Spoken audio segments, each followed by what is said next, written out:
we have around 35 to 40 schools participating in this competition. My dear Father, on behalf of the school, I thank you for starting and giving a platform to the students.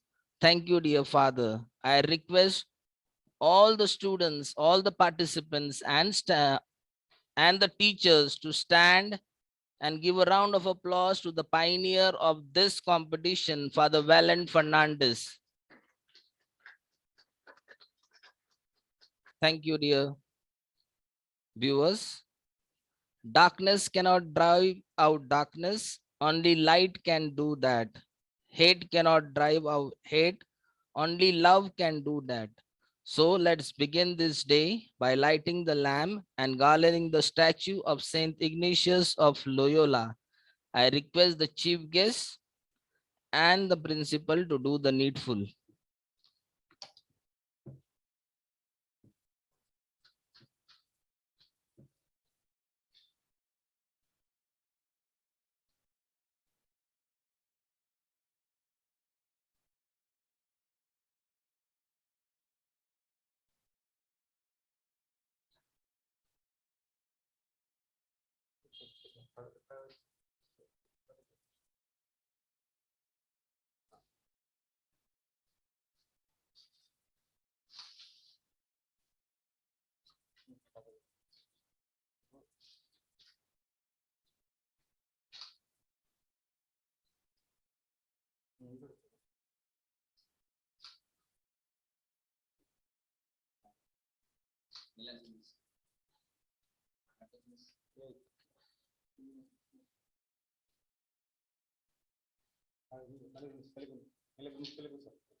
I also request the chief guest to garland the image of Father Stan Swami, a great social activist who was working tirelessly for the upliftment of Adivasis in Jharkhand for more than 50 years.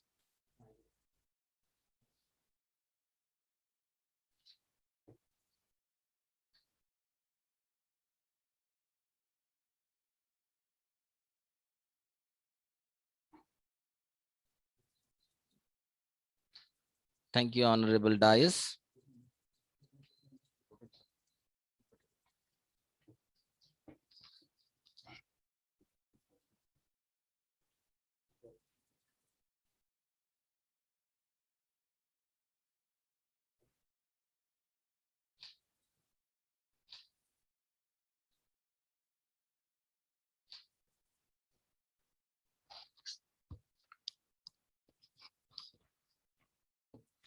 Thank you, respected fathers. He who carries God in his heart bears heaven with him wherever he goes. So let us begin this day by evoking the blessings of our Heavenly Father. May I request the dais and the online students and the viewers to stand for a prayer song.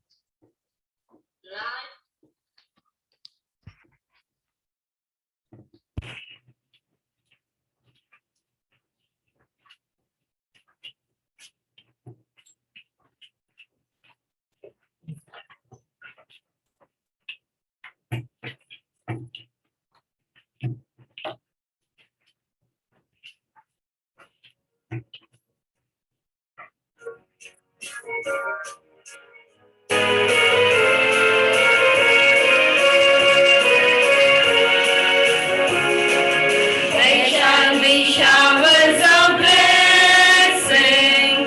This is the promise of love. There shall be seasons refreshing, sent from the Savior above. Showers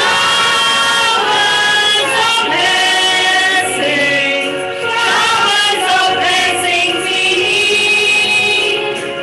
Mercy drops round us are falling, but for the showers we plead.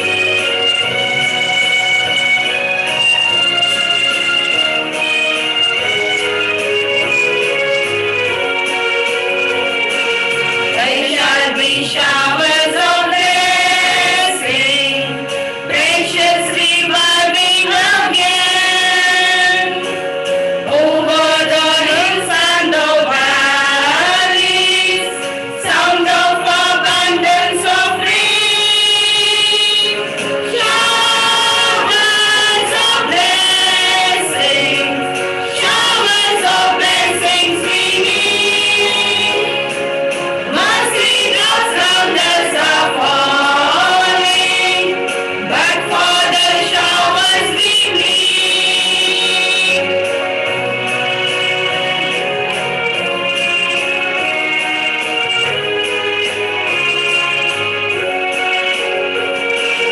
There shall be showers of blessings. Oh, that today there might fall. Now as to God we are confessing. Now as on Jesus we call. Showers of blessings, showers of blessings we need. Mercy drops round us are falling, but for the showers we plead. But for the showers we plead.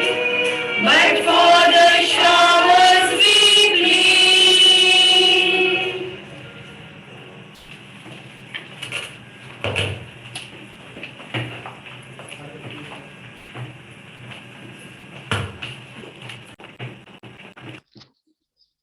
Thank you, dear teachers, for your melodious voice.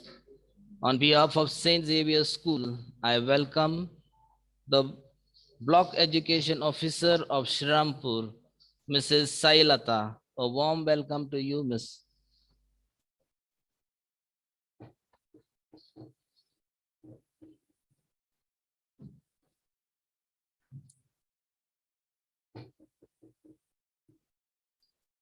I request all the viewers and the dais to stand and pay homage to Father Stan Swami.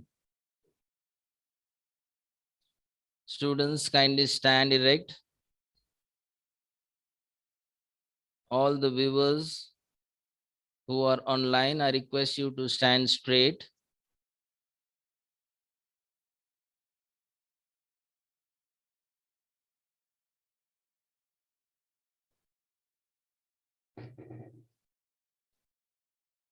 May his soul rest in peace. Amen. Kindly be seated.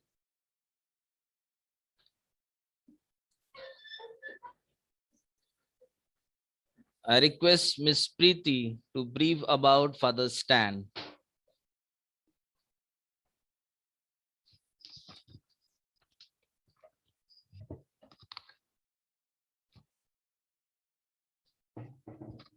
Hello.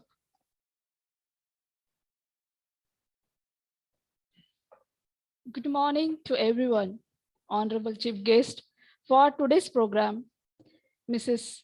Samleti Ma'am and Father Joe Gaikwad, the dignitaries on the dais, the principal of our school, Reverend Father Titus, all my colleagues and dear students. Today I'm standing before you to pay a tribute to a man who literally fought for the rights of the downtrodden the poor, the Dalits, and Adivasis. More than several decades, he is an inspiration to all of us. He is none other than a Jesuit priest, Father Stan Swami. Born on the April 26, 1937, Tuluddu Swami and Kitteriyamal in Tamil Nadu's Tiruchirappalli. Swami had 5 siblings.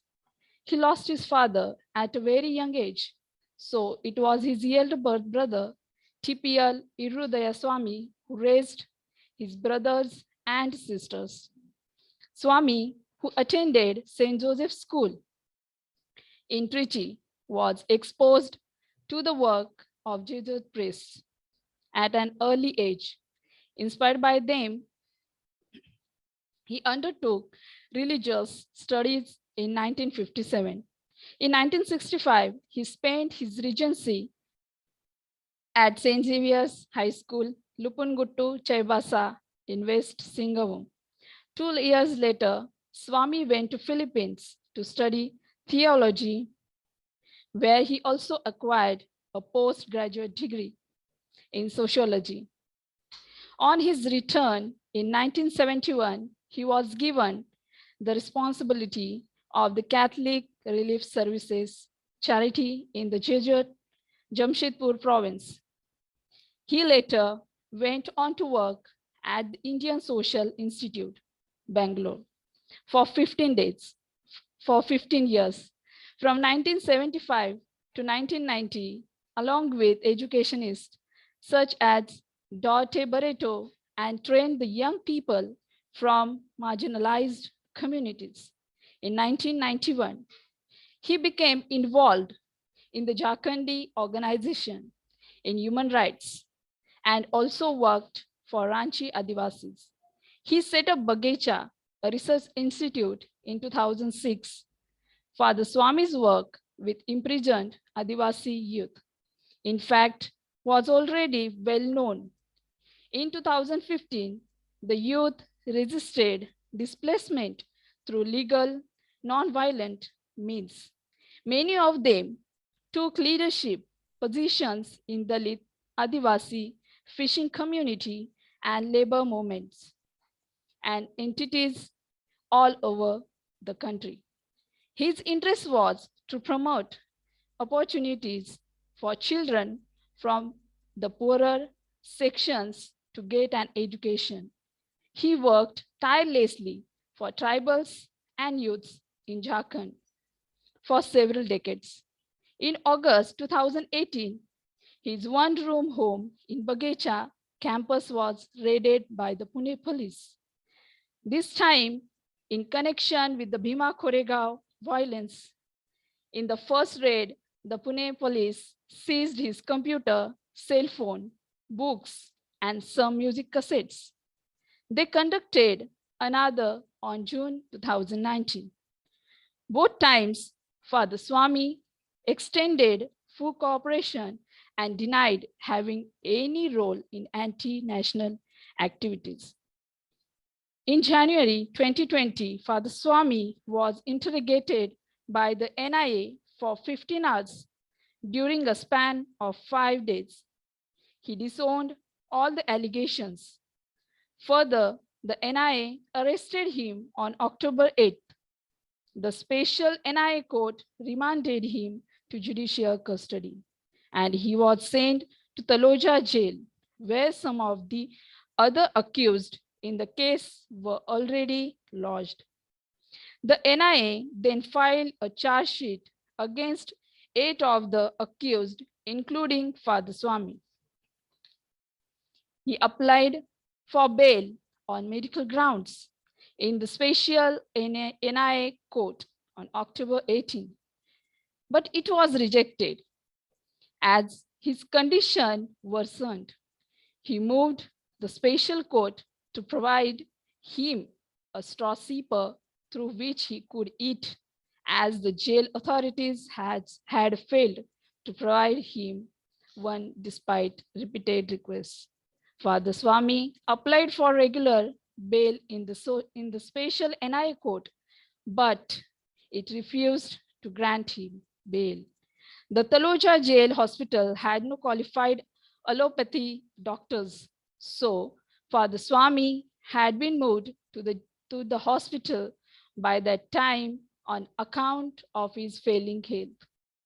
Father Swami kept requesting for being tested for COVID, but the jail authorities did not heed him. On May 28th, the court directed that Father Stan be shifted to the Holy Family Hospital the very same day for 15 days, provided that he bore the cost of hospitalization. Father Swami tested positive for COVID, and 2 days later, he was moved to the ICU. He was also treated for heart-related ailments. On July 5th, Father Stan Swami passed away. Father Stan last rites were conducted at St. Peter's Church in Bandra on July 6th, and it was attended by Jesuits, the nuns, and medical staff who took care of him at the hospital. In his life, Father Stan Swami dedicated himself to the most possessed and marginalized. And with his death, he brought the focus back on fundamental rights of all citizens, working with communities at the grassroots through legal and non-violent means and the conditions of regions. In his life and death, Father Swami left lessons for all of us.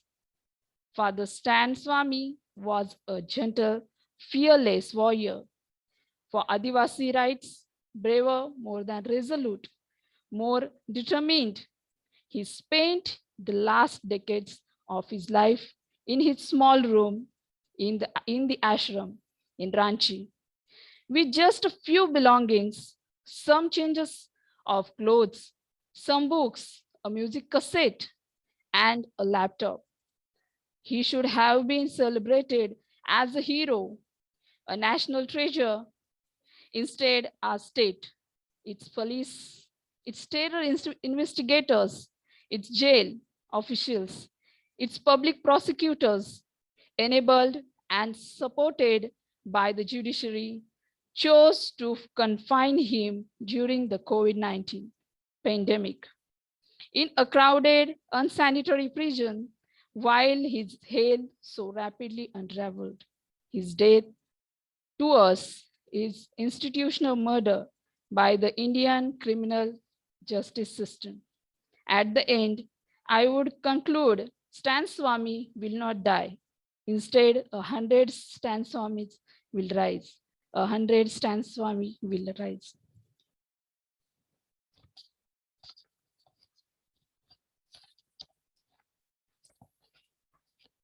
Thank you, Miss. Indeed, we have lost a great soul and a great social worker. Now, may I now request Mr. Tushar sir to introduce the chief guest of today's function and the guest of honor.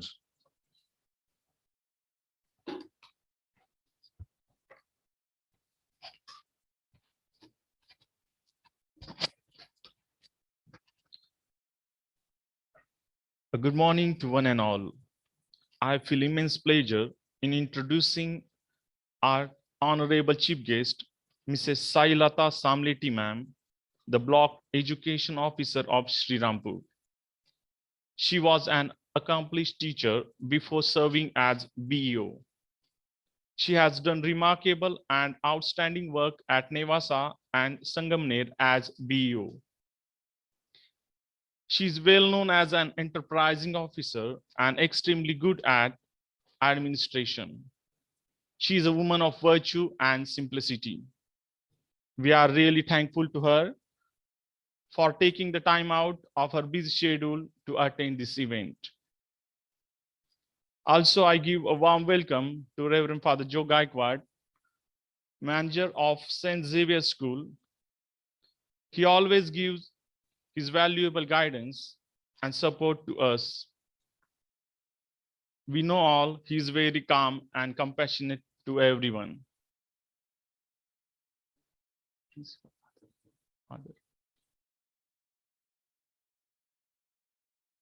Now,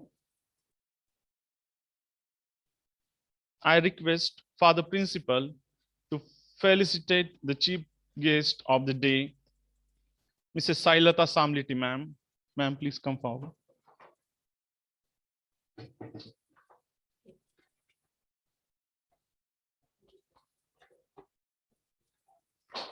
Yes. Yeah. Thank you, ma'am. Thank you, Father. Now I request Father Principal to felicitate the manager of our school, Reverend Father Joe Gaikwad.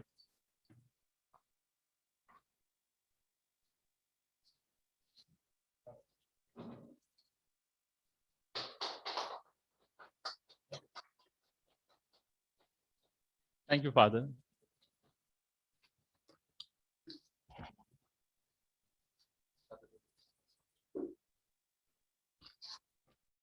May I now request the coordinator of our school, Ms. Patak, to felicitate the man behind the curtain, Father Titus. I also request if Milagrin ma'am is there, please come forward. Milagrin ma'am. Okay, Patak miss, please.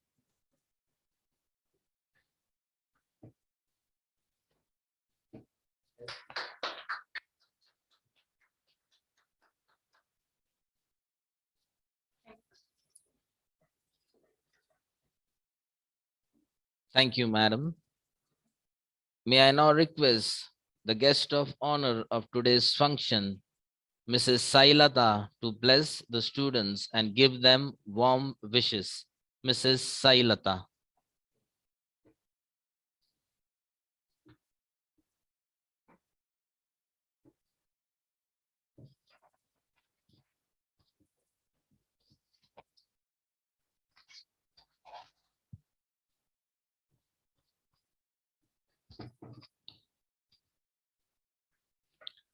Honorable Father, my dear Principal Ma'am, all the staff, and my dear students. It gives me the immense pleasure to be here this morning and to address the young students of Xavier's school and all the district level students. On this occasion of the elocution competition, in today's world, public speaking has become a necessity for the most professions. Having ability to communicate effectively is extremely important. Delivering a speech is a whole new experience, improving public speaking skills. It increases our perseverance and the self-confidence and self-disciplines. Teaches us failures, and how to deal with it. It increases our self-esteem, self-confidence, and our abilities. Today's online elocution competition was fantastic. Every student gave their best. Speeches were very amazing. I wish you all the very best. We should cherish the moments and learn from our mistakes. Identify our strengths and potential.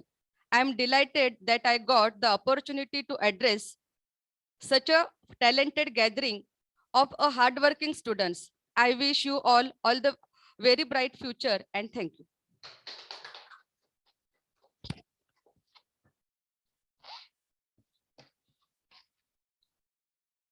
Thank you, respected madam, for your valuable words. Now I call upon the manager of our school, Reverend Father Joe Gaikwad, to bless and wish all the participants. Father Joe Gaikwad.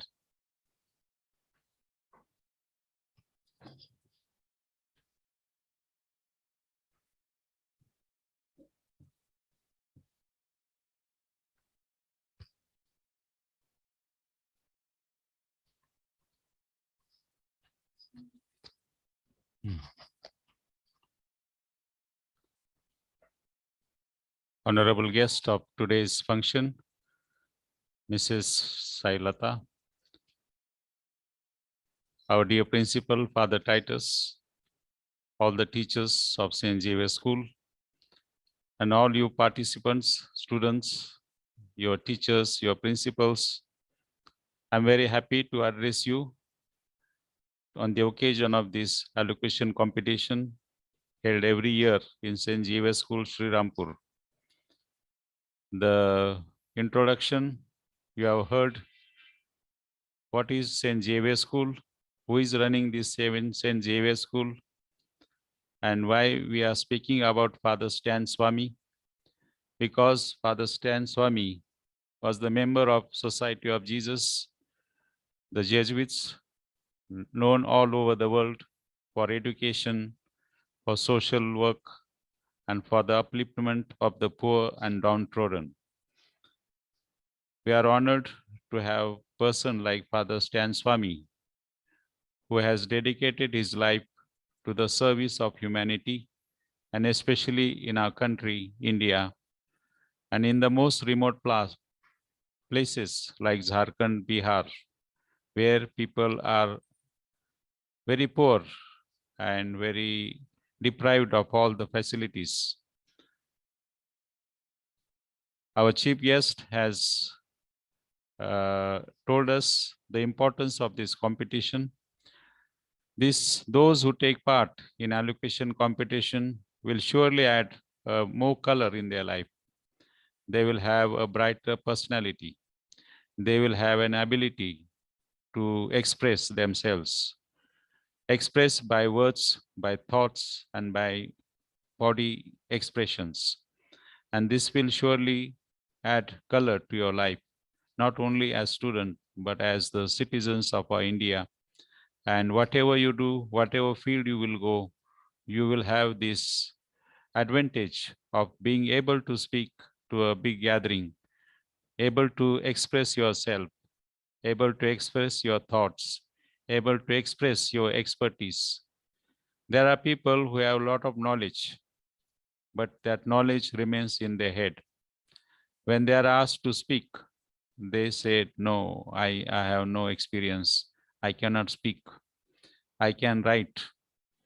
But writing is not possible always, and people are not used to reading much as before. So this talent is very useful to express yourself, to speak to a gathering, and to speak on a certain topic and express your thoughts in a logical way. So on this occasion, I congratulate all the students who have dared to take part in this competition. I also congratulate their respective teachers. I also thank their respective principals for having extended their cooperation for this competition. Once again, I congratulate our own staff of St. Xavier School who have taken a lot of trouble to prepare this event. And I wish them all very good success. Once again, congratulations to all the students who have taken part, and I wish you all the best. Thank you.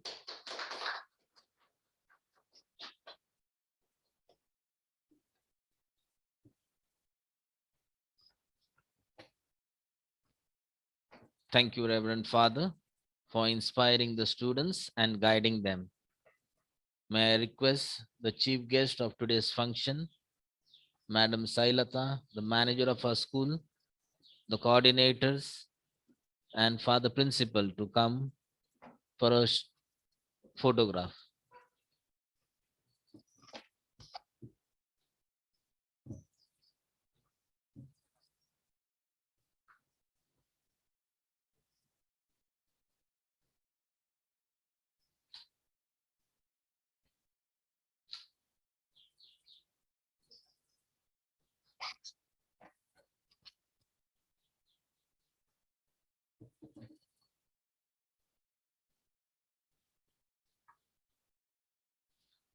May I now request Patak ma'am to read the rules of this English Elocution competition. Ma'am Patak.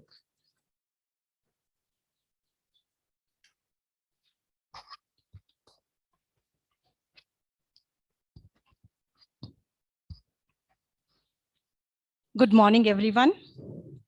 It's my pleasure to stand before you and bring out certain instruction and rules.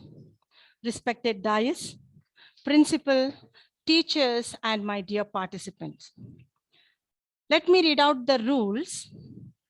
Each participant of a school team should speak on different topic chosen from either set A or B.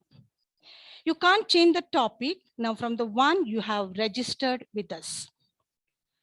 Now the second is criteria for evaluation. Total 100 points. Messaging. Criteria for evaluation, messaging carries 30 marks. Now messaging consists of content, that is thematic relevance, logical coherence, systematic building up of theme, and the third is fluency. Second comes the language proficiency, grammatical correctness, pronunciation and diction, intonation. Next is expression, facial expression, emotion of feelings, hand gesture, eye contact, and confidence. The last is time management, which carries 10 marks. Time duration of each participant is 5 minutes. The students must begin to speak when the timekeeper prompts to and should wind up at the end of 5 minutes. You get 10 marks if you finish your speech between 4 to 5 minutes. If you wind up before 4 minutes or exceed the 5 minutes limit, you will get only 5 marks. Please begin to join the meeting from, this is the time it is given, 8:50 a.m. The students shall participate in the competition online from the school premises in school uniform in presence of a teacher in charge. Maintain appropriate distance from the mobile webcam to ensure full standing view of the student. Do follow COVID-19 protocols as well.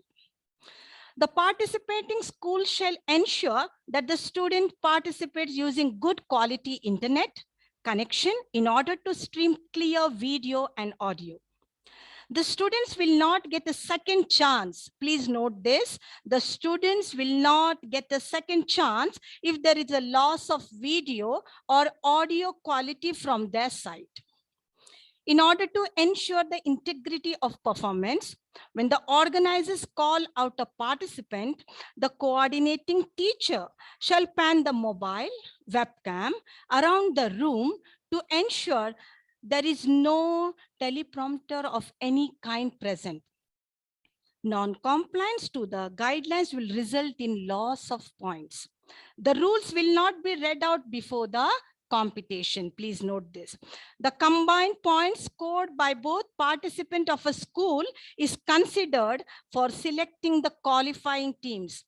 The decision of the judges is final. I'll repeat once again. The decision of the judges is final.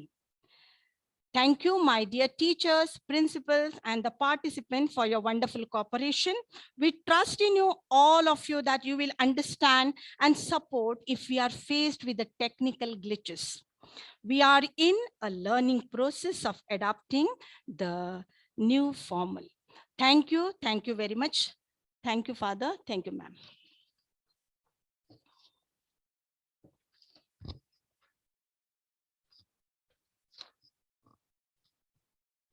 Thank you, madam, for reading out the rules, and I hope all the students are aware of these rules. Are you?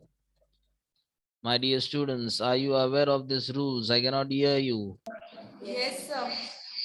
Yes, sir. Okay. Yes, sir. My dear Yes, sir. students, now it's time to listen to your long-awaited speeches. As Saint Ignatius of Loyola has said, go forth and set the world on fire. With this strong motivational quote, I welcome the student to set the stage on fire. We will begin with Group A. My dear participants, kindly note, when I call out your name, only that child should unmute himself or herself and say, am I audible?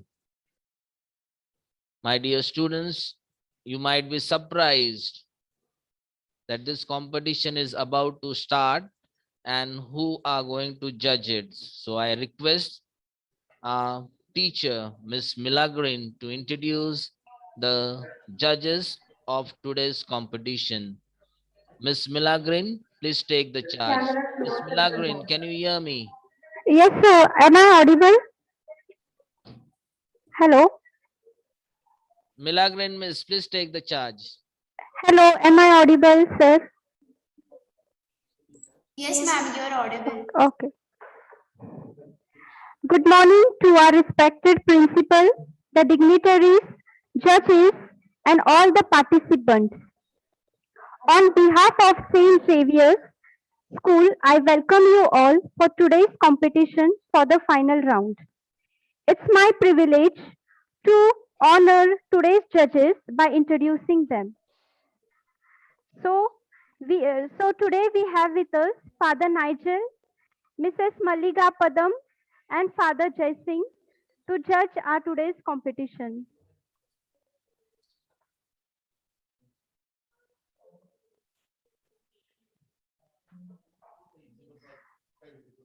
First of all, I would like to introduce Father Nigel. Father Nigel S.J. belongs to the Goa Jesuit province. After finishing his schooling in Goa, he joined the Society of Jesus. He completed his bachelor's degree in mass media from Loyola Academy, Hyderabad, and has a diploma in digital sound production from Osmania University.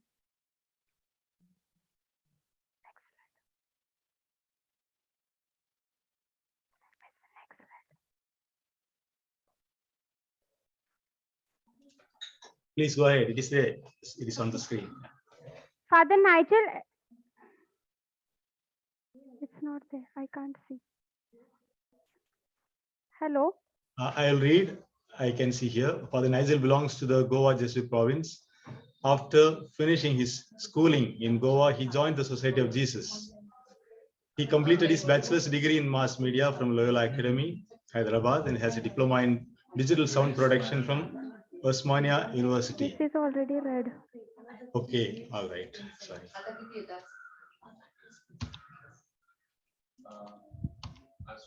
Okay.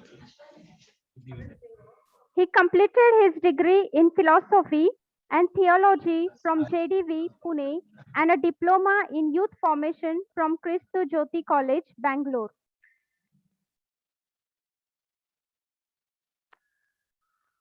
He is passionate about ecology and environment and has designed and installed solar power plants at many institutions in Goa and Belgaum area. He is currently working for a Catholic TV channel, CCR TV in Goa, as a program developer. He is also the Goa Jesuit Province Communications Coordinator.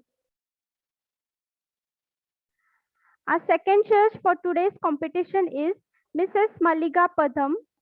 Mrs. Maliga Padam completed her schooling with a first class from St. Joseph's Convent High School, Kirki. She is graduated as a Bachelor of Arts with English Special from St. Mira's College, Pune. She secured her first class in Master's degree in English from the University of Pune. She worked at St. Thomas Public School, Pune for 6 years as a supervisor for the secondary section before joining Loyola High School and Junior College, Pune. She is awarded as a best teacher by the Kirki Cantonment Board on the occasion of Teachers' Day in the year 1999. Recently, she is the coordinator of Loyola Junior College, Pune. She loves reading linguistically rich literature and thoroughly enjoys teaching poetry and grammar. She also likes traveling and spending time in the midst of nature. She enjoys cooking and embroidery. She strongly believes in education for life that would influence individuals with high values and conviction in oneself. Our third judge for today's competition is Father Jai Singh. Father Jai Singh was born on 17th May in Kanyakumari district, Tamil Nadu. He completed his schooling at St. Francis Xavier Higher Secondary School, Vancouver. He joined the Pune Jesuit province of the Society of Jesus in 2005. He completed his pre-novitiate at St. Xavier's, Kolhapur in 2005. He completed his novitiate at St. Xavier's Training Center, Belgaum from 2006 to 2008. He graduated from Pune University in 2012. He has completed his post-graduation in organic chemistry at Sangamner College of Pune University. He has also completed graduation in philosophy and theology from Jnana Deepa Vidyapith, Pune. He was ordained a priest on 27th December 2020. Presently, he works as an assistant parish priest at Holy Spirit Church, Shevgaon. We welcome you, eminent judges, in our midst. We felicitate you with the blossoms of our loving hearts. We are truly honored by your presence. And also, we are grateful to you for your valuable service. Thank you.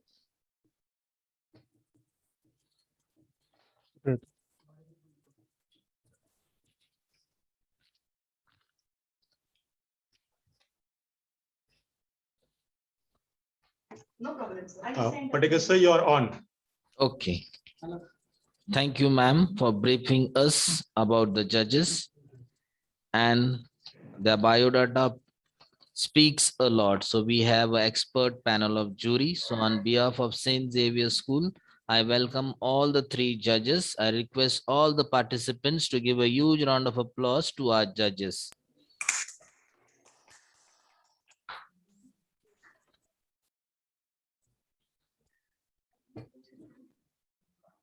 Dorothy Sarnafas has rightly said, make sure you have stopped speaking before your audience have stopped listening.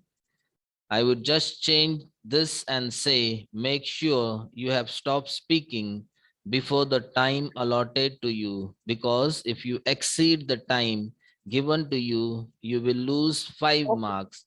So be between 4 to 5, be short and sweet.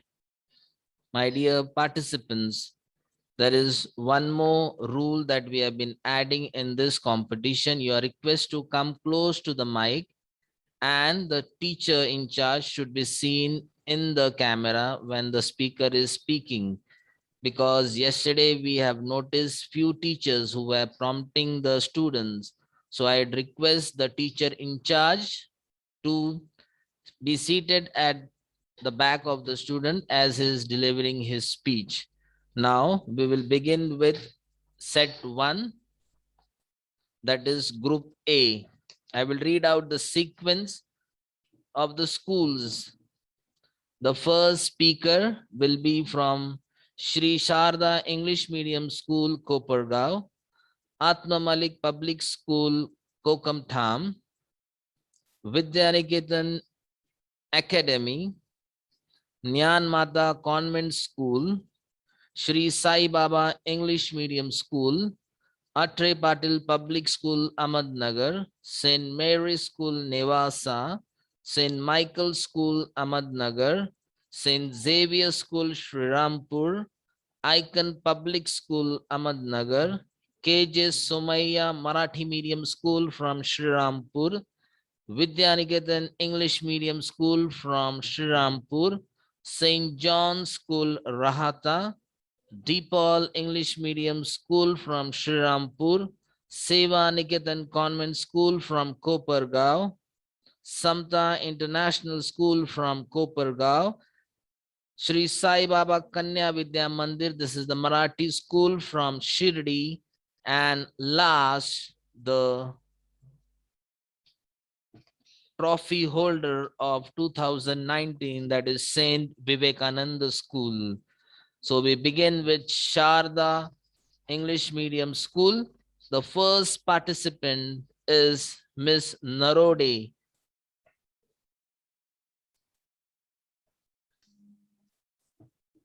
Apurva, Apurva, can you hear me? Apurva, can you hear me? The moment when you start your speech, you have to say, am I audible? And loud. Come close to the mic. Am I audible, sir? Apurva, come closer to the mic.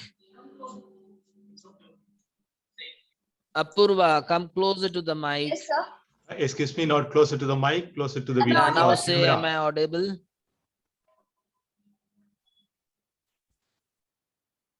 Apurva, Kenyan Apurva, runner please say, Abel am I Mutai audible? was leading. Am I audible, sir? Yes, you are audible. Please go ahead. You are audible very well. Yes, go ahead. Kenyan runner Abel Mutai was leading a race in an event. He was quite a few meters from the finish line, but got confused with the sign and stopped, thinking he had finished the race. A Spanish runner, Ivan Fernandez, was right behind him, and realizing what was going on, he started shouting to the Kenyan to keep on running. Mutai did not know Spanish and did not understand. Realizing the situation, Fernandez pushed Mutai to the victory. Through this, he taught us no victory is more valuable than being truthful. This is how the runner-up won the race of integrity. Hello everyone, I am Apurva Narude from Sri Shata English Medium School, Kopargaon, here to speak on the topic Satyameva Jayate. Satyameva Jayate is not about social justice, nor it is a slogan meant for constitutional adaptation. It encompasses all truth and the life based on truth and truthfulness. Satyameva Jayate is a slogan from Mundaka Upanishad and the national motto of India, adapted from the lion capital of Ashoka near Sarnath and popularized by Pandit Madan Mohan Malviya in 1918. We have the power to be our own friends or the folly to become our own enemy. There are three things in the world that cannot be long hidden: the sun, the moon, and the truth. India is such a country which all the time strongly favored and encouraged the practice of truth. Mahatma Gandhi, the first global personality who showed the inextinguishable power of truth by practicing it in his personal life. This is the reason why he captioned his autobiography as My Experiments with Truth. Nelson Mandela also followed this path of truth and promoted equality. A person may have several virtues, but it is his honesty that sets him apart. It stands as a hallmark to his character. Our epics too tells us that a person emerges victorious only if he abides by the truth. In the Mahabharata, the Gangaputra Bhishma advised Yudhishthir to speak truth during he was lying on the pyre of arrows thrown by his own grandson Arjuna. According to the Bhishma, Satyavada, that is, we should speak the truth. In the long war between truth and falsehood, falsehood win the first battle and truth the final one. Satyameva Jayate is acknowledged not just in India but universally too. The classic Merchant of Venice is a good example to mention. Shylock becomes prosperous and rich due to his dishonest means. At the end of it all, he had to suffer. While Antonio, the truthful merchant, becomes prosperous. Even the purpose of the talk show, Satyameva Jayate, was more of a movement to change people's mindset. A life of lies will lead to misery. A person is truthful, he is satisfied. Satisfaction leads to joy, and joy ultimately leads to happiness. Isn't the happiness eventual destination all of us look for? If one is not honest, he may be getting richer and prosperous, but the consciousness keeps on tricking him. When a person is not truthful, he stands defeated, not in front of any opponent, but in his own eyes. Isn't this the most shameful defeat? Therefore, it is said that never try to destroy someone's life with a lie when yours could be destroyed by the truth. I am deeply convinced that the future of any society, state, or country lies in the harmony. This is the only foundation on which progress and prosperity can be built. Therefore, I urge one and all to join hands in working towards the same, ensuring smiles on each and every face. So, let us all get together and hear Bapu's message. Love, peace, and equality was his message to humanity. Hear no evil, see no evil, speak no words untrue. Satyameva Jayate should be your motto too. Satyameva Jayate should be your motto too. Thank you. Jai Hind.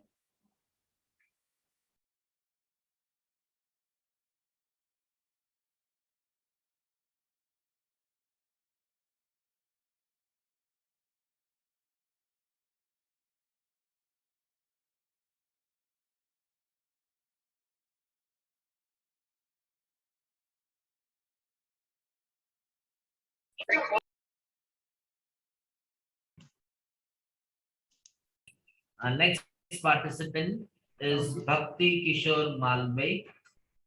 Apurva, you spoke very well, and we hope that we all follow the values that have been set by Gandhiji to us. Hello, sir. Yeah, speak better. Am I audible? Yeah, you're audible. Judges, can you hear her? Judges? Judges, can you hear her?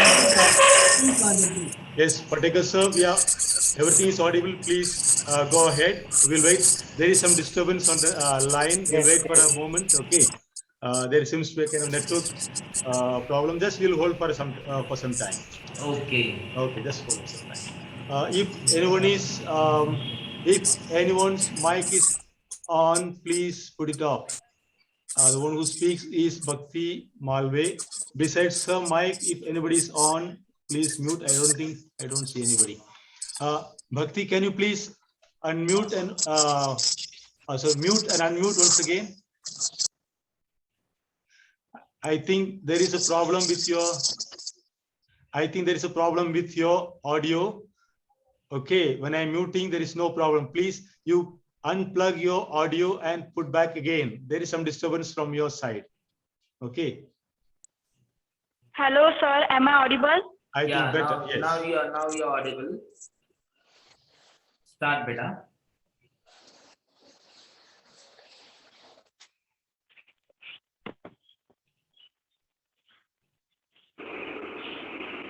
Bhakti, please start.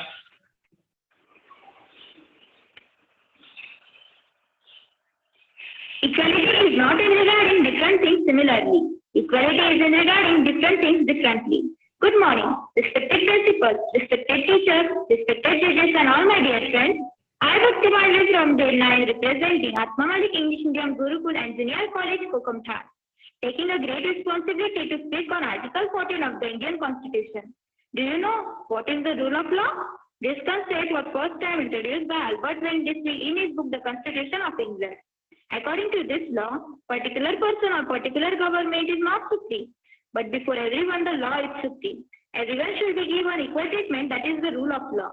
Where do we see the rule of law in Indian Constitution? We can see this concept at two places. First is preamble, which says equality of status and of opportunity, and second in Article 14. Now, what do Article of 14 state? Article 14 of the Constitution states that the state shall not deny to any person equality before the law or equal protection of law within the territory of India. What does it mean? That it is the responsibility of the state to do things to the people. The first is equality before law, which is a concept taken from the English Constitution. This concept prohibits the state from making any law which shall violate the right to equality of the citizen. It prohibits the state from creating any law which benefits one class of people and not beneficial to the other class of people. So, it is a negative concept. The perfect example of equality before law is a lady justice. Everyone knows that she is a blindfolded, which means everyone is equal before law. Now, let us talk about equal protection of law. It is an American concept. This concept empowers the state to make laws which shall elevate the classes of people which are not to the equal footing with the other classes of people. For example, women and children are not as physically powerful as men.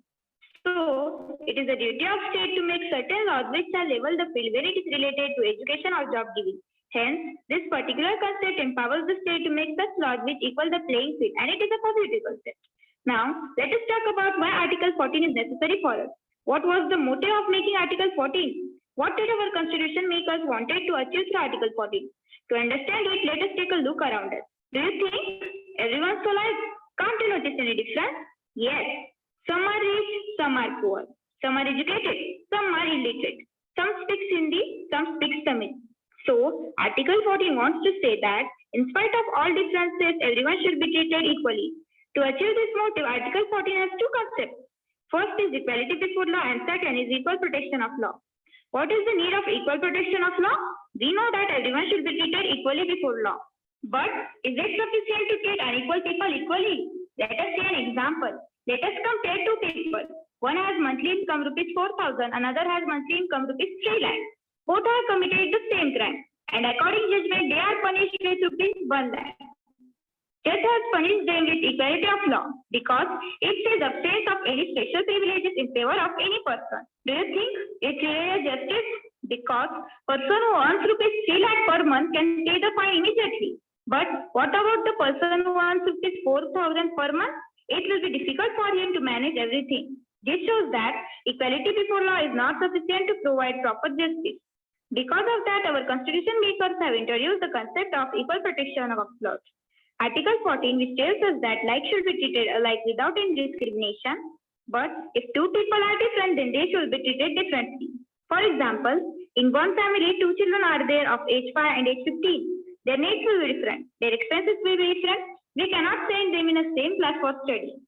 Although right of equality is a universal concept which applies to every person, there are still certain exceptions to right to equality under the Constitution.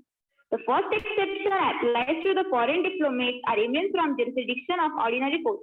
The second exception given under Article 36 offers immunity to the President of India and state governors in civil and criminal cases.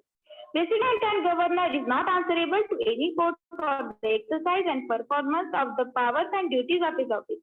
The third exception applies to the ministers which have some discretionary powers.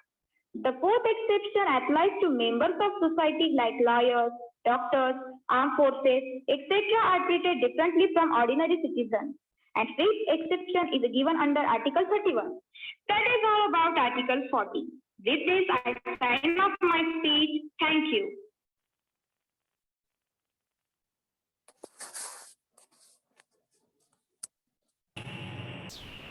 Patekar sir, over to Thank you. you. Thank you, Bhakti. Now call upon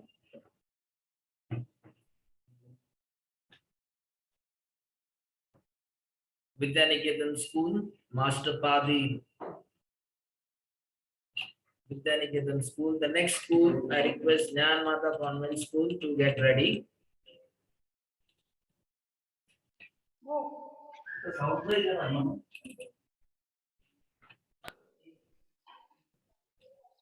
Respected judges, am I audible? Yeah, you're audible. Please start.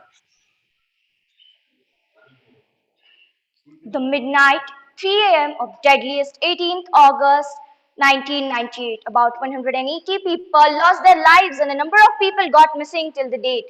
Again, in Himachal Pradesh, the day was 11th August 2021. Everyone was busy in their work. Who knew it was the deadliest afternoon? Within a few seconds, there was a boom. It was an unexpected landslide which killed 10 innocent people and 14 injured. Left many homeless, left many in extreme pain who hardly survived, left children crying for their parents, left mothers screaming in pain and searching for their children whether alive or dead. Warm greetings to everyone. This is Varad Lakshmi Swarnit Pade from Amazing Ninth of Vidyaniketan Academy, Shrirampur. Let's have some few words on Vrikshavalli Amha Soyeri. The most beautiful gift given by the God is nature, who gives us everything without expecting anything from us. Vrikshavalli Amha Soyeri, Abhanga of great sage Tukaram Maharaj. The time of Sant Tukaram Maharaj was about 400 years ago, when the nature was rich in forest. And through this Abhanga, our great saints expressed their gratitude towards nature. Are we doing so today? No, gratitude is a faraway concept. We humans are not even taking care about things we are doing to nature today. We humans are interrupting the balance of nature by cutting down green lungs just for our greed. Since childhood, we have learned things like save trees, save plants, plant trees, but as we grow up, our greed grows up too. We are just being busy in fulfilling our self needs and needs of our family. But what about nature? Nature never demands anything. It doesn't mean that nature don't need anything. Nature need to be nurtured. Nature need to be taken care of. Whenever we need something like food, water, nature acts as mother and gives us everything. When we are feeling alone, nature acts as friend and gives company. When we are feeling lonely, the giant banyan trees open its arms and call us, come and swing with me. When we are feeling sad, the beautiful blossom, cherishing colors and enticing aroma of flowers drains of our stress. The tulsi in the corridor supplies us with oxygen and acts as tension carrier. And still, if we cough or sneeze, our granny runs towards ashwagandha. There are a number of advantages offered by trees to us. We are zero without trees in our life. Recently, on 8 August 2021, 24 people died due to flood in Madhya Pradesh. Then, on 17th August, state of Bihar reported flood has affected 2.7 million people and 12 are dead. Hold, the list is not over yet. Again, on 19th August, it was heard that flood has affected 20,000 people in state of Assam. Why is that all happening? We call it a natural calamity, but it's actually a deadliest human-made, man-made calamity. We cut down trees, which affects the balance of nature.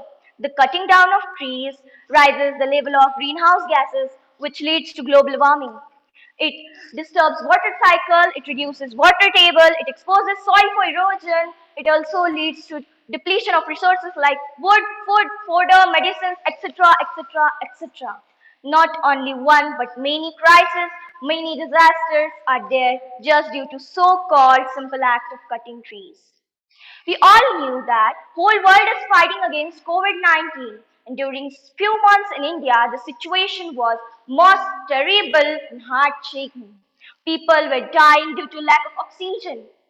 It was heard that people were suggested to sleep under trees due to scarcity of oxygen cylinders. We have never imagined that oxygen, which is supplied for free by trees, need to be purchased for thousands of rupees, that too being in a waiting line. That day, when everyone was dying, we realized that nature is gifting us our life at no cost. And still, we were just thinking. It's not time to think, it's time to act now. It's time to heal the wounds of Mother Earth by sowing seeds. It's time to grow hope by growing trees. It's time to nurture the future by protecting nature. I, being a student, being an Indian, being the symbol daughter of motherland, decides and desires to walk on a path which will again bring us to say, Vrikshavalli Ama Soyiri. Thank you everyone and have a nice day ahead. Very well spoken. Our next participant is from Nyan Mata English Medium School. Nyan Mata, student, are you ready? Yes, sir. Am I audible? Yeah, you are audible. Please start. Yes, sir. Good morning, members of jury, principal, respected teachers, and my dear friends. I am Tejal Gada from Nyanmata Convent School, Sangam. Today, I am going to share my feelings on the topic love and service are the highest values. Out of the 10 most important values, I feel love and service are the most important values in a human life. You may or may not be aware of, but our values shape our decisions and our decisions shape our life. Every time you think, every action you take is because of your values and your beliefs. The human value of love is one of the simplest feelings that we can show one another. Most people have been felt love in their life, whether it has been love from their parents or love that they show to the other members of their family. Possibly even to show love for their pets, careers, or hobbies. Some people are able to show love through their religious beliefs for one another and compassion for those who are suffering. But to be able to love one another would be considered the greatest virtues of mankind. I think love is very much needed in the world today. Humanity is crying for love and compassion. Indians live together happily in spite of many castes and religions due to the magic of love and service for others. The overuse of the word love makes it easy to misunderstand the essence of it. This is not just a romantic love, but love of all things. True, non-judgmental love. The love that you have for your family and friends. The love that you have for your passion and your mission. We have the examples of some great people of our country as well as abroad who work for the betterment of mankind by their true love and service for others. Mother Teresa. Mother Teresa is one of the recognized women in the world. Mother brought in a revolutionary change in the world by her true love for humanity. Mother spread the word of God by her true love and service for the poor and needy people. For this unconditional work and devotion, the Roman Catholic Churches has pronounced her as saint, an honor for her services towards the poorest of the poor. Similarly, Saint Ignatius of Loyola, the founder of the Society of Jesus, left all the worldly pleasures and strived hard for the greater glory of God. Ignatius decided that he would use all the talents that God had given him. His bravery, his intelligence, his leadership ability, and his spirituality to work for God and God's people. Ignatius told to give without counting the cost. Let us do the same. The simple mantra: silence is prayer, prayer is faith, faith is love, love is service, and the service and the fruit of service is peace. So, dear friends, we must always remember that happiness consists in the serving of human beings. We must always stay united, loving, and serving for the mankind and for the greater glory of God. Thank you, Jai. Very well spoken, Ms. Tejal. Thank you for giving us the message of love. Our next participant is from Sri Sai Baba English Medium School, Shirdi. Sri Sai Baba English Medium School. I'm Reva. Am I audible? Yeah, you're audible. Please start, beta. No matter how hard you try to hide it, truth will always find its own way to reveal it. Good morning to one and all, galaxies of intellectuals, Your Excellency, respected father of St. Xavier School, honorable judges, teachers, and all my dear friends. I'm really glad to speak on this occasion of the celebration of Feast of St. Ignatius of Loyola.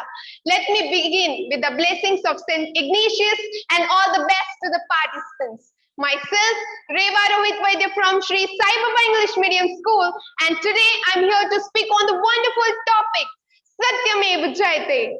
Satyamev Jayate, the truth alone triumphs, is mantra from ancient Indian scripture Manduk Upanishad. Upon the independence of India, it was adopted as India's national motto. It is inscribed in the script at the base of India's national emblem.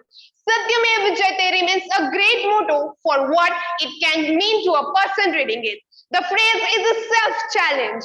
It can be read as an assertion as well as a warning, a given as well as a should be. For those who in life-driven skepticism might say, really, untruth is such a frequent winner. The motto suggests in words that are not there in fact, but are there in spirit. Truth triumphs ultimately. But looking at the present, majority of politicians, business people, government officials, civil servants, and even ordinary citizens, Satyameva Jayate Naritam, falsehood triumphs, not truth, is practiced more. Am I right or wrong? But remember, all through the history, the way of love and truth have always won. There have been tyrants and murderers, and for some time, they can seem invincible. But at the end, they always fall. Think of it, always. The truth is like a surgery. It hurts, but it heals. A lie is like a painkiller. It gives instant relief, but has a side effect forever. From our childhood, it is inculcated in our mind that never lie. For this, many stories from ancient times are told to us. One thing is for sure, a lie lasts a while. It never lasts forever. A truthful person often has to suffer a lot. Her success seems moving away from her, but the final victory is hers. For example, for the sake of truth, Rama renounced the glory and took the path of forest. The path of Rama was the path of truth, and path of Ravana was the path of untruth. At the end, Rama was the winner. King Harishchandra was a worshipper of truth. He even auctioned himself off to fulfill a dream promise. King Yudhishthira followed the truth throughout his life. In order to maintain the strategy during the war, truthful Yudhishthira spoke half-truths. Naroba Kunjaroba, and his punishment he had to endure while going to the afterlife. If one rejects the truth and accepts untruth, then one has to tell the untruth again and again. Remember, the truth is still the truth if no one believes it. A lie is still a lie if everyone believes it. Every day we try to learn something new, trying to tread the path of truth. In the march towards truth, anger, hatred, selfishness, etc. naturally give way. For otherwise, it would be impossible to attain the truth. A man swayed with passion may have good enough intentions, may be truthful in words, but he will never find the truth. A successful search toward truth means complete deliverance from dual throng of love and hate, happiness and misery. You know what? Many people, especially ignorant people, want to punish you for speaking truth, for being you, for being correct. Never apologize for being you or for being years ahead of your time. If you are right and you are a minority of one, the truth is still the truth. Jesus, the Savior who promises us the eternal life, said, I am the way, the truth, the life. If you know the truth shall set you free. Remember, Satyamev Jayate, the truth alone triumphs. Thank you.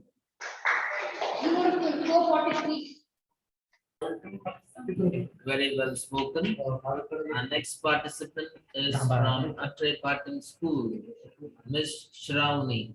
I request St. Mary School to get ready. Atre Patil School, Miss Shravani. Am I audible? Yeah, you are audible. Please come close to the mic. Okay, can I start? 1 second. Yeah, beta, you can start.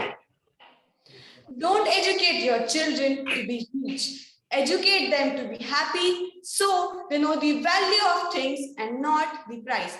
A very pleasant morning to one and all present over here, honorable judges, teachers, and all my dear friends. Today, I'm Kankar Shamni Santosh from Standard 10, representing Akshay Patil Public School, standing before you to express my views on the topic, wealth is not the final goal of human life.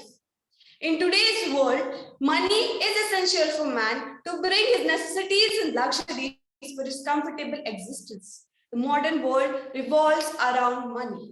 Without it, nothing can happen. Man thinks that money is everything. Maybe this thinking is what needs to be changed. Is money everything? Is it important to have material comforts to lead to a happy life? Can money buy everything? I thought yes. Most of the times you can buy anything you want, beautiful clothes, shoes and accessories, which when you wear them makes everyone praise you. But after thinking deeply, I came to a conclusion that money can buy everything, but everything material. It doesn't buy you happiness. It doesn't have the power to buy you true family or loving friends. Benjamin Franklin quoted, "Money has never made man happy, nor it will. There is nothing in its nature to produce happiness. The more one has, the more one wants." According to Garth Brooks, you are not wealthy until you have something money can't buy. Every one of us is born with a unique talent, and discovering your natural talent is a gift which no amount of money can buy. Even success doesn't come with the power of money. It comes with your hard work, determination, and worship. You need to devote yourself to your passion, fight for it all the time, and believe in yourself. Then only you can manage to be a real achiever. The saying, the greatest gift you can give to your family and the world is the healthy you. But unfortunately, in today's world, people are so busy chasing money and success that they are neglecting their health. Good health is not something money can buy. Without a healthy lifestyle, no one can enjoy the perks that money provides. Good health means that one is in superb condition in terms of physical, mental, and social health. So don't give too much power to money. Money has its role to play. It's just not that money makes things work. People have power in their determination and vision. When big demonstration and changes which happened in the world, it didn't happen through money. When Mahatma Gandhi started the non-cooperation movement in India, he didn't do it through money. So it's your vision that takes you along. I repeat, it's your vision that takes you along. So money has its role to play, but don't ever make a mistake to think that money is everything. At last, I would like to conclude my speech by saying that happiness is a state of mind. It is an emotion which we need to discover within ourselves. Remember, material things can only provide you temporary happiness. We should thereby give money only its due importance and not make it all important. It's good to have money and the things which money can buy, but dear ones, make sure you don't use the valuable things which money can't buy. Thank you. Very well spoken. Our next participant is from St. Mary's School, Nivasa. I request St. Michael's School to get ready. St. Mary's School, Nivasa. Nivasa School, can you hear me? Excuse me, sir. Excuse me, sir. Yeah, beta. Am I audible? Yeah. Am I audible to you? You are audible, but please come closer to the. Please come closer to the video. Come closer. Camera. Come closer to the camera. Yes. Okay. Slightly. So should I begin? Yeah, sure. Gurur Brahma, Gurur Vishnu, Gurur Deva Maheshwara, Gurur Sakshat Par Brahma, Tasmai Shri Guruve Namaha. Good morning, friends, teachers, and sisters, and expert panel. This is Takshak Kamble. I study in 9th standard St. Mary's School, Nivasa. At the outset, I would like to thank Principal Sister Josie for giving me an opportunity to express my views on the topic, love and service are the highest human values. I thank the organizers for selecting wonderful topics. Undeniably, the present discourses would enlighten every mind and would give every one of us an opportunity to see things through a different perspectives amid the present situations of doubt and chaos caused by COVID-19. Friends, the word value is Latin in origin. It originally means strength. Truth, honesty, loyalty, peace, love, and service are the core values that distinguish mankind from beasts. Human values basically are guiding principles. With the help of it, one can live a meritorious and happier life. These primarily help persons to prosper and live a righteous life. These values bring out the fundamental goodness among us and the society. Human society may not sustain without these values. An early orientation of tender minds with these values at school level can transform them into the important assets of our society. These sensible minds can deal with social, moral, and democratic duties competently. It must be said that these values play a key role in physical and emotional growth of students. Do you know what comes to my mind first when I ponder over these great values, love and service? Is it not the selfless service of great crusaders like Jesus Christ, Lord Buddha, and Lord Mahavira who lit up the path of commoners? They chose to serve needy, depressed, rejected, sick, hungry, miserable, and ignorant. They transformed the entire world with their love and service. Scott said, "Love is the purpose of nurturing one's own or another's spiritual growth." Love is oneness with universe. It's kindness, compassion, and affection. It is selfless and for the good of another.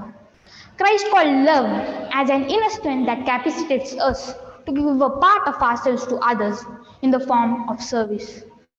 Christ said, if you want to love God, then you must know how to love other people and how to serve them. The values love and service will always rekindle the spirit among social workers, organizations, and philanthropists to do something for mankind.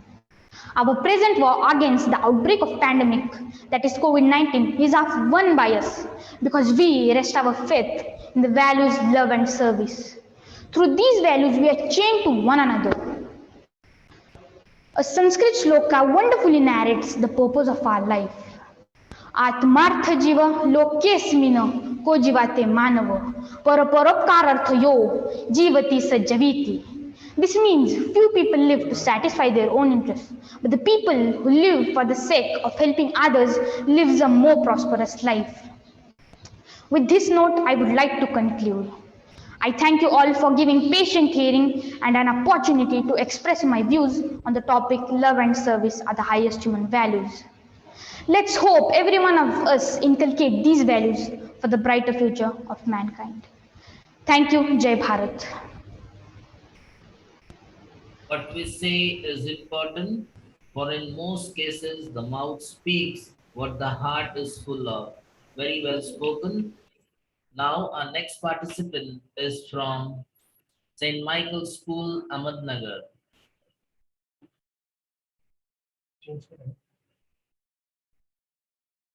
St. Michael's School. So am I audible? You are audible. Good morning. Come closer to the camera. So is this okay?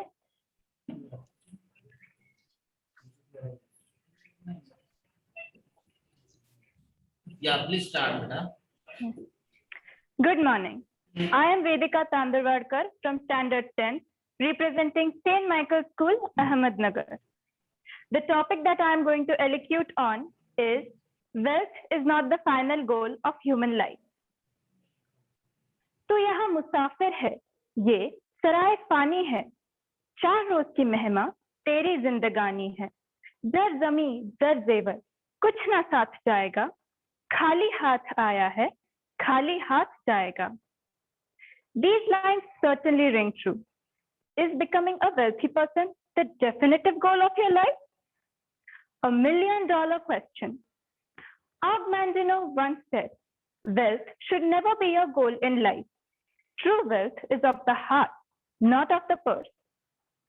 Wealth is not something you carry to your grave.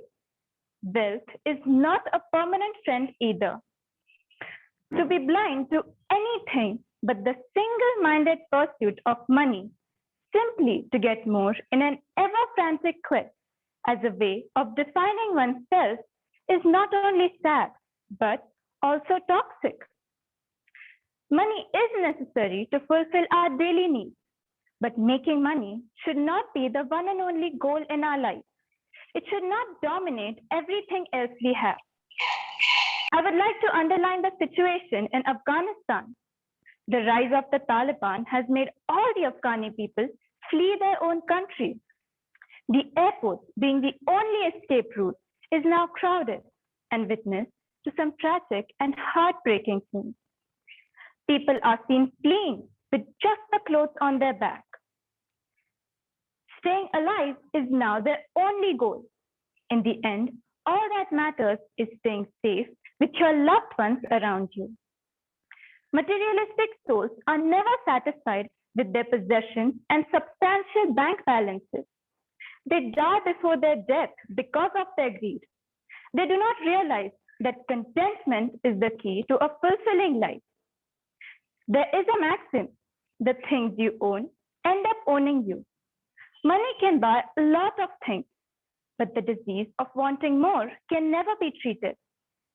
We keep chasing cash like it is the only thing worth living for. But notes can never buy something experience can: happiness. The only thing, the most crucial thing in life is happiness, which leads to contentment in life. Differentiating between our wants and our needs can further achieve satisfaction. Wanting more and more ends up with us feeling stressed, frustrated, and dissatisfied. This is because needs are something we require, whereas wants are the extra facilities of life. The concluding goal of every living being should be happiness and contentment. Happiness is our birthright. Being wealthy is a personal choice. The purpose of our life should not be in the pursuit of making capital and amassing wealth alone, but a life well lived, meaningful, purposeful, and in the service of others. मौत ने जमाने को ये समा दिखा डाला, कैसे कैसे रुस्तम को खाक में मिला डाला। याद रख सिकंदर के हौसले तो आली थे, याद रख सिकंदर के हौसले तो आली थे। जब गया था दुनिया से दोनों हाथ खाली थे, जब गया था दुनिया से दोनों हाथ खाली थे। Thank you.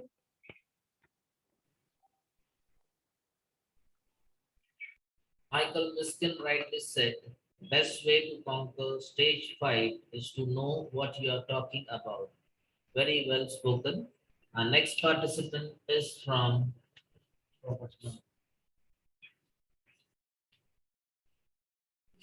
St. Xavier School, Shrirampur.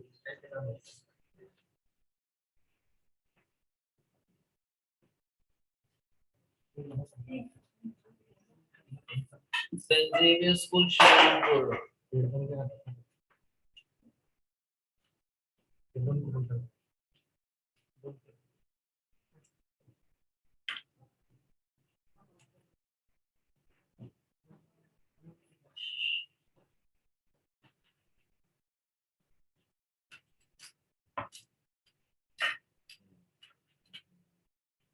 Come closer. Say am I audible? Yeah, uncle. Come closer.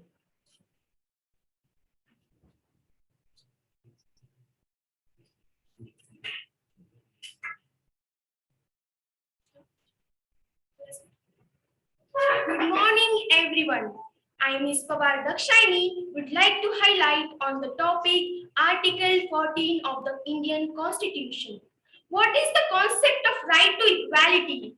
Where does this concept originate from? This concept originated from the concept of rule of law, which was given by Professor A.V. Dyson. Rule of law states that no man is above the law, and also that every person is subject to jurisdiction of ordinary courts of law, irrespective of their position and rank. Professor A.V. Dyson gave an example in which he states that be it the Prime Minister of a nation, be it a peon working at a government office, or be it any another citizen, they shall have the same responsibility for every act they do. And whatever act they do, they have to do it with a legal justification. If they do not have a legal justification, they shall be treated equally in the eyes of law. So basically, this concept states that no person is above the law and every citizen shall be treated equally by the law. Now, where do we find this concept inside the Indian Constitution? We find this concept under Article 14 of the Constitution. The Article 14 of the Constitution states that the state shall not deny to any person equality before the law or the equal protection of laws within the territory of India. What this means is that it is the responsibility of the state to give two things to the people. So Article 14 basically gives two concepts: equality before the law and equal protection of law. Now, the first concept is equality before the law, which is a concept taken from the English Constitution. This particular concept means that each and every person shall be treated equally by the law. India is a land of diversity with different castes, creed, languages and religions. But every religion speaks equally in respect of equality, such as Hinduism teaches that all people are equal. In the Bhagavad Gita, it said that I look upon creatures equally. The Bible says that you must share a fundamental equality to one another, being created equally in God's image. The Quran teaches that all people were created equally by Allah. No race can claim to be superior to another. Vedas declare that before creation there was nothing. Then the Supreme created will creation. We are all aware about the reason why the French Revolution took place, just to bring equality, to uproot the discrimination on the grounds of social, political and economical status. Now, the second concept is equal protection of law, which is a concept derived from the US Constitution. Under Section 1 of the 14th Amendment Act, the Supreme Court, in case of National Legal Services Authorities versus Union of India, said that equal protection of laws is now being read as a positive obligation on the state to ensure equal protection of laws by bringing in necessary social and economic changes so that everyone may enjoy equal protection of laws and nobody is denied such protection. To create and to bring equality among the Indians, Dr. Babasaheb Ambedkar formed the Indian Constitution. Hence, it can be concluded that Article 14 casts a duty upon the state not to deny equality before the law, which is a negative aspect, and to give equal protection of laws, which is a positive aspect. And thus, the rule is that the like should be treated alike and not that unlike should be treated alike. Thank you. Wow.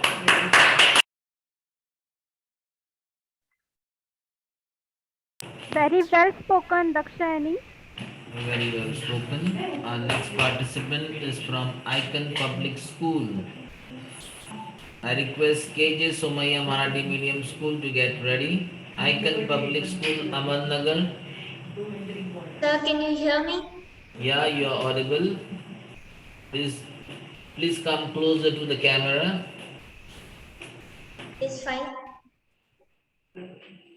Yeah, please start. Good morning, everyone. I am Aisha Nagarwala from the Icon Public School, and today I'm going to speak about Article 14 of the Indian Constitution. The famous philosopher Jean-Jacques Rousseau said, "Man is born free, but everywhere he is in chains." He did not say man is born equal. Rousseau recognized that in some primeval time, men might have been equal, and then they no longer were. From the ancient civilizations of Mesopotamia, Egypt, Greece, and Rome, one thing is undeniable. These civilizations were built on the bedrock of institutionalized slavery. The preamble of the Indian Constitution opens with the words, "We, the people of India, solemnly resolve to secure to all its citizens equality of status and opportunity." Yet, if one were to be asked what Article 14 is all about, the immediate answer would probably be equality as an absolute concept. After all, the heading to Article 14 to 18 is right to equality. It speaks of equality along with justice, liberty, and fraternity. But it does not declare that all human beings, or for that matter, all citizens, are created equal. Article 14 states, the state shall not deny to any person equality before the law or the equal protection of the laws within the territory of India. Therefore, in content, it can be considered a negative right. It is not an affirmative assertion to any right of equality, nor is it a guarantee that since all human beings are born equal, they will be treated as equal in all respects. The other aspect of the paradox of equality is its operation in relation to the functioning of the Supreme Court. A court is entrusted with the duty of upholding, enforcing, and protecting the fundamental rights of each citizen. Does this paradox magically disappear if we accept that every citizen is to be protected on a case-by-case basis? Is it dependent solely on the subjective discretion of the particular court hearing a matter? What happens to Part 3 of the Constitution and those cherished fundamental rights? Where is that heaven of freedom which Tagore wanted his country to awake, protected only by these articles from the abyss of unrestrained power? 5,000 years of history tell us that human beings are not born equal and do not live their lives as equals. Yet we find, since the 18th century, declarations of rights of man asserting that all men are created equal. On one hand, there is no equality, and on the other, we have declarations of perfect equality. And in between these two extremes, we have constitutions which recognize an extremely limited and qualified right to equality. Eliot says, between the idea and the reality, between the motion and the act, falls the shadow. The question then needs to be answered, why is there this perceived ideal of man as born equal? Is it the yearning of Rousseau for man to revert to some primeval state of nature? Or is it that if you set an impossibly high bar and strive towards it, we will attain some level of equality? I'm afraid I do not have a definite answer. The paradox could be summarized as the desire to achieve the unattainable, for a utopia, for an ideal or perfect world. To quote Oscar Wilde, a map of the world that does not include a utopia is not even worth glancing at, for it leaves out the one country at which humanity is always landing. And when humanity lands there, it looks out and seeing a better country, sets sail. Progress is the realization of utopias. Dare I venture to suggest that the quest for perfect equality is the attempted realization of utopias? Thank you.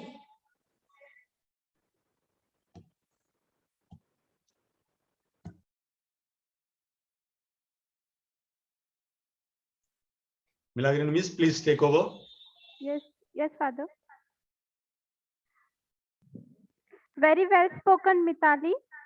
Our next participant is from KJ Somaya Marathi Medium. Excuse me, ma'am. My name is Aisha Nagarwala. Mitali is in group 2. Sorry. Yes. Very well spoken, Aisha. One second. You spoke from group 2.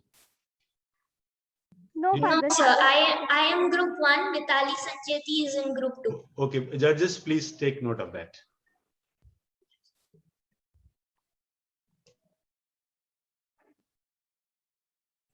Matali, so kindly do this corrections. Mitali. Judges, thank you. Our next participant is from KJ Somaya Marathi Medium School. Master Atharva. Atharva, are you there? Hello, sir. Yes, hello, beta. sir. Am I audible? Yeah, you are audible. I can start? Yeah, you can start, beta. Good morning, respected teachers and honorable judges. This is Atharva Sharma, Standard 9A, KJ Somaya High School, Shrirampur. I stand before you to express my views relating to Article 14 of the Indian Constitution, that is, equality before law. As we all know, the Indian Constitution was completed on 26th of November 1949. Dr. Babasaheb Ambedkar was the head of draft committee. He studied the constitutions of more than 60 countries before formulating the Indian Constitution. Then the Constitution came into force on 26th of January 1950. Therefore, this day is celebrated as Republic Day every year. The Indian Constitution is very vast, in which there are 395 articles, 22 parts and 8 schedules. Basically, Article 14 of the Indian Constitution is a fundamental right. What is a fundamental right? The fundamental right is guaranteed by the Constitution to all persons without any discrimination. They uphold the equality of all individuals, the dignity of the individual, the larger public interest and unity of the nation. Now let us try to understand what is equality before law or right to equality. Equality before law means the state shall not deny to any person equal protection of the equality before law or equal protection of the law within the territory of India. The meaning of this definition of Article 14 is every person who is citizen of this country has equal rights in the eyes of law or Constitution of India. There is no one big or no one small before law. There is no discrimination relating to caste, religion, color, race, etc. The government, state, as well as center should give same facilities, amenities to every citizen of this country. Equality before law is not absolute and has several exceptions to it. For example, the immunity provided to the governor and president. Reservation is also a typical example that defines that equality before law is not absolute. Let us consider a classic example. Suppose there is a cricket match going on. There are 3 people on the other side of 6 feet wall. Of these 3 people, one is handicapped and crippled. Second one is 4 feet tall and the third one is 6 feet tall. Now, in order to view the match, the third person who is 6 feet tall is able to view the match without any difficulty.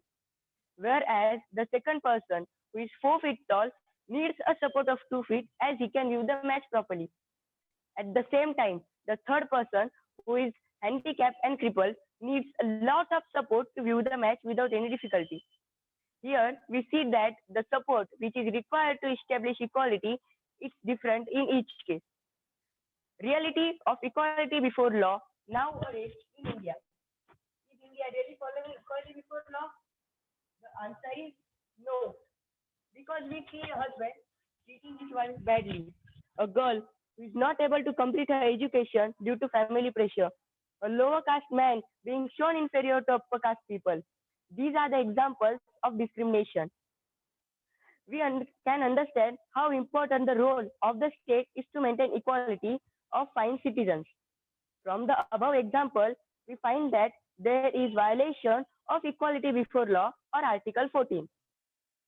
So, I would like to conclude by saying that let us become true citizens of this country and follow all the rules and regulations of our nation in order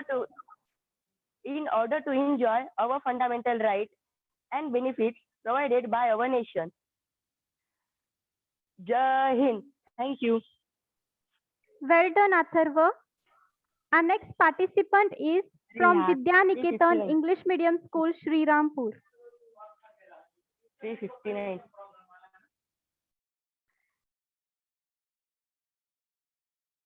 Miss Samruddhi Kishore Tanpure.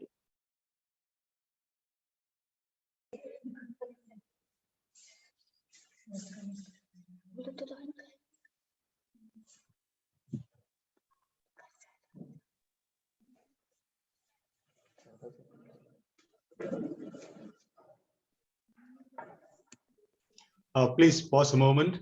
I would ask the organizers announce the next school to be ready. When one child is getting ready, you can call out the next school so that they will be ready with their camera. Now, this time lapse should be avoided. Okay, Ms. Milagrin, please inform the next school now. Thank you. Before you St. start. John School, Rahata, please be ready. Ma'am, am I audible? Yes, Ma'am, you're am I audible. audible? Yes, you're audible. You can start. Ma'am, am I audible? Yes, you can go ahead. The goal isn't earning more money. The goal is to live our life on our own terms. Good morning, everyone. I am Samruddhi Kishore Tanpure from Vidyaniketan English Medium School, Shrirampur. I am studying in Standard 8. My topic for the elocution is wealth is not the final goal of human life. I start my speech by conveying my deep respect towards all of you. A wise man should have money in their hands, but not in their hearts. It is probably said that money can buy everything. But it is really so? No, of course not. First, I would like to ask that whether money can buy time or happiness, satisfaction or confidence. No, of course not. These are the very small things that we are never going to get, no matter how much money we spend. In this modern era, money plays an important role. Everyone wants to possess money, due to which there are lots of competition around the world. People often have the thought, one who has more money, he has more powers and hence superior than others. But why do we forget that every time money is not going to help us? There may be certain situations in which there may be certain other things more powerful than money. Life is full of idiot and beautiful person. It does not mean if you have more money, you are a nice person. I don't think so. If we acquire right education and our value system are strong, we may automatically transfer into wealthiest. We will learn to respect others, do good deeds for the underprivileged, like the missile man, Dr. APJ Abdul Kalam, who had a very few material possessions. After the completion of school, he used to distribute newspapers for supporting his father. Still, he became a great scientist and 11th President of India. Dr. APJ Abdul Kalam has written a beautiful poem. Today, I would like to quote him. Money can buy house, but not home. Money can buy cloth, but not time. Money can buy book, but not knowledge. Money can buy possession, but not respect. Money can buy blood, but not life. Money can buy insurance, but not safety. We must be satisfied with our life. I have seen many people who do not have more money, but have healthy relations, peace, and satisfaction in their life. If we observe society, we can see that poor people have several tensions and stress. Still, they live their life happily with a few amount of money they have. They share whatever they have to their relatives and live together as a family. According to me, these are the wealthiest people. When people think of being a rich person, they forget that they have life to live. Guru Chanakya Nenti says in one of his slok that we should be satisfied with our life, food and money. We should never be satisfied with our studies, chanting and charity. We should never be proud of the wealth that we have because time takes it away in the blink of an eye. We should make good relations with people because when they will die, no one will remember how much wealth we have. All that they will remember is how we treated people and what values we held in our life. Money can buy a beautiful cage, but to live in the cage or enjoy your life in freedom is ultimately your choice. My base of telling this speech is real wealth is not measured in money. It is measured in our behavior, value system, and relation. I'll again end my speech by conveying my deep gratitude towards all of you. I thank everyone for giving me this wonderful chance to express my thoughts before you. Thanks to principal and judges for giving me this opportunity to speak before you. Thank you and have a peaceful day. Yes, spoken very well, Samruddhi. Our next participant is from St. John School, Rahata. Excuse me, Paul ma'am. English medium. Yes. Ma'am, am I audible? Yes.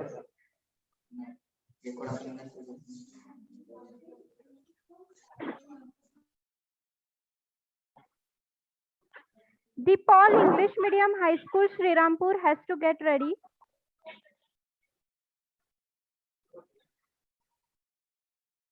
Ma'am, should I begin? Yes, begin. Until you treat everyone as an equal, you don't have a right to complain about the treatment you receive from anyone. Good morning to one and all present here. At the very outset, let me introduce myself. I am Ananya Gautamaikar, studying class 9B. The name of my school is St. John English Medium School. So today, I would like to deliver the speech on the topic Article 14 of the Indian Constitution.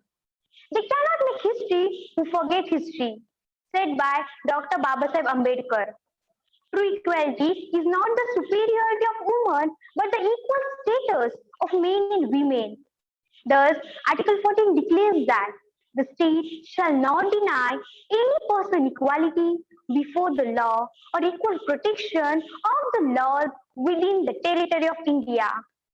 The phrase equality before the law occurs in almost all written constitutions that guarantee the fundamental rights. Equality before the law is an expression of English common law, while equal protection of law owes its origin to the American Constitution. Both the phrases aim to establish what is called equality to status and of opportunity as embodied in the preamble of the Constitution.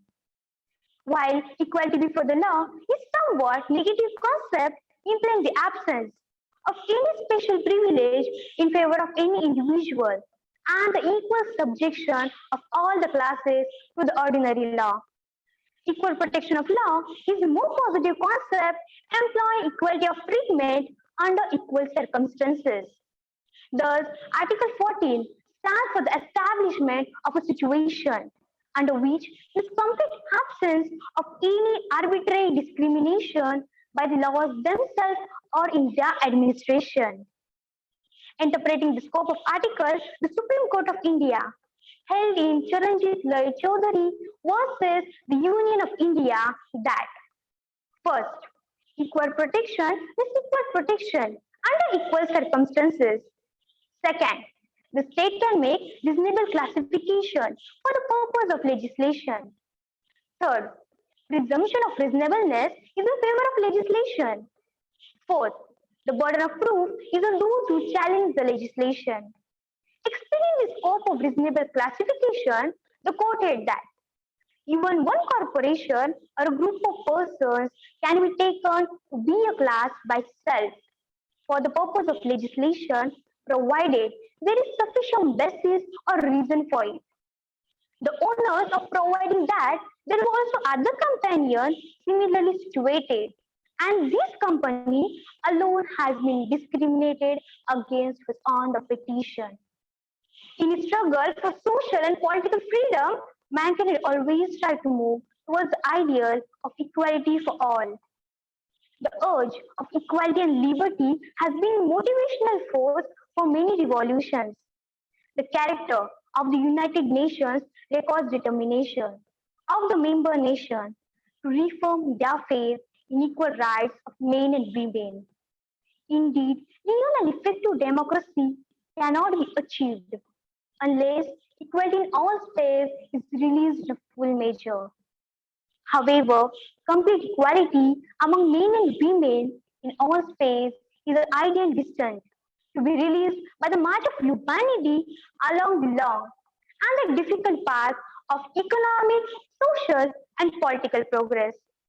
The Constitution and the laws of the country cannot assure only a limited measure of equality. The framers of the Indian Constitution were fully conscious of this.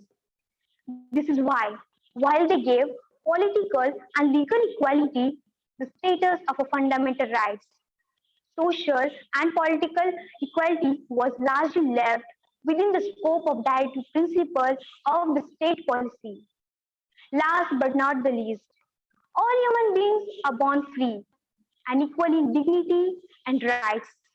They are endowed with reasons and conscience and should act to one another in a spirit of brotherhood. I believe in equality for everyone, said by the father of our nation, Mahatma Gandhi. Thank you. Very well done, Ananya. Keep it up. Our next participant is from Deep Paul English Medium High School, Shrirampur. Next participant has to get ready from the school Seva Niketan Convent School, Kopargaon. Ma'am, am I audible? Yes, you are. Shall I start? Yes. Good morning, one and all. This is Advaiti Sanjay Galve from Deep Paul English Medium High School, Shrirampur. Today I am going to talk about Vrikshavaliyama Soiri Vanchi. The saints have done the precious work of making the history of Maharashtra.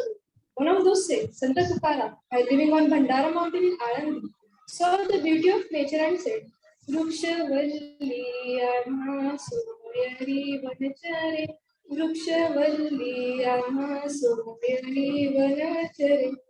This means that these trees around us are similar to our friends and relatives and the melodious voice of the birds touches the. He also says that Yene Sukhiruche Ekantaza Rasa Nahi Gurudosh Angahe, meaning by living in the proximity of trees, we attain happiness and all the flaws within us are destroyed. The existence of human beings is nothing without trees do the invaluable work of giving beauty to this nature. So it won't be wrong to say that trees are the heart of nature. They are an inseparable part of the human life. Their importance cannot be explained in words. A tree is a very precious gift of nature which will never run out. Trees are selflessly helping humans, but man is so engrossed in his own selfishness that he has become the enemy of his own people. When these trees are speechless, why would he even think of them? Because of today's urbanization, various animals have lost their habitats. Forests have started disappearing. Due to this, many animals which were an important part of the environment have become extinct. And it's man who will have to face the consequences of this. अपने हाथों से अपनी मौत बांट रहा है, इंसान पेड़ नहीं अपनी जिंदगी काट रहा है. अपने हाथों से अपनी मौत बांट रहा है, इंसान पेड़ नहीं अपनी जिंदगी काट रहा है. We humans say that we are the most intelligent animals on this earth. But we cut the trees, make paper out of it, and use the same paper to write the slogan, Save Trees. But this has to be stopped. And the easiest way to stop this is tree plantation. Someone is sitting in the shade today because someone had planted a tree many years ago. It is almost impossible for us to repay the trees what they've given us so far, but we should keep trying. The roots of trees make the soil fertile. Paper is made out of the trunk of trees. They maintain the biodiversity in nature. They are the source of oxygen. The basic needs of human beings, that is, food, shelter, and clothes, are fulfilled by trees.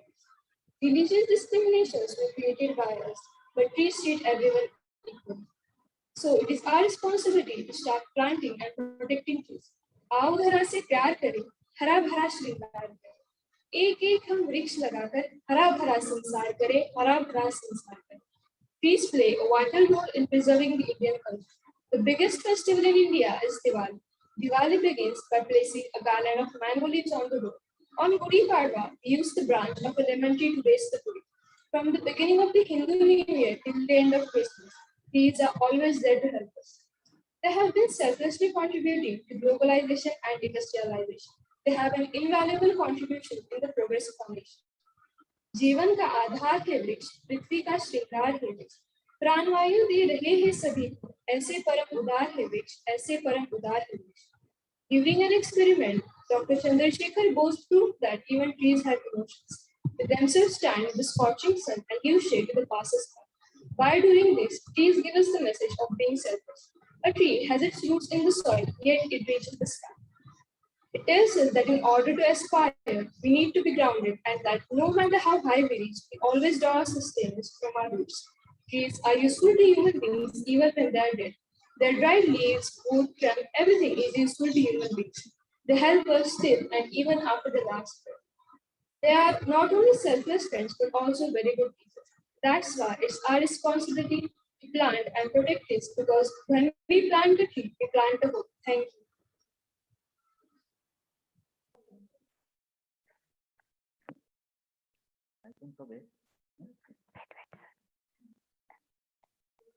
Hello, am I audible? Please go ahead. Very well spoken. She has given us the message of the importance of plants. Our next participant is from Seva Niketan Convent School, Kopargaon. Am I audible? Yes, you are. Go ahead. Being truthful is vital in life because it brings happiness and builds strong trust bonds with people.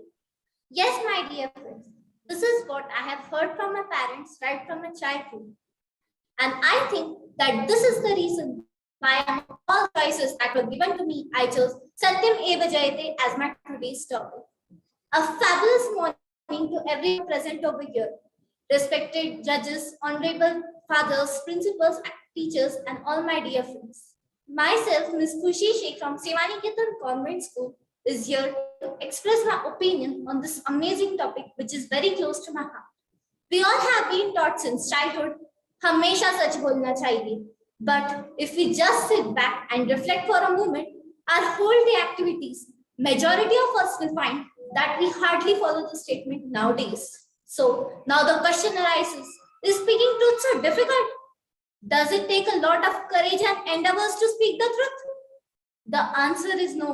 Truth is all pervasive and it cannot be denied. It is very easy to speak lies, but if one knows the beauty of truth, then I think one will always follow the path of truth. Here I remember some beautiful lines written by Sir Rick Warren, that if you want a healthy mind, you must feed your mind with truth. You must feed your mind not with junk or poison, but with truth. These lines gives us a message that truthful people understand themselves better. They know their strengths and weaknesses. Mahatma Gandhi said, "There is no God other than truth." The father of a nation took an oath before his mother that he will always speak the truth and will never deviate from the path of truth. He kept his promise till his death. During his hard days at South Africa, where he was practicing as a lawyer, and in India, during his struggle for Indian freedom, he was true to himself and was true in his speech and actions. He was respected all over the world for his truthfulness. Our epics too tell us that a person emerges victorious only if he abides by the truth. In the Mahabharata, it was the Pandavas who emerged victorious after the end of the battle.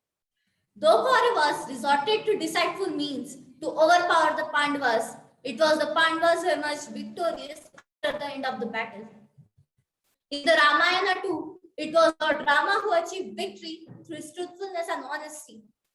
While it is true that we see many people climbing the ladders of success through dishonest means, but it is equally true that such success is only short-lived. When a person is truthful, not only he is admired, but also he commands respect from everyone around him. We all must have read the story of the lion and the cow. The lion wants to kill the cow, but the cow pleads the lion by saying it has to feed its baby. The lion did not agree at first, but after repeated persuasions, it agrees to the cow's request. The lion thinks that the cow must have fled, but when it returns, the lion is filled with love for the cow. It does not kill the cow and leaves it free. Now, this is a good example to show how truth helps us and how being truthful can save us too. Here, I would like to share one of my life's incident. One day we had a maths test in our class, and to be very frank, I was not prepared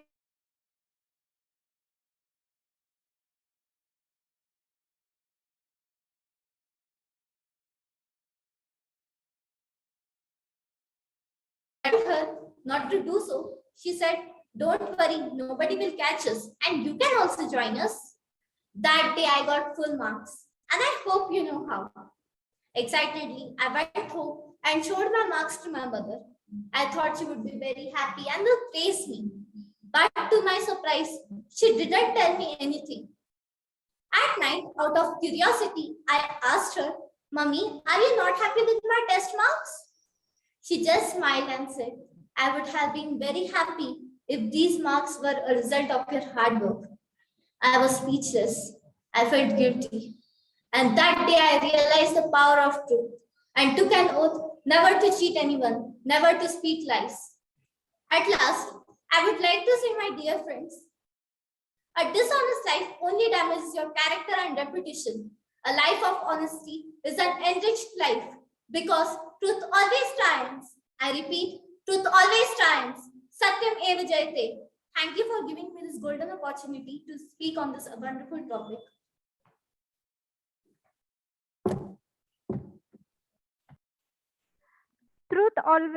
Truth alone conquers, not falsehood. A very well message given by Khushi. Our next participant is from Samta International School, Kopargaon. Yes, ma'am. Just a second. I'm switching on my video. I request Sri Sai Baba Kanya Vidya Mandir and Junior College Shirdi to be ready.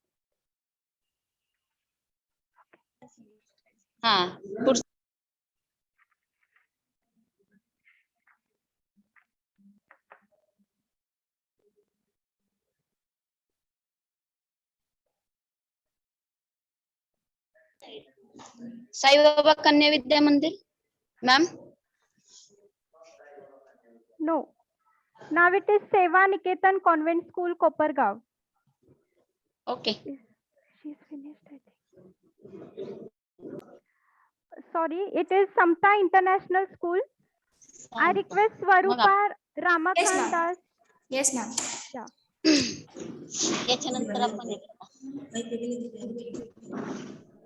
Just a second. Ma'am, should I start? Yes. Am I audible properly? Yes, you are audible. Ma'am, do tell me when to start. You can go ahead. You can start. Okay, ma'am. Well, I was quite excited when I heard about the competition and took a glance at the topics. As a few days back, I was going through a book called The Monk Who Sold His Ferrari, written by Robin Sharma. I was quite amazed and surprised at the same time of how could one sell his or own Ferrari, which people wish to buy in their dreams. Isn't it? We all wish to buy something good in our lives, and this is just one of them. But as I moved ahead in the story, I realized that the person was just an ordinary man like us, but soon became a monk in search of true solace and true inner peace. So good day to all respected judges present here. Today, I, Swarupa Snigdha Ramakandash, a student of grade 9, studying at Samta International School, Kopargaon, I'm standing here to deliver a speech on the topic, wealth is not the final goal of human life. Wealth is all connected with money, isn't it? Well, it is. Then what is money? Money is just nothing special, but just a small rectangular piece of paper attracting almost every human being on this earth, whether it be a child in the form of their pocket money, or the men around in the form of their salary, or the woman for something required to shop around. But the story, the monk who sold his Ferrari, doesn't come to a conclusion that there is no value of money in our life. Well, there is a value of money in our life, but we wrongly understand exactly how much that is. Just like time, knowledge, happiness, wealth is also a part and precious gem of our life. And we all like to gather up money, but we don't realize that it is not the final goal of us. Another quote that is really helpful in our life is that money on its own is neither good nor bad. It is just a means to an end. Again, this is not to say that money is not important, but to say that money is also not everything in one's life. Here's a story that will help us understand the true value of money. On one fine evening, 6 friends who had recently graduated from college went to their favorite professor to meet him. As they went there, they started admitting how hard and complicated life had become after college. They all started complaining for working to 8 to 9 hours per day, rude behavior of boss at work, office politics, and then competition at home. But now they all realized that they talked and understood about one thing, that is money, money, and money. After the professor listened to them patiently, he went and said, "You guys, please wait, let me bring some tea for you." He prepared 6 cups of tea for 6 students. 3 of them were made of plastic disposal cups, while the remaining 3 were beautifully designed and were made of Chinese clay. Within a second, all the friends started fighting over who should get the nicer cup. Finally, when they stopped catfighting and sat back with a cup of tea, the professor smiled and said, "See, this is the problem. You all were fighting of who should get the nicer cup. But none of you were going to eat the cup, right? You will only drink the tea inside it, being same in every of the cups. Similarly, the main aim of our life is to be happy. And for that, we need only some amount of money in our life. But many a times, forgetting our main aim and abandoning our own happiness, we just start to run behind money, just like no one and just like fools. There is so much to life after money. So many great leaders like Mahatma Gandhi, Mother Teresa, Gautam Buddha, Lord Mahavira. There are so many people who believe in simple living and high thinking. They have prospered in life and they did not run behind money. And that is where they are such a great leaders and they stand behind us as our moral values. There are so many things in life that cannot be attained by wealth, such as love, care, integrity, affectionateness, trust.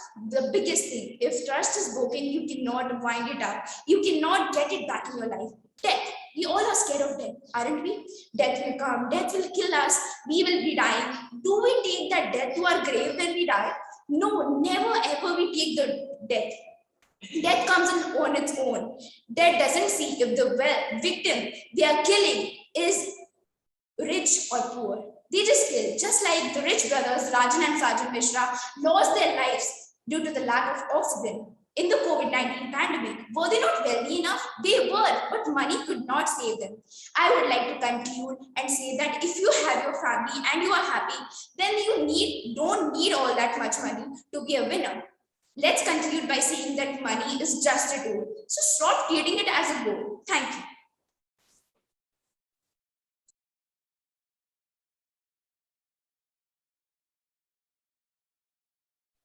Our next participant is Bhakti Nitin Mahale from Sri Sai Baba Kanya Vidya Mandir and Junior College, Shirdi. After that, Sant Vivekanand English School, Tarakpur, Ahmednagar has to be ready.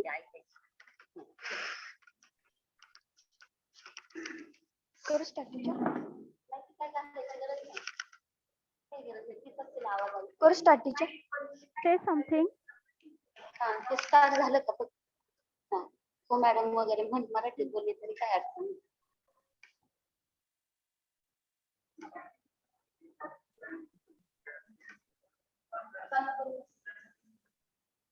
Teacher चालू करू? Yes, you can start. Honorable Chairman, respected teacher, and all my friends. My name is Bhakti Nitin Mahale. My school name is Sri Sai Baba Kanya Vidya Mandir and Junior College, Shirdi. I am going to speak on subject Article 14 of the Indian Constitution. In general sense, everybody here is capable of understanding Article 14 of the Indian Constitution. It means right to equality. Even after 75 years of independence, our country is not able to gain actual independence. Evils like discrimination are still prevailing in our country. Even the one who created our constitution suffered from this anathema. Even now, there are some places where people are not treated equally and they are discriminated on different bases like religion, race, sex, caste, place of origin, etc. Discrimination occurs when you are treated less favorable than another person in a similar situation, and this treatment cannot be objectively and reasonably justified. Discrimination can also occur if you are disadvantaged by being treated the same as another person when your circumstances are different. For example, if you are disabled or pregnant, it is important to understand that the Human Rights Act does not protect you from discrimination in all areas of your life. There are other laws offer more general protection, such as the Equality Act 2010. By knowing the scenario of India, our constitution maker added Article 14 in Indian Constitution. as the fundamental rights to citizens as well as those who are not a citizen of our territory. The Constitution of India codifies the fundamental rights, the basic human rights of its citizens, which are defined in Part 3 of the Constitution. One such right is the right to equality, which is protected under Article 14 to 18. Article 14 is the most significant of a law. This deals with general principle of equality. All situations are not covered under 15 to 18 are covered under this. Article 14 of the Constitution states that the state shall not deny to any person equality before law or the equal protection of the laws within territory of India. This means that who lives within territory of India has equal right before law. This equal will be treated equally. This article constitutes of two parts, being first is the equality before law and second is the equal protection of the laws. Although both sound similar, but they don't mean the same. The word law in a formal expression is used in a genuine sense, a philosophical sense, whereas the word laws in a latter expression denotes specific laws in force. Equality before law talks about equal subjection of all citizens. It means rich or poor, high or low, official or non-official, to the ordinary law of the land administered by ordinary law courts, and is a negative concept as implies the absence of any privileges in favor of individual and equal subjection of all classes to the ordinary law. Whereas equal protection of the laws is a positive concept as it implies equality of treatment in equal circumstances, both in privileges, comfort, and liabilities imposed. So all the persons must be treated alike on reasonable classification. Among equal law should be equal and equally administered. The guarantee of equal protection applies against substantive as well as procedural laws. Jai Hind. Thank you.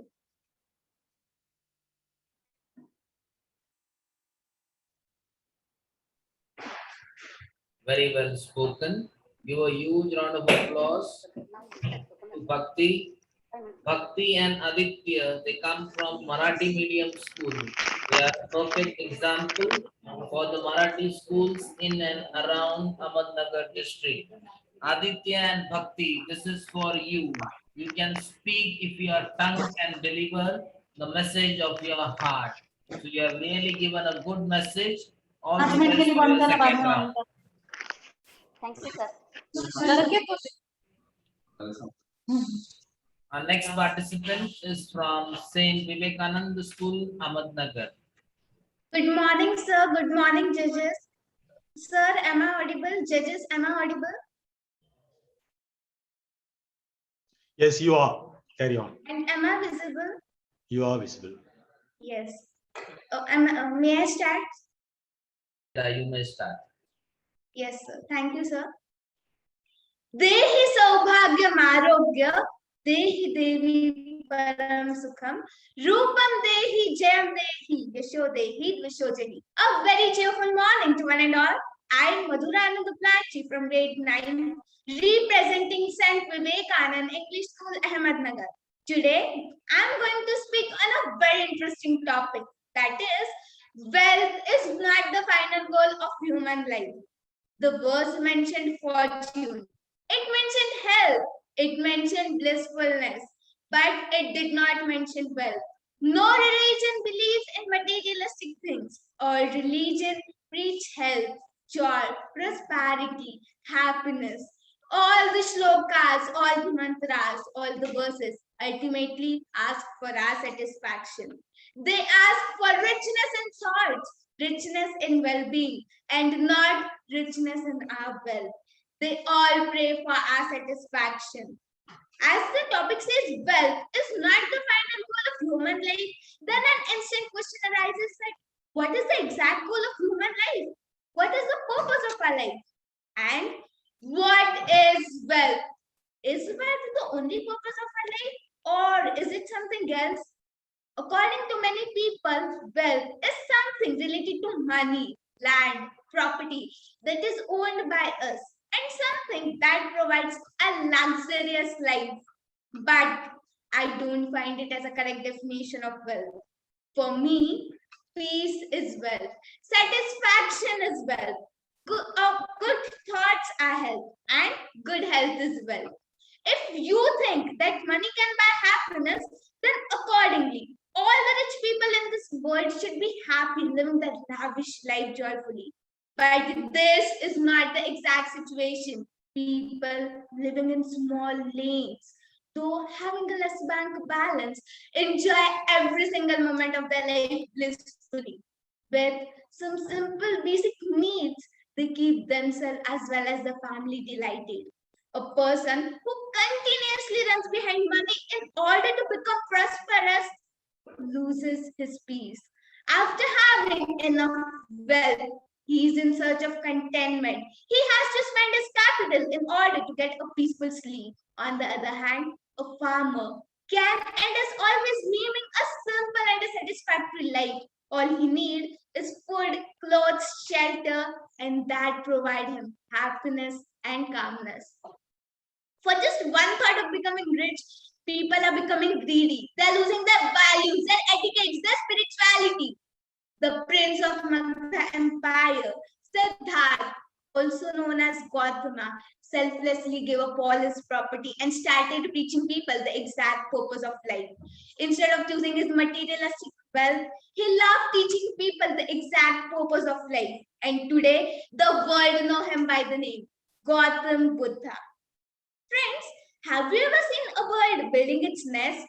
Whenever a bird builds its nest, it completely engrossed in its work. But does it get so engrossed that it forgets to fly? No, it still flies, opening its feathers high above the sky. Then why do we humans get trapped in the wings of luxury and forget to enjoy our life? You all might have heard Taliban assaults over Afghanistan, the place where people used to go for relaxation. Children used to play. But now, this place is surrounded by the people holding guns in their hand. A question arises that will this place be back to normal? A question arises that will people be able to enjoy their life again? There, people are running for their life. For the sake of their protection, they're leaving their wealth back. This illustration states that human will fight for human life only, no matter how long we run behind money. But at the end of the day, we seek our peace, our satisfaction, and our protection. I hereby stand before you to say that wealth can be achieved by humanity, wealth can be achieved by love, wealth can be achieved by our helping hand for others. Let's not lose our life by running behind the money in the circle just like that hamster. Let's enjoy our life to its fullest and make it memorable. Thank you.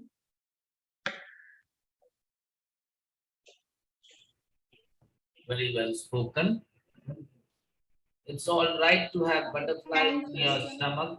Just get them to fly in formation. I repeat and say, it's all right to have butterflies in your stomach. Just get them to fly in formation. So with butterflies in our stomach, we will break for 5 minutes, and after 5 minutes, we'll come back.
All the teachers and participants are requested to move around in our school campus.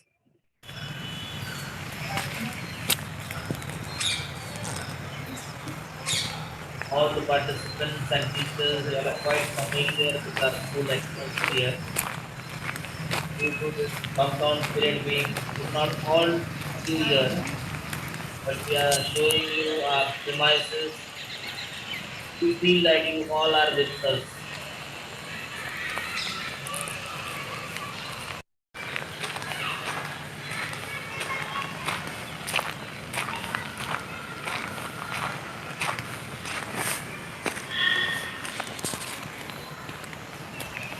In the morning, you had a walk through. Now we'll have a hop through.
Tawny Parfitkur.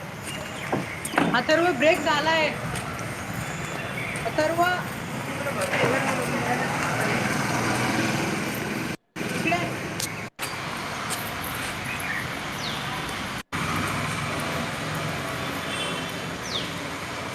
Students are requested to mute themselves. Within 30 seconds, we'll come back. Break चालू झाला. ते सांगत होतो. चालू होणार आहे. तू तयारी बिघडू. Who is this? Please mute yourself. Who is this boy? Please mute yourself. माझी आज गुड आफ्टरनूनच होणार आहे वाटतं. May I request all the participants to mute themselves. Participants, please mute yourself. Organizing committee, should we start? Organizing committee, should we start?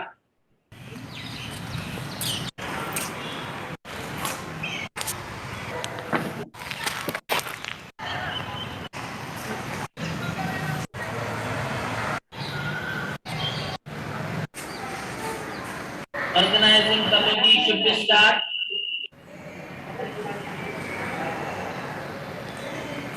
I think we can This start. is second round. We can start, yes. Yeah, thank you, Father. But this is second round. Welcome back to witness the district level English education competition. We begin with Group B, that is set 2. I hope all the participants are ready. Are you ready, participants? Yes, sir. Okay, so I hope you have enjoyed the beautiful atmosphere of St. Xavier's campus. We were trying to make you feel at home. So I suppose that you have taken a nice ride. Now we begin with part 2. The first participant is from Sharda English Medium School. Judges, should we start? Judges, are you all ready? Yes. Thank you, Father. We begin with Sharda English Medium School. Miss Aditi. Miss Aditi, are you available? Am I audible? You are audible. I request the next. Yeah. I request the next school to be ready. Atma Public School, please get ready. Aditi, you can start, beta. Aditi, please start. Darkness cannot drive out darkness. Only light can do that. Hate cannot drive out hate. Only love can do that. Hello everyone. I am Miss Aditi Talware from Sri Sharda English Medium School, Kopargaon, with the topic, Love is the weapon to bring peace along the national borders. Let us not use bombs or guns to Recording provoke all these things. Everything is recording. Let us use love and compassion. No. Nobel Prize winner Malala I didn't see. said in her speech, Okay. I do not hate the Judges, Taliban and the Father Jaising has demuted his but if there is a gun in my hands and he is standing in front of me, I would not shoot him. This is compassion that I have learned. This is what my soul is telling to me. Be peaceful and love everyone. God created every one of us to be free. And he never told to hurt anyone, to kill anyone, or to set the boundaries which will lead to wars or conflicts. Even all the major religions throughout the world do not consist of performing any of the certain acts which will harm the world peace and mankind. Unfortunately, we have interpreted the term religion as for our own convenience and comfort.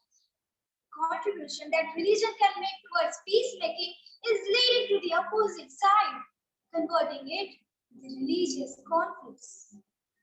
Ashoka the Great felt extremely unhappy even after winning the Kalinga War. He was immersed in grief seeing the horrifying state of Kalinga with blood and tears all around. Kalinga War prompted him to devote the rest of his life towards non-violence, and he became a follower of Buddhism. Earth is the playground of all unborn children. We cannot allow it to be the playground of nuclear weapons. During the World War II, the bomb had killed an estimated 140,000 people in Hiroshima and a further 74,000 people in Nagasaki. Even today, there are wars and conflicts taking place all around the world. Human race is fighting for the peace of land. Mankind must put an end to all these wars, or else war will put an end to the mankind. Remember, it is easy to break down and destroy. The heroes are those who make peace and build. Peace is not just the absence of conflicts. It is the creation of an environment where every one of us can flourish regardless of caste, creed, religion, gender, and all the social markers of difference. I have a dream to make this world a better place to live for our unborn generation. And that dream will come true only and only through silent revolution. I believe that there will be a world where every one of us can live peacefully, and the concepts of war and armed conflict will be an outdated method of setting differences among nations and communities. Let us prevail peace everywhere with love, unity, and care. With this, I end up my speech here. Thank you and have a great day ahead. Very well spoken, Miss Aditi. Our next participant is from Atma Malik English Medium Gurukul and Junior College, Kokamthan. Ma'am, am I audible? Yes. After that, Vidyaniketan Academy School, Shrirampur has to be ready. Am I audible? Yes, you are audible. Should I start? Yes, you can start, please. If your ego starts with I'm big, I'm important, I'm special, then you are in some disappointments. When you look around, what we have discovered about the universe, no, you're not big, you are not. You're small in time and in space. You have frail vessel called human body, which is limited on the earth. Atma Malik and very warm good morning to respected principals, respected teachers, respected judges, and all my dear brothers and sisters. And dear friends, myself Sakshi Bhosle from grade 9, from Atma Malik English Medium Gurukul and Junior College, taking a great opportunity to speak on the universe is the body of Paramatma. Amazing and unbelievable how the planets rotate perfectly in their orbit, how its sun, hot moving ball, and moon so cool, who created the sky, the earth, the water, the air, and all of our human beings and living things. Is there some supremely intelligent being? Certainly, the universe was not created by chance. There is certainly some divine power or some supremely powerful person who has created everything. The mystery regarding the creation of the universe was kept hidden till today is now revealed. Since ages, it has been the grace of mankind that the true spiritual knowledge was kept hidden. The devotee society till now was ignorant about the true story of the formation of the universe, whereas every holy scripture provides enough evidence that how does the universe begin. Now, what do you mean by Paramatma? Paramatma is a Hindu, which means supreme soul or super soul. According to Indian mythologies, Paramatma is considered as the single source of energy and power who is running all this world. Atma is the soul or simply your soul, while Paramatma is the soul to whom all the souls of world are attached. There is only one corner of universe you can be certain of improving, and that's yourself. The super soul or Paramatma is a partial representation of the supreme person who oversees and sanctions that all goes within this material world. Paramatma is within each atom and each living thing, entity accompanying the individual Atma, soul, throughout each of our material bodies and helping us to fulfill our individual desires and desires. In Bhagavad Gita, Krishna explains that how he has super soul simultaneously exists in the hearts of all beings as well-wishing friend for everyone. the witness to all the activities, the maintainer of all the things, and supreme controller within the universe. Being external, Paramatma was present even before the creation, when there was no creative impulse. It is the eternal truth and ultimate reality. It is the smallest among smallest one, biggest among biggest one. Anorniyan Mahatto Maheyan. Even thought the truth is one, but people call it by different names. Ekam Satvipra Bahudda Vadanti. Paramatma is present each atom and each living thing.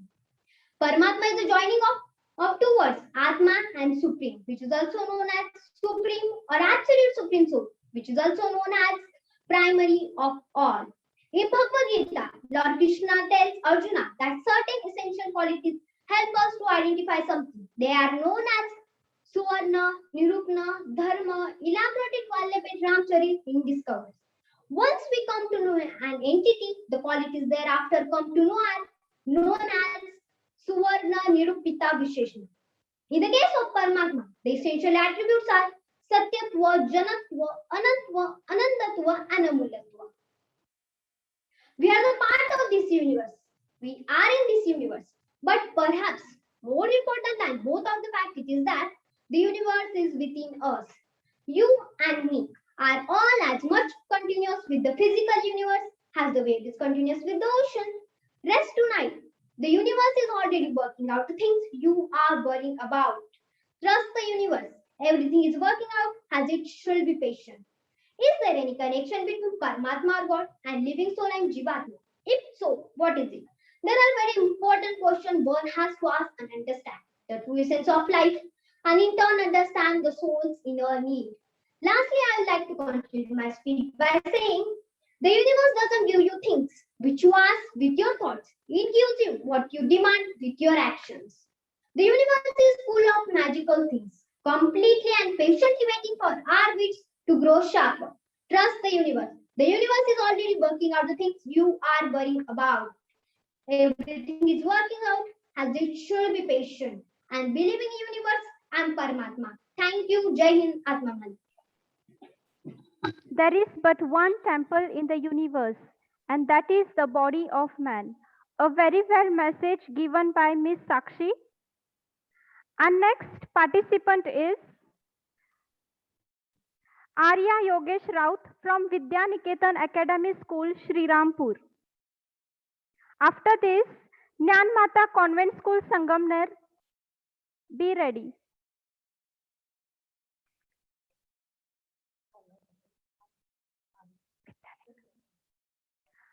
Arya Yogesh Raut. Respected judges, am I audible? Speak little louder. Speak louder. Am I audible? Still more louder, please.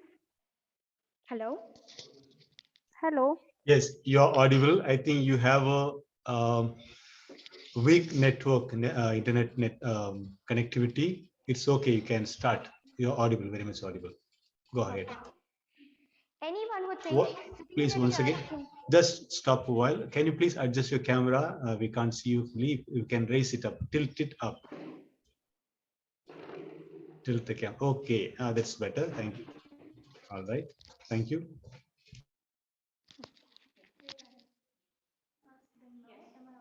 Okay, am I audible now? Yes, you are. You are. Anyone who thinks sitting in a church can make you a Christian, sitting in a temple makes you a Hindu, and sitting in a mosque makes you a Muslim must also think that sitting in a garage can make you a car. Hello everyone, this is Arya Yogesh Raut from Ambitious 9th of Vidyaniketan Academy, here to speak on the most sensitive topic when religion is mixed with politics, humanity dies. In today's world, two things are quite visible that I'd like to share with you all as an example.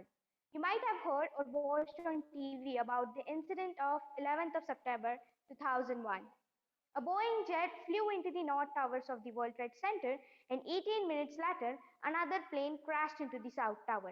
And within 2 hours, both the towers had collapsed, resulting in the death of 3,000 innocent people. Now, these 3,000 innocent people who were killed, were they guilty or criminals? They were innocents. What was their religion? This included people from all the religion. What was their country? This included people from all the countries. This means that 3,000 innocent people from every religion and every country were killed. After this, one of the terrorists came and reported to TV that whatever happened was really good. And you know about whom I'm talking. That's Laden. So as he came and reported that whatever happened was really good, this means he supported the death of 3,000 innocent people, right? You might have seen Shah Rukh Khan's movie in which he says, "My name is Khan and I'm not a terrorist." And let me remind you, the fifth surah of 32nd ayat of Quran states that if you kill a single innocent person, it's just like killing the whole humanity. One more example that I'd like to share here is 3 years ago, I could hear a news that Muslims had been burned down and were killed to death in Lahore. The same repetition took place in Uttar Pradesh, Muzaffarnagar, where many Muslims were killed. Then I felt that the problem was all about Muslims. But after a month, I could hear a news about sectarianism of Bangladesh, where many Hindus and Muslims were killed. Then I realized that it was all about conflicts between Hindu, Muslim, and Buddhist religion. But the news went on highlighting as religious conflicts. Friends, here I'd like to talk about politics. Whatever is going on has nothing to do with our Hindu, Muslim, and Buddhist religion. It's all about the bloody and blurry politics. What does our religion tell us? For explaining this, we have three great values. The first one is Vasudhaiva Kutumbakam, which means the entire humanity is my family. If I'm a good person, how can I hate any of my family members? And why should I? Because they all are a part and parcel of my family. Secondly, love thy neighbor. So if I'm a good person, instead of keeping the feelings of my neighbor, would I think of his religion? Though he belongs to any religion, he should always be welcome for me. The third one is the doors of heaven are never open for a person whose neighbor sleeps with an empty stomach. In short, every religion tells us that humanity is the greatest human value. Every religion asks us to love everyone, to serve everyone, and to help the needy. But nowadays, there's a mind game named politics, which uses religion as a tool to win their games. Games of religious conflicts, games of killing humanity, games of terror, games of communal disputes. Any XYZ person comes and tells that a particular person has used abused word for the religion, and the blind players of the game just run behind that XYZ person without even knowing what actually those words were. And this blind faith leads to a massive bloodshed which snatches a father of a son, a mother of a family, and the childhood of a child. We all are fighting for some blind reasons, but it's not the time to fight for some unnecessary reasons put forth by some criticized people. If you want to fight for the availability of bulletproof jackets for our soldiers who are sacrificing their lives. Fight for the politics against terrorist attacks. Fight for the Rajniti of Kisan's issues. Let's all stop this foolishness. We all youngsters, we all Indians has to put down the blindfolds of our eyes and has to tackle this blurry situation. We all have to unite together and we all have to implement and follow the most pious and greatest religion, that is humanity. Be human, save human. Thank you.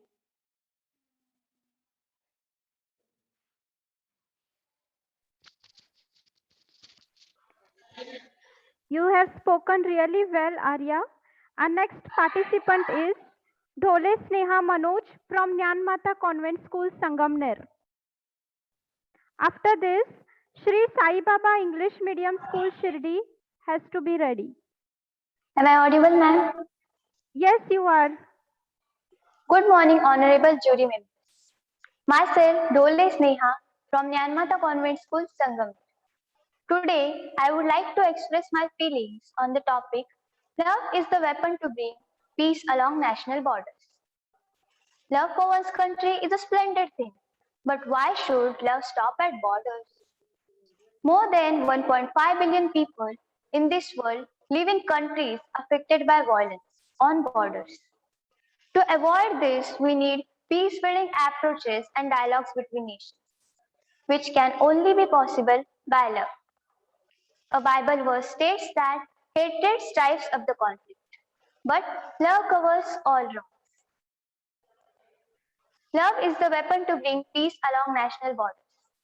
Nowadays, nations are using nuclear weapons, nuclear bombs, rockets, missiles, etc., etc., and etc. But according to me, the most powerful, strongest, purest weapon to bring peace along national borders is love. Love grows when it is shared, right? So shouldn't we share this love with our neighboring countries? And when it comes to expressing love, respect is one of the greatest expressions. As we love and respect our country, we must also respect other countries. By being an Indian citizen, as we say, India is my country. All Indians are my brothers and sisters. In the same way, we must also say, this world is my world. All citizens of this world are my brothers and sisters. This entire earth, this entire world is one family. We belong to the same human race. We must not emphasize the differences between nations. Love is the weapon to bring peace along national borders. It is very true. And when it comes to family, there is love, there is respect and trust between family members. We must also respect, trust all nations and other nations. Vasudhaiva Kutumbakam, a Sanskrit phrase found in Hindu text, means that this entire world, this entire earth is one family. Peace has always been a central feature of India's foreign policy. Article 51 of Indian Constitution also states to promote international peace and security. Not a single country in this world is self-sufficient. All countries are dependent on each other for several reasons. Economic development of all countries is dependent on friendly relationships and peace between nations. Peace between countries must rest on the solid foundation of love. This great quote is said by our great leader, Mahatma Gandhi. Non-violence is also greatest motivation for nations. By getting inspired by St. Ignatius' prayer of generosity, I have added my own prayer in it. So let us pray to the Almighty. Dearest Lord, teach us to be generous. Teach us to love and serve each other as brothers and sisters. Teach us to give with love and not to count the differences between nations and borders. Teach us to understand that humanity is greater than all conflicts, wars between nations. Teach us to heal this world and make a better place for all of us, and maintain love, peace, respect, trust between all nations along national borders. Thank you and Jai Hind.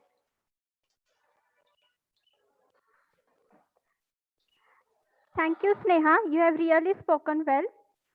Our next participant is Miss Prachi Sudhir Chaudhary from Sri Sai Baba English Medium School, Shirdi. After that, Atre Patil Public School, be ready.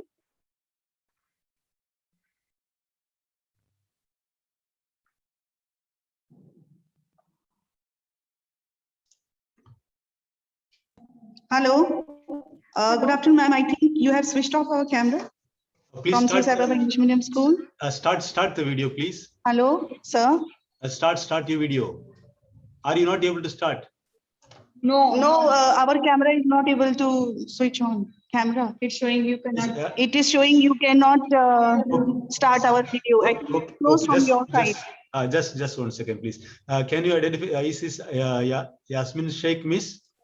I'm Yasmin Sheikh speaking, and school please. is Sri Sai Baba English Medium School, Prachi. Yes, I have enabled you. Please start the video now. Yes. Okay. Are you? Wait. We are just switching it on. Just hold on. Yes, please. Yeah. It is not switching on, sir. Not switching on? Oh, No. Yes, you're on. Yes, you're on. Yeah. Switch on the video and see. It is on. You are on, please. Are we? No, sir. In our mobile, it is not showing. We are able to see you. Please start. We are seeing. Yes. Go ahead, please. Right. We are seeing you. Please start. See, wait. No, I'm not from this.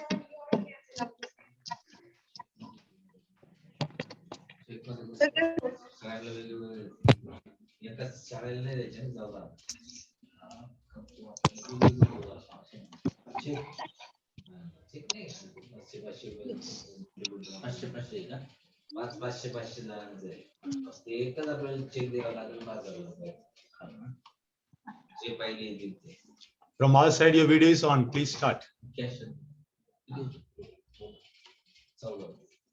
Yes.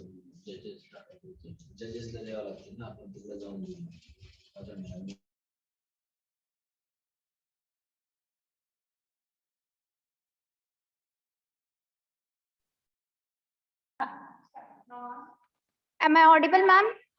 Yes, you are audible. Please start. Shall I start? Yes, please. The kindness is the language which the deaf can hear and the blind can see. A very charming good morning, everybody. Respected father of Saint Xavier School, honorable judges, teachers, and all participants. This is Prachi Chaudhary from Sri Sababa English Medium School, Shady. And today, in next few minutes, I will be shedding some light on the topic "Do unto others what you want others do to you." Now, here I understand the topic seems to be just a basic quote, isn't it? Think about it practically. Okay, so let me help you with it. Imagine what 7 billion humans could accomplish if they loved and respected one another. Just imagine. Imagine if there was no greed. Imagine if there was no comparison. If everyone was running their own race, but cheering for all others at the same time. Maybe we will never see that in our lifetime. But what we can do is start with ourselves. Start with yourself. Choose to lift others up. Choose to set the example. The example of kindness and integrity. The example of compassion and understanding. I also know 95% of you would laugh at this idea. Well, that's not practical. Yeah, you know what? Heroism is an impractical sport. For example, I'm sure you all know who is Anand Mahindra sir. He's the chairman of Mahindra Group. So in 2018, Steve Wozniak, the co-founder of Apple, with Jobs had came to Delhi. He made a controversial statement about Indians. He said, Indians are good at studying hard and good at achieving some success in life, like acquiring an MBA degree or buying Mercedes with hard work. But Indians are not creative people. In response, Anand Mahindra sir said, I love it when such comments are made. Nothing like a sweeping stereotype to get our juices flowing and prove it wrong. And added, thanks Steve Wozniak, come back soon, we will make you sing a different tune. I believe this reply is quite fascinating because if there was anyone else in his place, they would have probably said, you know nothing about India. Our culture was miles ahead when your country didn't even exist. Nobody asked for your opinion. You think about it, what would be your reaction after that incident? Exactly the same, right?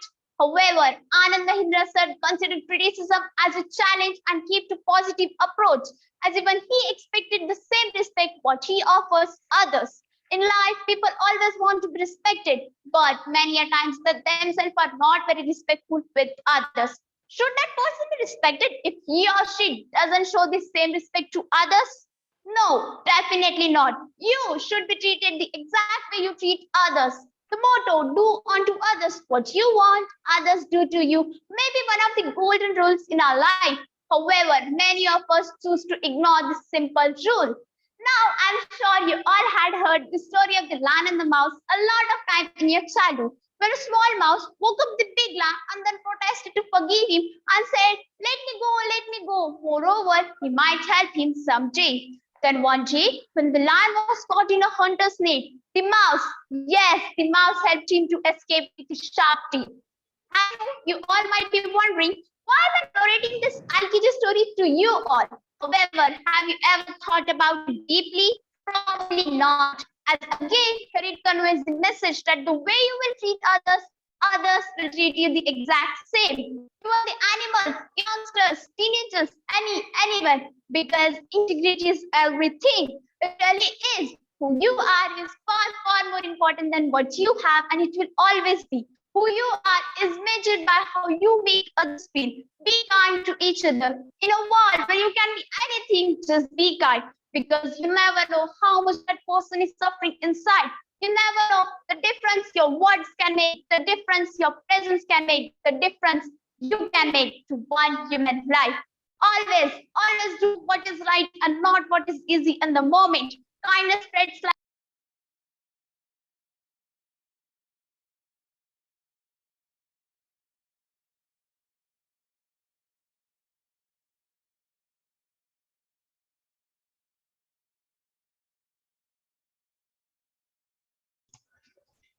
Dear student, what happened? I think you lost your network, looks like. Just check your network. you really can make a huge difference in the world today and every other day. Treat everyone with the same level of kindness that you like for yourself. Not because everyone is nice, but because you are. There's a quote that says, no matter how educated, talented, you believe you are, how you treat people ultimately tells all. Thank you. You have done an excellent job, Prachi. Our next participant is Samruddhi Kale from Atare Patil Public School. After this, St. Mary's School, Nevasa has to be ready. Am I audible? Yes, Samruddhi, you are audible. May I start? Yes. Love is a powerful and just weapon. Indeed, it is a weapon unique in history which cuts out wounding and ennobles the man who wields it. A good note to everybody present over here. I'm Samruddhi Kale representing Atare Patil Public School. My topic is Love is a weapon to bring peace along national borders. Peace is not only the absence of war, it is also the absence of poverty, unemployment and inequality. World peace contributes to reduction of war. Warring countries and internal nations conflict can be reduced if world peace existed. War is a main cause of human suffering in the world. Wars happen due to the absence of love in people's heart. Love is a weapon that should be with every one of us and everyone should use it to bring peace. In modern times, military threats and opportunities have been singled out as key factors for formation of political unions and federations, such as United States, Switzerland, and Germany, whose borders, as Otto von Bismarck famously stated in 1826, were to be decided not by speech or decisions of majority, but by iron and blood. By the end of Second World War, the young and courageous businessman Raoul Wallenberg saved the lives of tens and thousands of Hungarian Jews. Some estimates suggest that he saved about 1 lakh people. He was a man with great humanity and decisiveness. Like him, many other kind-hearted people saved the lives of other people during war. So it is said that the fruit of silence is prayer. The fruit of prayer is faith. The fruit of faith is love. The fruit of love is service. And fruit of service is peace. Let us not use bombs and guns to overcome the world. Let us use peace and compassion. Peace begins with a smile. Smile 5 times a day at someone you really don't want to smile. Do it for peace. Let us radiate the peace of God and so light. Peace and war begins at home. If we truly want peace in the world, let us begin by loving each other in our own families. If we want joy, we need every family to have joy. Hate cannot drive out hate. Only love can do that. Hate multiplies hate. Violence multiplies violence. It is like the descending spiral of destruction. So when Jesus says, love your enemy, he is setting forth a profound and ultimately inescapable admonition. In present, Afghanistan crisis also underlined the problem of peace and love. Afghans are the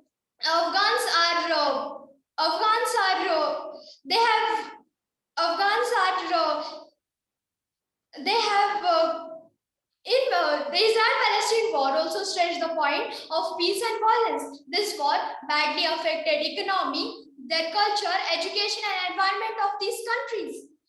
To bring growth and prosperity, the path that wiser people choose is of peace and harmony.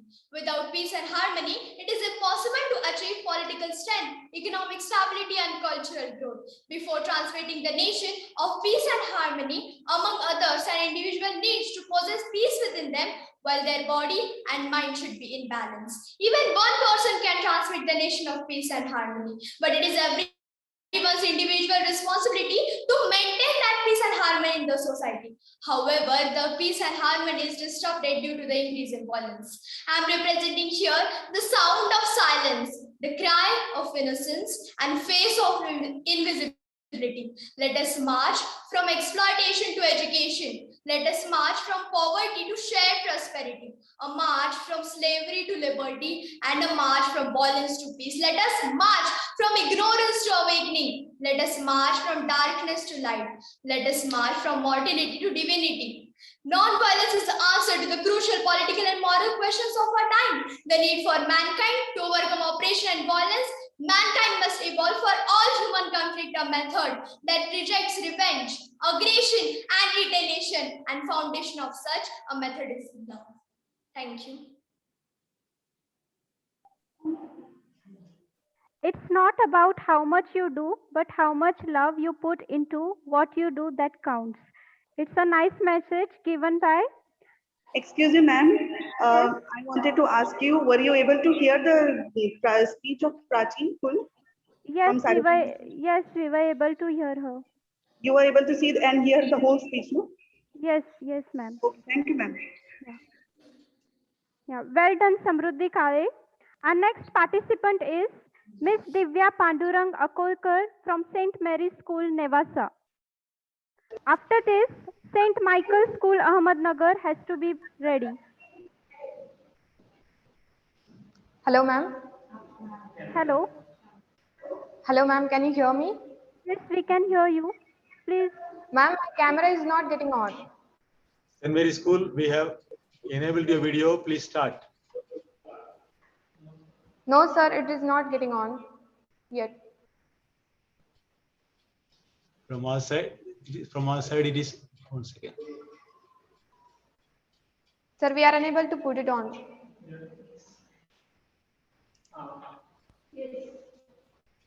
Hello, sir. Am I visible? Yes, you are. May I start now? Yes, you can. Hello, sir. Please start. A very warm and a peaceful morning to each one of you present over here. Wishing you all a day full of sunny smiles and a mind full of happy thoughts. Myself, Miss Divya Pandurang Akolkar, standing before you to share my insights on the topic, do unto others as you want others do to you. This is a biblical verse which is most commonly referred to as a golden rule. Bible verses issue an injunction which is among the highest, most beautiful things that religion has to offer. This message sadly is lost to a large extent today among the irreligious and religious alike. Parallels to the golden rule Bible verses. Although the golden rule, as it is called, was most famously stated by Jesus Christ. However, there were other formulations of this rule around before the time of Jesus. There were important differences in the other versions of the golden rule and the version taught by Jesus. The golden rule has also been featured in various formulations by many different religions. In Judaism, it says that what is hateful to you, do not do to your fellow. This is the entire law and the rest is commentary. Islam says you are not a believer until you desire for your brother that what you desire for yourself. Buddhism says do not do to others which you yourself find hateful. Hinduism also says that this is the sum of duty. Do not unto others that can cause you pain if done to you. Now, here goes the story of how the golden rule can be helpful in our lives to solve our problems. The story is about a Chinese girl Lily and her mother-in-law. A Chinese girl Lily got married and stayed in with her mother-in-law. Since her mother-in-law was obnoxious, Lily decided to kill her. She went to the doctor to get the slow-acting poison. The doctor said, just so that people don't suspect you, treat your mother-in-law very nice, as you would want to be treated. So, Lily was very nice to her mother-in-law as she sipped a little amount of poison in her food each day. But now, a funny thing happened. Both of them started getting along much better and became best of friends. So now, Lily went back to the doctor and she said, I now love my mother-in-law and don't want to kill her. Please, give me something to counteract the poison.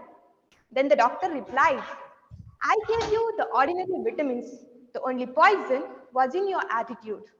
From this story, we come to know how the golden rule can be helpful in turning even enemies to friends. The basic way to implement golden rule is to treat other peoples the way you want to be treated. For this, you should ask yourself a simple question. How would I feel if someone else treated me the way I want to be treated?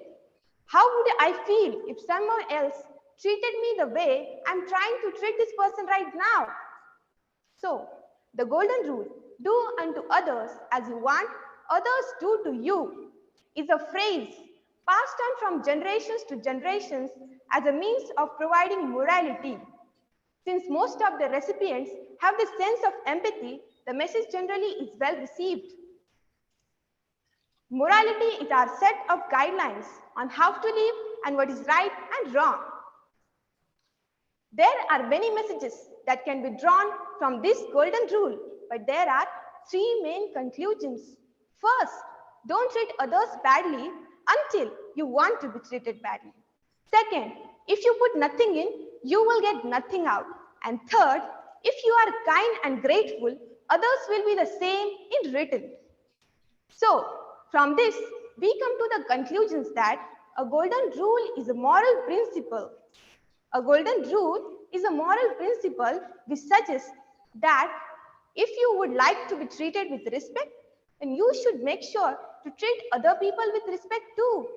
Now, I would like to conclude my speech by saying human beings are members of whole in creation of one essence and soul.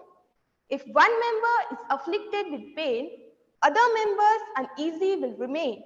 If you have no sympathy for human pain, the name of human you cannot retain. Thank you.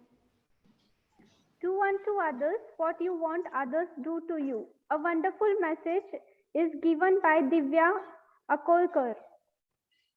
Our next participant is Devan Sanjay Zawar from St. Michael's School, Ahmednagar.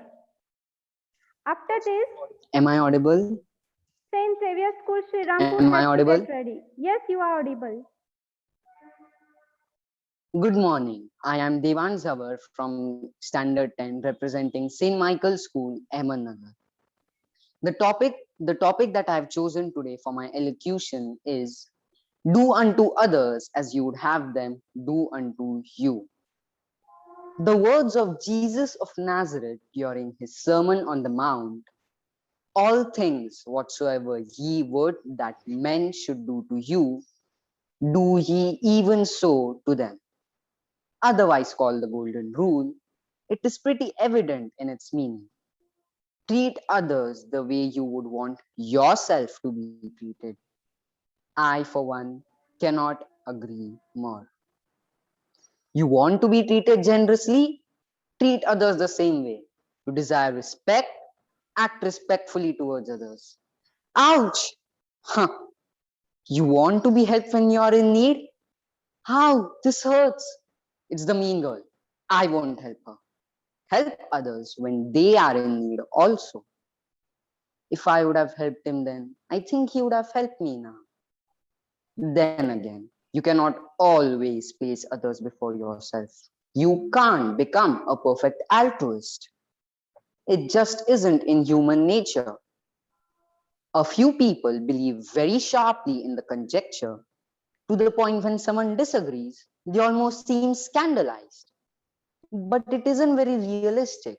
You are not a human being if you do not prioritize yourself over others at some or the other point.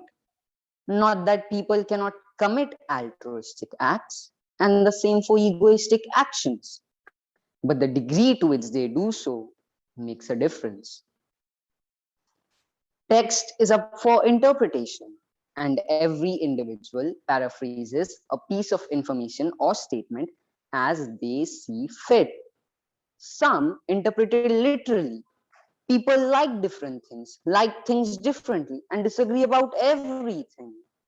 How can we expect that treating others as we want to be treated will lead to any sort of agreeable outcome? Whether this is true or not, I do not know. I believe that the rule asks you to put yourself in their shoes and question, how would I like to have been treated if it were me? I like a blue tie. The other one likes red. When I perceive this, I want the red tie if I see it from their eyes. That is what I feel the law implies. And of course, every popular talk has some kind of controversy in it. It isn't interesting otherwise, is it? If a person is contemplating suicide right in front of you, will you stop them if you go by the rule? The rule asks you to put yourself in their position and ask, what would you have liked to happen? They don't want to be stopped. They are sick of their life. Of course, a decision cannot be taken simply by one sentence written in a holy book. But people do what they believe in and not else.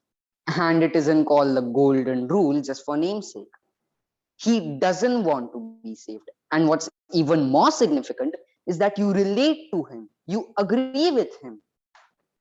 But then again, when creating a simple rule like that, it's more directed towards your average person than someone with mental illness, especially when they are starting to become nihilistic.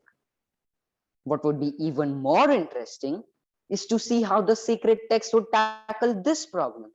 How would they ask their followers to act were they to follow their own rules and the situation remain the same? What's important here is that you feel like he does. You are on the verge of doing it yourself. So save him what every individual's morality would ask you to do, or let him fall because you know how he feels all too well. I ask, what would you do? Thank you. Thank you, Devansh. You really spoke well. Our next participant is Pranjali Wagh from St. Xavier School, Shrirampur. After this, the Icon Public School has to be ready.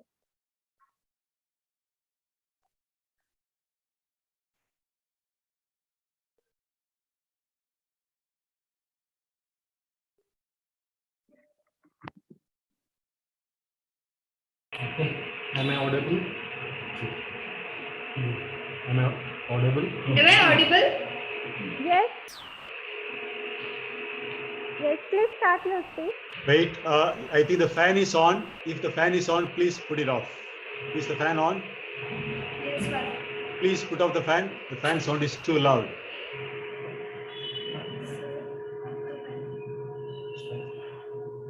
Is there any other device on with you all? Please put off your other devices. Everything is off, Father. Here.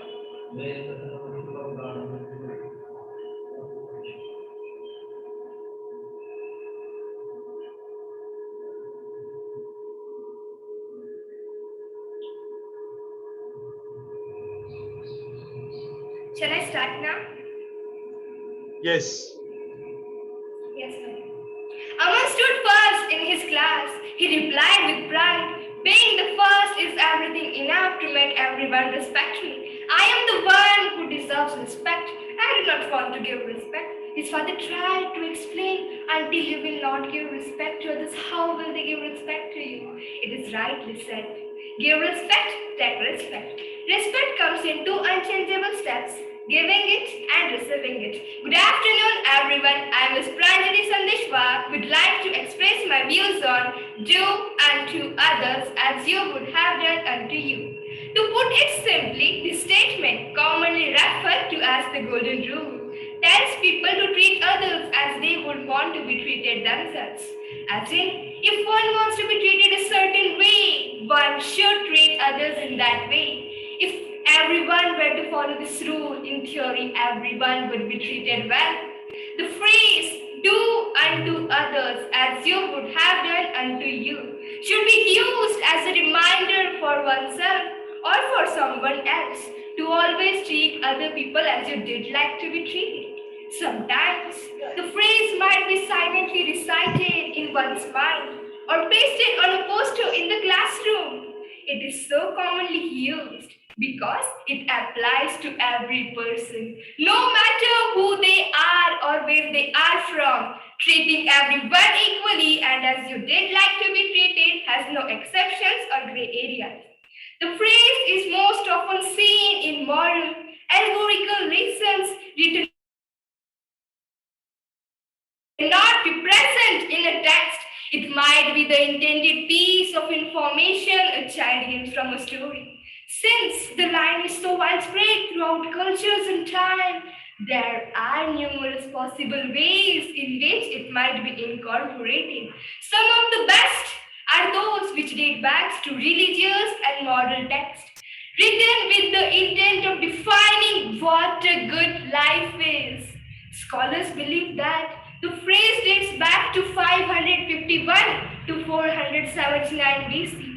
It can be found in a wide variety of religious and non-religious texts in various languages and interactions. This include Buddhism, Judaism, Zoroastrianism, Taoism, Christianity, and Islam. In religious sources, the phrase is found in some version of Torah. It reads, "You shall not take vengeance or bear a grudge against your kinsfolk. Love your neighbor as yourself. I am the Lord." In Matthew 7th chapter 12th line of the New Testament of the Christian Bible, the line reads, "Do to others what you want them to do to you." This is the law of Moses and the teaching of the prophets. A version of the phrase can also be found in Islam. These lines are from the Hadith. As you would have people to do to you, do to them. And what you dislike to be done to you, don't do to them. Some people may say that it's in our nature to do good to others. After all, there has been a random act of kindness movement for a long time. But in general, most of the people only help other people when they are in a good mood. They expect something in return. It's their family or friend, or they are convenient in their situations. At the end of the day, don't forget that you are a person. Don't forget you are a mother. Don't forget you are a son. Don't forget you are a daughter. And don't forget we are human beings. When you will help others, others will help you. In short, karma, what goes around comes around. Thank you. Wow, very nicely spoken, Pranjali Wag. Thank you, Miss. Our next participant is Mitali Sancheti from the Icon Public School. After this, KJ Somaya Marathi Medium School has to be ready. Excuse me, ma'am. Can you hear me? Yes, I can hear you. Please start. Yes. Good morning, everyone. I am Mitali Sancheti from the Icon Public School. Do unto others what you want them to do to you. Let me tell you a short little story. There once was a grandpa who lived with his family. As grandpa grew older, he began to slobber and spill his food. So the family had him eat alone. When he dropped his bowl and broke it, they scolded him and got him a cheap wooden bowl. Grandpa was so hurt. Now one day, this young grandson was working with wood. "What are you doing, honey?" Mom and Dad asked. "I'm making a wooden bowl," he said, "for when you two get old and must eat alone." Mom and Dad then looked sad and realized how they were mistreating Grandpa. So they decided to keep quiet when he spills his food and to let him eat with the family. The moral of this story is simple. We need to imagine our actions being done to us. I know all of us have heard this line like a million times. What if this was done to you? Put yourself in her place, no? But we still haven't been able to make right use of it or understand it, have we? Why? Do you talk to your grandma with the same amount of love and affection as she does? And do you stop roasting your friends' insecurities just to impress other people? Do you ever think of not being heard for a while to be able to listen to other people? You don't, and neither do I, because it's easier said than done. Till we bear the consequences, everything in this world seems a one-way business. But the good or evil that we do to others will somehow come back to us. Sometimes, as people believe, through divine action. So the good or evil that we do to others, we really are doing to ourselves. The suffering of one is the suffering of all of us, and the shackles on one are the shackles on all of us. I am not well if you are sick. I am not rich if you are poor. I cannot live if you are not free. I depend on you, and you can depend on me. Who am I to take from you if I cannot give you in return? Who am I to make you cry if I cannot make you smile? Who am I to blame you blindly if I cannot apologize when I'm wrong? Who am I to be judgmental if I'm unwilling to be judged myself? Who am I to incarcerate you if I cannot free you from chains? Who am I to criticize your voice if I cannot praise your virtue? Who am I to live this lie if I cannot live the truth? A brother is no brother. We all have the same father. The golden rule, which has its prominence in most of the religions, states that one should do unto others what he wants others to do to him. To speak in terms of mythology, I would like to share a legend. Electra wanted to follow the golden rule, and she thought that severe electric shocks were pleasant. So she shocked others, and yes, she was willing that she be shocked in their place. She followed the golden rule, but acted wrongly. Athena, the goddess of wisdom, appeared and gave Electra a small electric shock. She then realized that electric shocks were painful and that her willingness to be given such shocks had come from ignorance. In the world of computer today, all of us know that electric shocks are painful. What we do not know, however, is that something's definitely not all right behind it's totally all right, and that people can't always not mind, and that there are lies and insecurities behind okays and logs. What we want or expect may be the exact opposite of what someone else does. All of us present here yearn to be remembered, right? To leave a mark, bequeath a legacy, to outlast death. But the marks that humans leave are too often scars. Maybe your big industry project provided employment to many, but it destroyed more habitats. We're as likely to hurt the universe as we are to help it. So, walk lightly, my friends, upon this beautiful earth. Don't leave scars. Let kindness be your signature and it will come back to you on all fours. I urge all of you listening to me to stop for a moment and think about all those times when you thought that this was not how you were supposed to treat someone. Make a note. Keep it in mind, and for the sake of the biggest cause of humanity, don't give yourself a reason to regret the next time. Thank you. Do unto others what you want others do to you. You have expressed your topic very well, Mitali. Keep it up. Our next participant is Aditya Inamke from KJ Somaya Marathi Medium. After this, Vidyaniketan English Medium School, Shrirampur. Be ready. Am I audible? Still louder. Please be louder. Am I audible? Yes, you are. Please go ahead. Please start. Good afternoon, honorable judges and respected teachers. I am Aditya Namke of Standard 9th studying in KJ Samay High School, Shrirampur. Today I would like to present my thoughts on do unto others what you want others do to you. These are the words of Jesus Christ. This teaching has become a common saying throughout our modern culture. So common, in fact, that many people probably do not even realize that these are the words of Christ. This teaching can be conveyed and analyzed with limitless complexity, but its essence is simple and pure. He left us with a new commandment to love each other just as He loves us. Would you like people to treat us with love? Do we want people to care whether we exist? Should people treat us with respect and dignity? Of course we do. And if this is the case, then that is exactly what we owe to all other people in this world. We should care, we should treat them with love. We should care whether they exist and treat them with respect and dignity. This teaching of Jesus is brief and simply stated, yet its wisdom explodes with the force of a million supernovas. We often use word respect in our life, but what is the meaning behind it? It means the esteem of person for worth or excellence. We should always respect ourselves, our elders, parents, and teachers. By respecting them, we should also respect their age, their wisdom, and their contribution in our lives and society. We should also respect the law of a country, a government, our national anthem, and our national tricolor.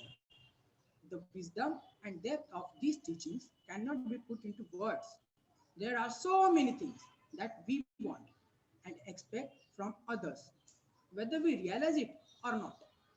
And if everyone in this world simply followed this one teaching, it would mean a complete end to war, theft, murder, slander, extortion, and end all evils in this world caused by people's disdain of themselves and others.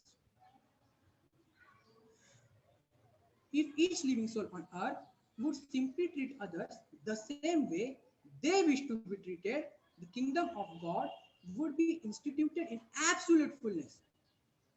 We can put this teaching into practice in 1,000 small ways each day in every area of our lives.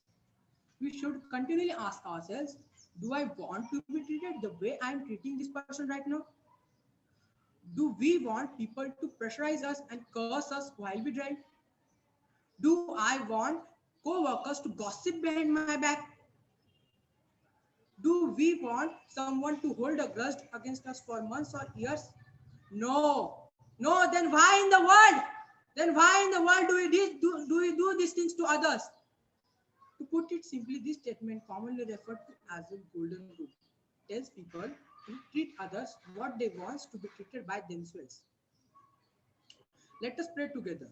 Oh God, I love you above all things, with all my heart and soul, because you are all good and worthy of all love.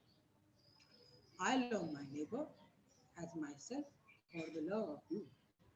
I forgive all who have hurt me and ask pardon of all I have injured. Amen. Thank you. Very nice. Super. Very nice, Aditya. Being a Marathi medium student, you have expressed your views very nicely. Keep it up. Thank you. Our next participant is Miss Aditi Dilip Tambe from Vidyaniketan English Medium School, Shrirampur. After this, St. John's School, Rata. Please be ready. Ma'am, am I audible? Yes, you are audible. May I start? Yes, please start. Peace is not something you wish for. Peace is something you make, something you do, something you are, and something you give away. A very warm and pleasant morning. I am Aditi Dilip Tambe from Standard 8. My school name is Vidyaniketan English Medium School, Srirampur. My topic for elocution competition is Love is the weapon to bring peace along national borders. Dear friends, do you know what is love? Love is the feeling of affection, liking for a person, an object, or an activity. Love can drive those negative feelings and replace them with peace and harmony. With love, we can wipe out our hatred, anger, greed, and jealousy. The only way to wash away the darkness is by shining the light of love upon it. It's true of conflict with others, whether it's your neighbor, your colleagues, or a family member. This is even true of world conflict. Far worse, troubles are occurring throughout the world, such as war, famine, and disease.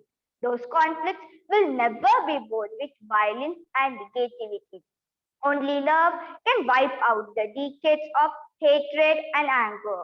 Do you think, friends, that the war happening in the world nowadays can be stopped by loving each other? Yes, I am sure that it can be stopped. Peace is liked by all. It is for peace that we pray to God every morning and evening. Peace hater volunteers, no less glorious than war. Peace encourages education, trade, and industry. Greater than personal peace is the peace of nation, and still greater is the world peace. This is possible when there is no war in any corner of the world. Mahatma Gandhi was the greatest leader of his time. He gained independence for India from England. Since he was the believer of Satyagraha, he empowered all Indians against the violence and protect them against the British rule. Through his learning, he taught others that violence isn't the only way to gain rule and power. Patience is the key element of success. There is one of the poems written by Mahatma Gandhi related to my today's topic. So I would like to quote it. I offer you peace, I offer you love, I offer you friendship. I see your beauty, I hear your needs, I feel your feelings. My wisdom flows from the highest source. I salute that source in you. Let's work together for unity and peace. Mahatma Gandhi is known as the father of India. Not only he gained independence for India through non-violence methods, but he also brought peace and human rights to this country. The World Peace Council, WPC, is an international organization that advocates the universal disarmament, sovereignty, independence, peaceful coexistence, campaigning against imperialism, mass of restrictions, and all forms of discriminations. Rather than thinking about the negative things that are going in the world, make a positive impact in the world you live by embracing and spreading of love, peace, and unity to others. If we all can come together and do a small part each day in spreading love, peace, and unity, we can make this world a positive place for all of us to enjoy and stay without any fear or sadness. My aim of telling this speech is when the power of love overcomes the love of power, the world will know peace. Thank you, principal sir, teachers, and all and everyone for giving me such a wonderful opportunity for presenting speech before you. Thank you and have a great day ahead. Well done, Aditi. Keep it up. Our Thank next you, ma'am. participant is Vedashri Vaibhav Kulkarni from St. John's School, Rahata. After this, the Paul English Medium High School, Shrirampur. Be ready.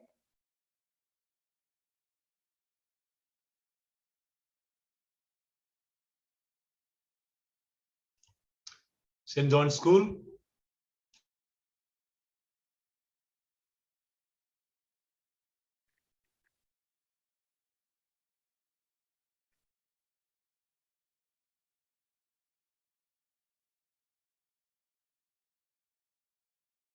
Vedashri.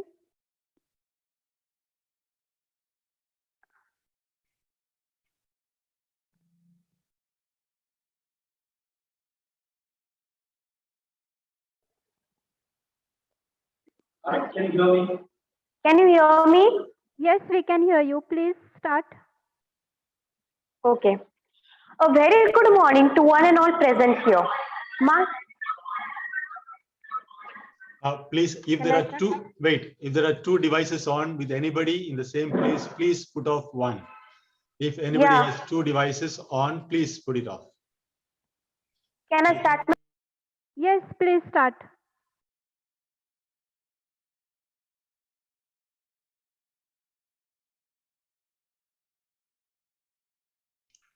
Please unmute yourself, Vedashri.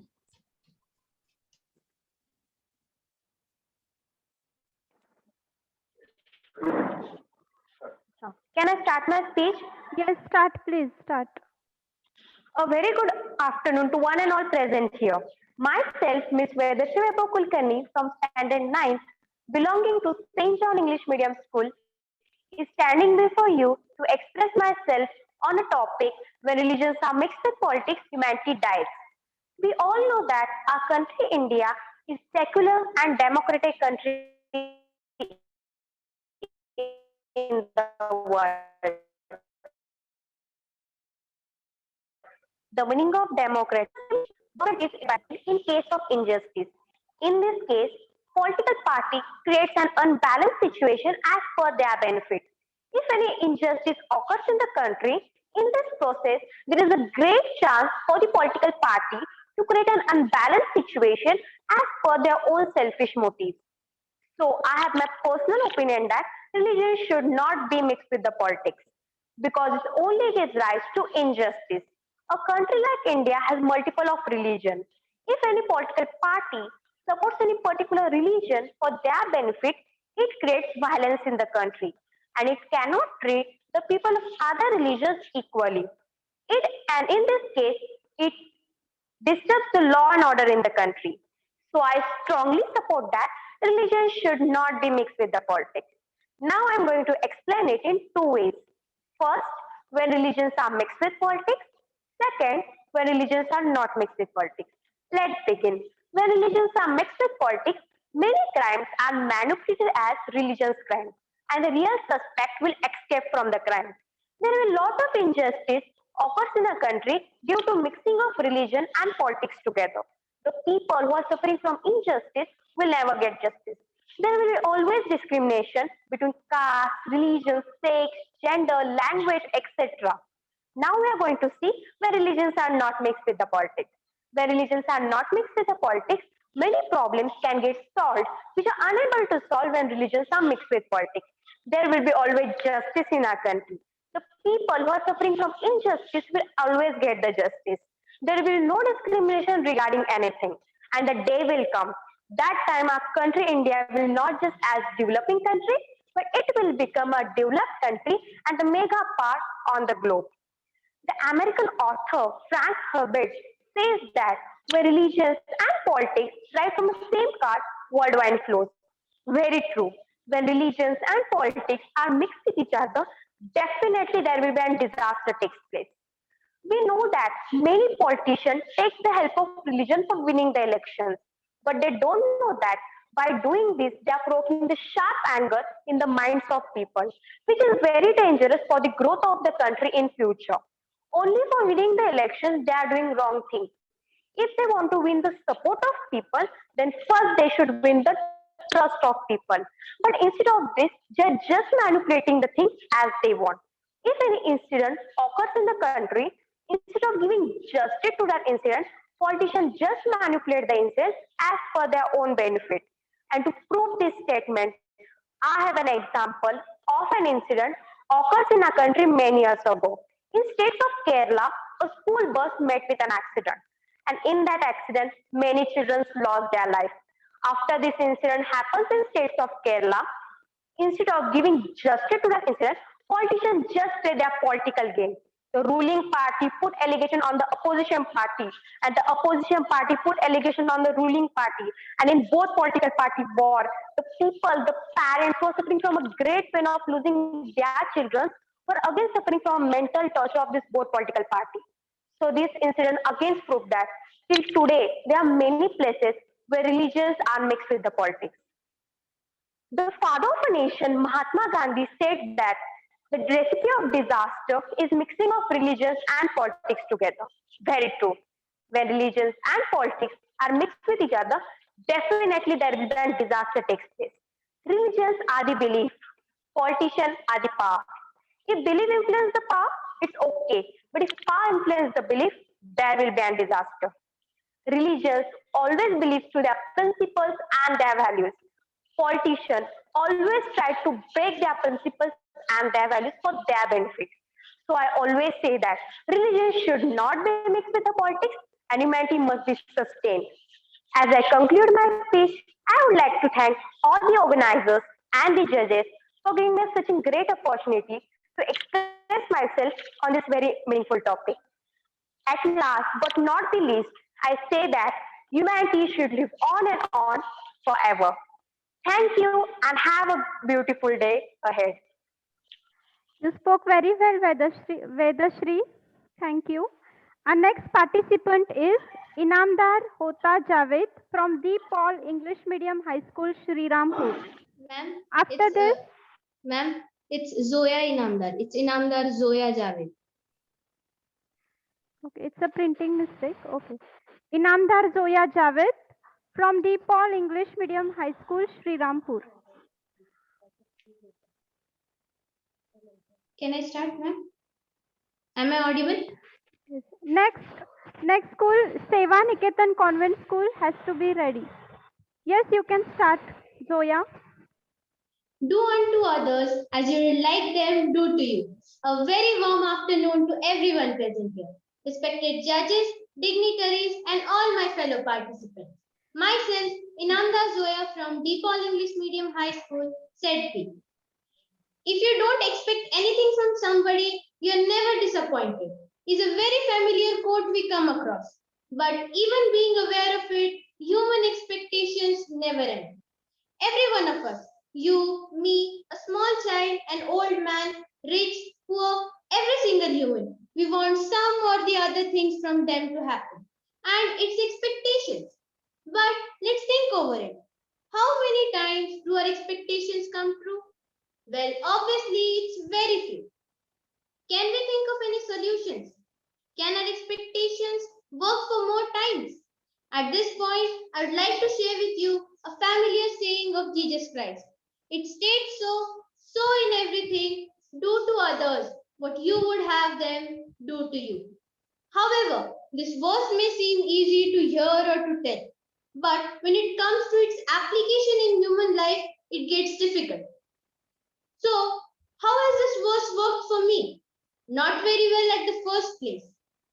As someone who believes in this concept, I've been disappointed over and over again doing the right thing, being kind, and having someone treat me badly. I've gone about the golden rule the wrong way, as many of us do. I thought that the application of this verse would give me in return similar treatment. Sometimes I did, sometimes I did not. When I did not, I experienced this whole bunch of human emotions, including disappointment, anger, feelings of betrayal, and the list goes on. I thought, as a human, we all want to be treated well. And when we treat others that way, we are giving them kindness. However, the way they behave to us is immaterial. If someone treats you badly and you know that you have been good to them, you don't have to worry about anything that caused you this. This is very satisfactory. When you stop blaming yourself for causing someone to mistreat you, you finally start to realize that maybe you're not so bad after all. Love without condition. Talk without bad intention. Give without a reason, and most of all, care for people without expectations. However, when I say stop expecting from people, it does not mean you are never going to experience kindness in your life. Remember, life is an echo. What you give will come back to you. What you sow, you shall reap. What you give, you get. What you see in others exists in you. So give goodness, stop expecting, and believe what you give will come back to you. So, as we are talking about the golden rule, I would like to share with you a short but beautiful poem. It says so, let's change the world by doing what's right. Follow the golden rule. Be polite and not fight. Do unto others as you did like to be treated. Make friends in peace and not enemies defeated. With compassion and kindness, why not make the change? It's for all our good. Let's make the world a better place. We know we really should. Khalil Gibran once said that a small act of kindness is worth more than the greatest intention. So let's spread kindness by doing what we can from where we are and with what we have. However, the amount of kindness you give and the one you receive may differ. Thus again, stop expecting same amount of kindness and learn to appreciate what others have to give. Sometimes it's the same as you give, sometimes it's much less. Remember, never stop being a good person because of bad treatment. Remember, what you have not done to yourself, never do unto others. We have committed this golden rule to our memory. Now it's time that we commit it to our lives. With this, I conclude my speech. Thank you so much for listening to me. Thank you, Zoya. You have spoken well. Our next participant is Sanjana Sanjay Gadkar from Seva Niketan Convent School, Kopargaon. After this, Samta International School, Kopargaon has to be ready.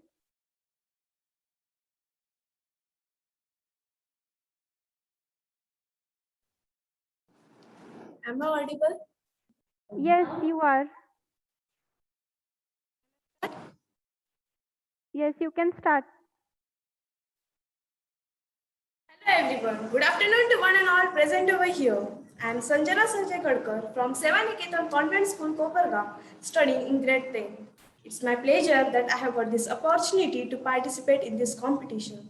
Thank you so much for having me here. It's been pleasure to be here. Okay, so first let me begin my speech by giving you a short example.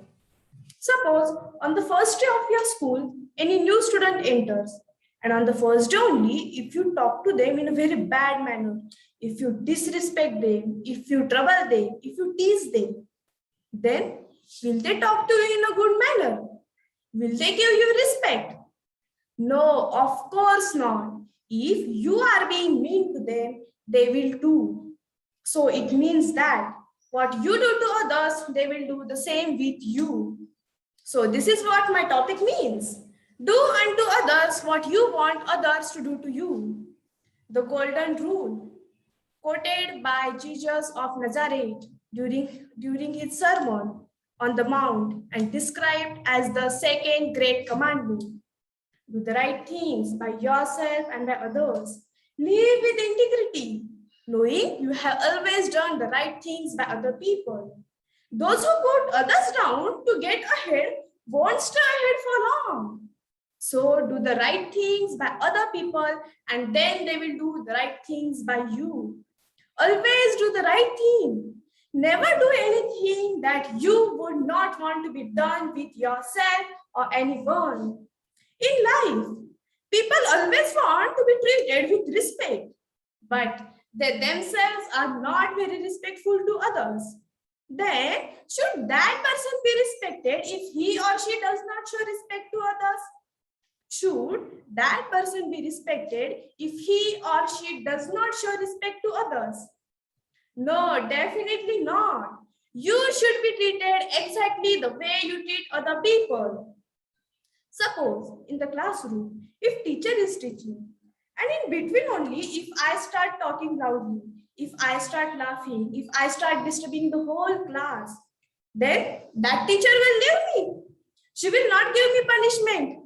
If because of me, the whole class is getting disturbed, then of course that teacher will give me punishment. She will punish me or she will send me out of the class. So this is because I was troubling everyone. Everyone was getting disturbed because of me. It came back to me. So everyone need to learn that their actions do affect others. So I am a strong believer in treating people the way that I would like to be treated.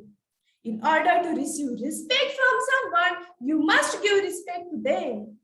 You cannot go into the store and treat the customer service representative with disrespect and be impolite with expecting the same treatment back. So what you do to others, they will do the same with you. Always treat the people the way you want to be treated. Always talk to the people the way you want to be talked to. Respect is earned, not given. Here is an example. Suppose you are driving on a busy highway and there is an exit up ahead. The car in the left lane puts their signal that they need to move over. Do you speed up and not let them in? Or do you slow down and let them pass? If you were in that lane, if you were in that situation, what would you expect the person to do? This is an example of how you should approach certain situations. By taking this approach in life, you will make better decisions and be much more respected by others. I will end my speech by giving you a short message. Life is an echo. What you send out comes back. What you give, you get. What you sow, you reap. What you see in others exists in you. Remember, life is an echo. It always gets back to you. So give respect and get respect. That's all I have got to say. Thank you so much. Have a great day ahead. Bye. Very well spoken, Sanjana. Our next participant is Diva Rahul San from Samta International School, Kopargaon. Am I audible? Yes. After this, Sri Sai Baba Kanya Vidya Mandir and Junior College Shirdi, be ready. Yes, you are audible. Please start. Love is a weapon. Really, love is a weapon. Love and weapon together look so weird, isn't it? But it's true that love is the weapon to bring peace among national borders. Love and weapons are the two different sides of the same coin, which repel each other. Borderless world is a good idea, but unless all the countries of the world agree, it's a mere ideology. A real fancy idea which looks good, but only on paper and mind. Hey, I'm Miss Divaram San from grade 9th, studying in Samta International School, presenting my views on the real truth of world. Present dignitaries, teachers, and all my dear enthusiastic friends, with a burning candle in heart to change the concept of world peace with wonderful love. Today, in all the news channels, the current affairs of Afghanistan Taliban have ruined our hearts. Being an Indian, we always face the problems with China and Pakistan, and the term love is the weapon to bring peace goes around. India has a well-equipped infrastructure and military too. In spite, it always stands for world peace, and I am proud to be an Indian. World is a family. Why do we fight with each other? No place. Tears of mother have no language. Color of blood is universal. No place on the earth is a heaven. We need to make it with love and peace to resolve conflicts and war between nations.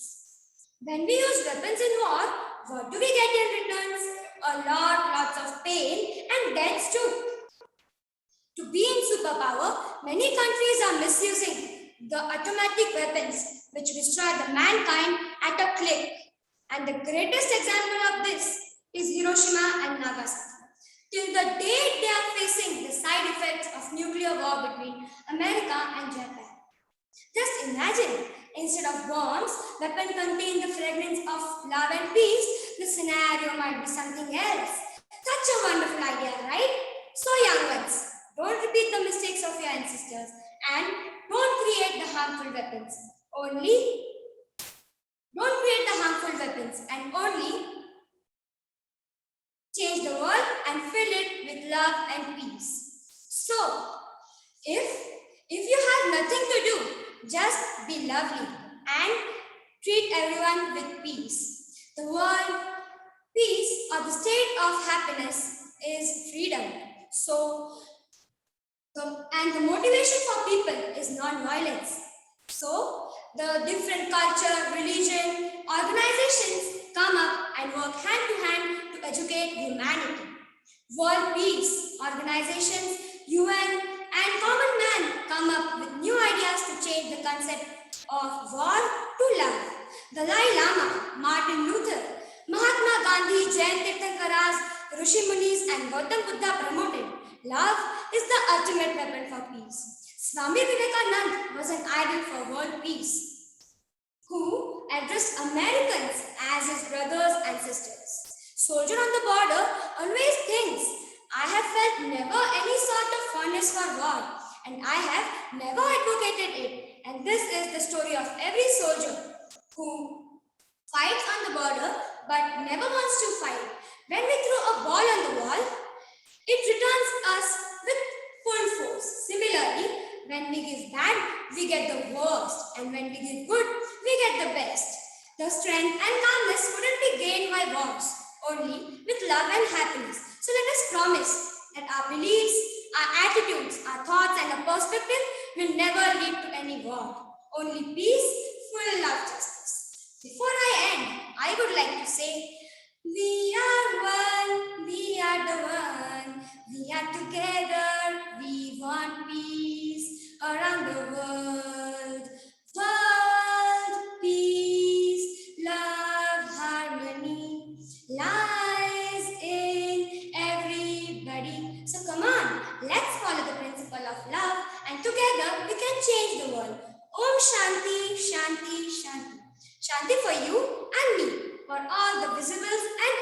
individuals in this universe. Thank you and change the world with peace. You spoke really very well, Diva. Keep it up. Our next participant is Gayatri Baba Saheb Dange from Sri Sai Baba Kanya Vidya Mandir and Junior College, Shirdi. After this, Sant Ma'am, one Vivekanand correction. English School, Tarakpur, Ahmednagar. Be ready. Ma'am, her name is Gayatri Ravindra Dange. Okay. Judges, please make the changes.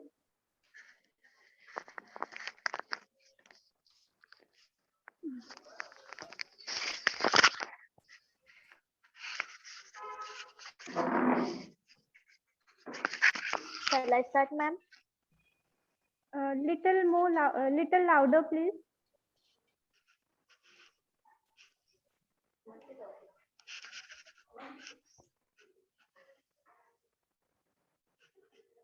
Hello. Hello. Yeah, you can start, Gayatri. Okay. Honorable Chief Guests, respected teachers, and all dear my friends. My name is Dange Gayatri Ravindra. I am studying in 8th standard. My school name is Sri Sai Baba Kanya Vidya Mandir and Junior College Shirdi. Today I am going to speak on do unto others what you want others to do you. This is the golden rule of our life. The golden rule is the principle of treating others as one wants to be treated. It means to treat other as one would wish other to treat you. It is a maxim that is found in most religions and cultures. The concept appearing prominently in Buddhism, Christianity, Hinduism, Islam, and the rest of the world major religions. In Mahabharata, the ancient epic of India, there is a discourse in which sage Brahaspati tell the king Yudhishthir the following about dharma, a philosophically understanding of values and actions that tend good order to life. One should never do something to other that one would regard as an injury to one's own self. In brief, this is dharma. Anything else is succumbing to desire. From the hadith, the collected oral and right accounts of Muhammad Paigambar and his teaching during his lifetime. One person came to the prophet and grabbed the stirrup of his camel and said, "Oh, the messenger of God, teach me something to go to heaven with it." Prophet said, "As would you have people do to you, do to them." It means which you want for yourself, seek for mankind. The golden rule can also be explained from the perspectives of psychology, philosophy, sociology, human evolution, and economics. Psychologically, it involves a person perceiving their neighbor also as I or self. Sociologically, love your neighbor as yourself is applicable between individuals and groups. In evolution, reciprocal altruism is seen as a distinctive advance in the capacity of human groups to survive and reproduce, as their exceptional brains demanded exceptionally long childhood and provision and protection even beyond that of the immediate family. In economics, Richard Swift, referring to ideas from David Graeber, suggests that without some kind of reciprocity, society would no longer be able to exist. If we all follow the golden rule, then most of us would probably do good. Think about it. If I do good and practice good, then I am naturally a good being. However, as I stated many times, doing evil and harming others will eventually find its way back to you. So, if we all follow so I do good and practice good, then I am naturally a good being. So if we all, so I good and practice good. So the golden rule is not a law. It is a lifestyle, a way to do, and it is a lifestyle, a way to live. From the from the they from the suggest that so matter so the year, place or person, evil is evil, good is good. So do unto others what you want others to do you. Thank you.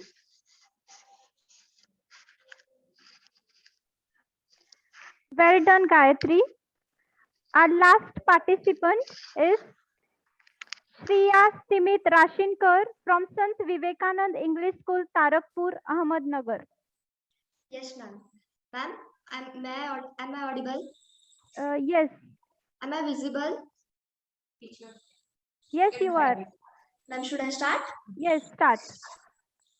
Whether the boundaries that divide us are picket fences or national boundaries, we all are neighbors in this global community.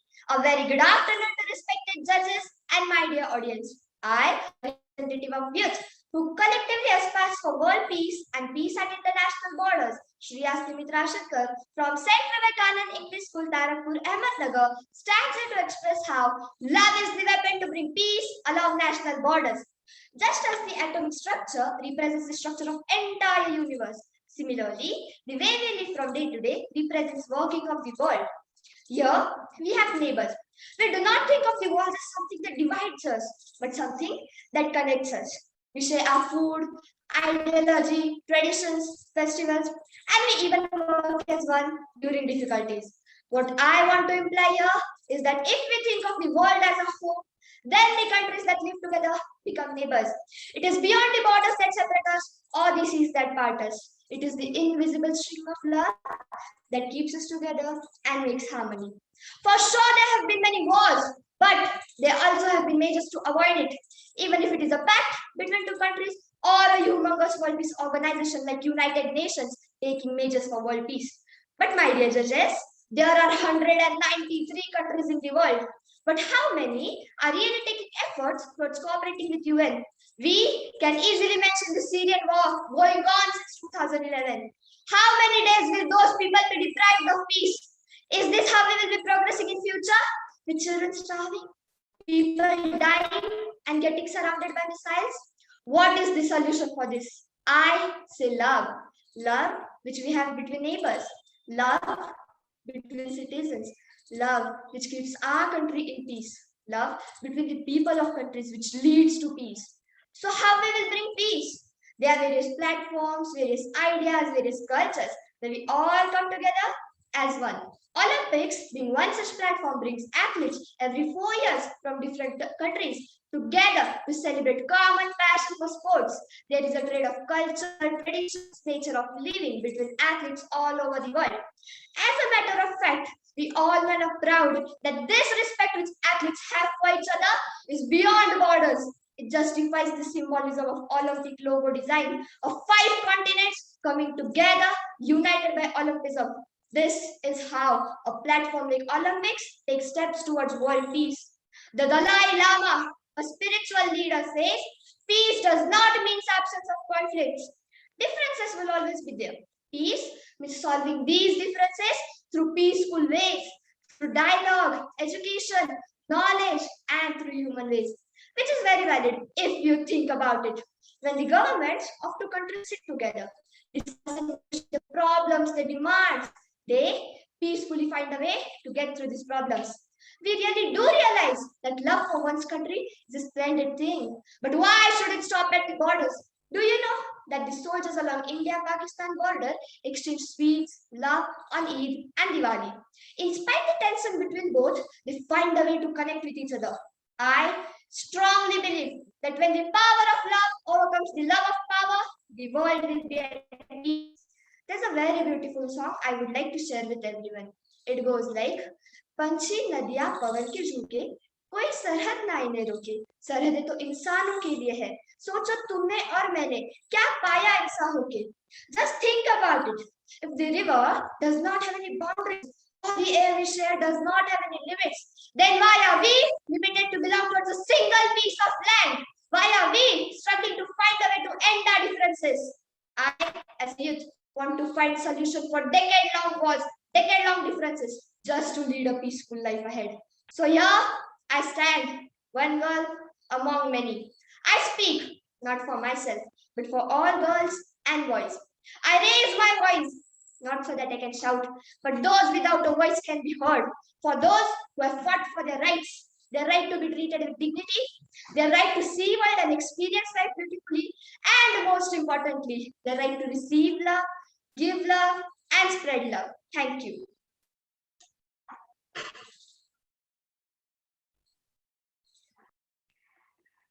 Well spoken, Shriya. I now Thank you, ma'am. request Patekar sir to take over the further program. Thank you, ma'am. And a huge round of applause to all the participants. Can I hear you? Can I hear all the participants? Sir, you're audible. Please go ahead. Yeah, very nice. Tom Walter rightly said, the future of the world belongs to the youth of the world, and it is from the youth and not from the old that the fire of life will warm and enlighten the world. My dear students, through your speeches, you have really made us feel warm and enlighten our heart. My dear teachers, far and wide, give a round of applause to all our participating students for giving their best. A huge round of applause for all the participants.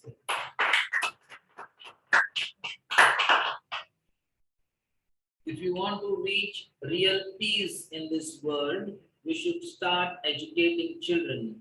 I also thank the teacher in charges and the principal to prepare the students for this district level English elocution competition.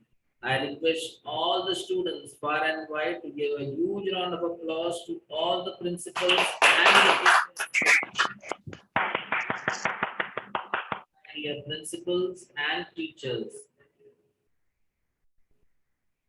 The success of your presentation will be judged not by the knowledge you send, but by what the listener receives. I repeat, the success of your presentation will be judged not by the knowledge you send, but by what the listener receives. So we had three expert listeners as the jury. So I request the juries to please share your opinion about this competition and guide the students. May I start with Father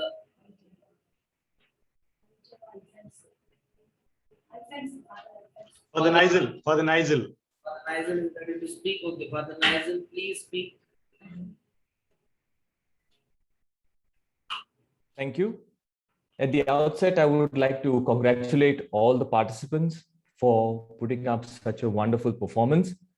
And it's possible to put up such a wonderful performance because of the time of preparation that you all have put in and effort into this, in preparing for this competition. And indeed, it was a very interesting one and well performed. I would like to speak on a few of the points that I noted, a little bit of feedback. First of all, I think all the topics were well read, well prepared, and all the speakers were very much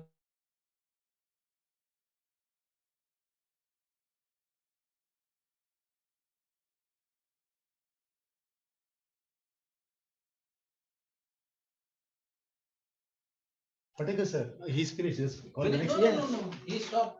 His video is stopped. That is what I have come Is it to so? know. Yeah. No, I didn't know. Total. Whatever. Father Nigel, are you speaking?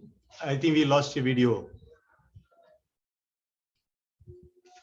Father Nigel, I think as we wait for Father Nigel to come back on the video, we'll ask Father Jai Singh to speak, shall we? Jai Singh, please share your. And we'll ask Father Nigel to join afterwards. Maybe he must have lost the network, so we'll request Father Jai Singh. Yes, Father Jai Singh? Yes.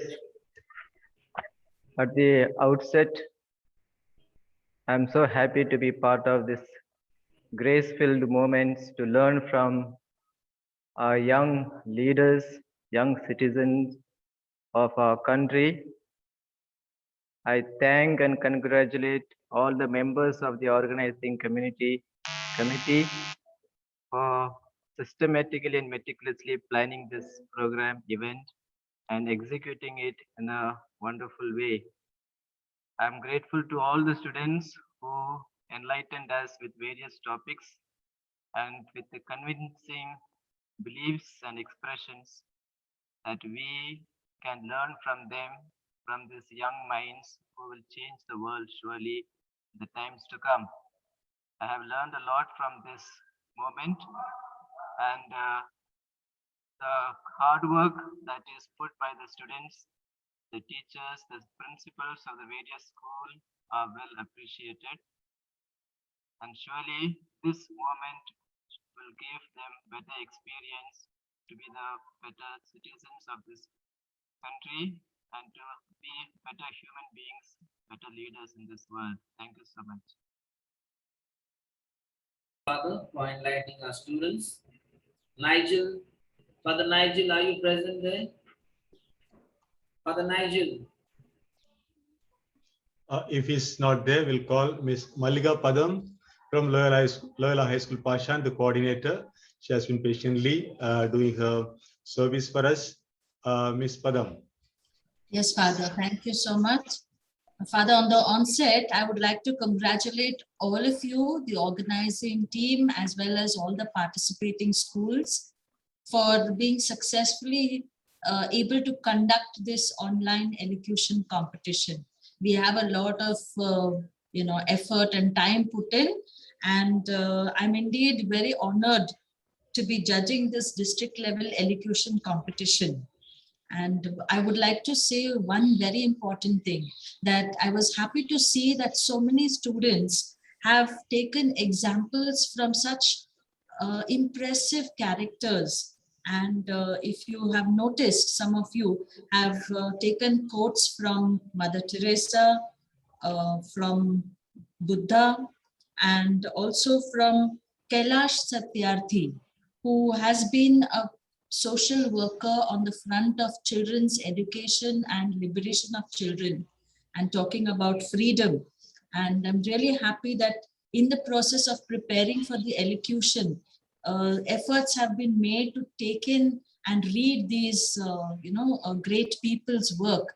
And I'm sure as Jesuits, we will try to put in all that we read and just believe in, because when you speak something, it has to come with conviction. So the very fact that you all have spoken so well, and unless you are really convinced about a particular point, it is very difficult for you to portray that in your speech. And since I think you have really been convinced, you have been able to speak eloquently on the topics given. With the topics of love, peace, and mankind, the feeling that we should have for mankind, I'm sure we as working with all the Jesuit schools have been able to bring out teachers able to touch lives of people. And I think that is what a great way.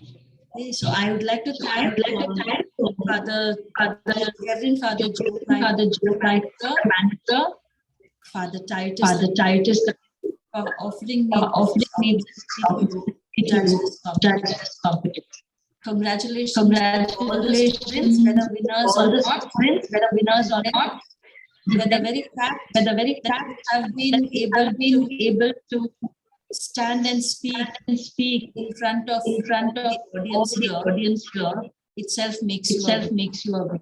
So congratulations one and all. Thank you.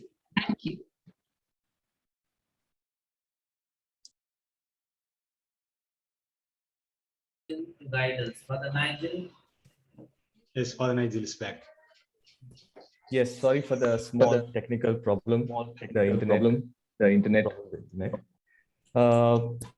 Yes, so a few things I was mentioning.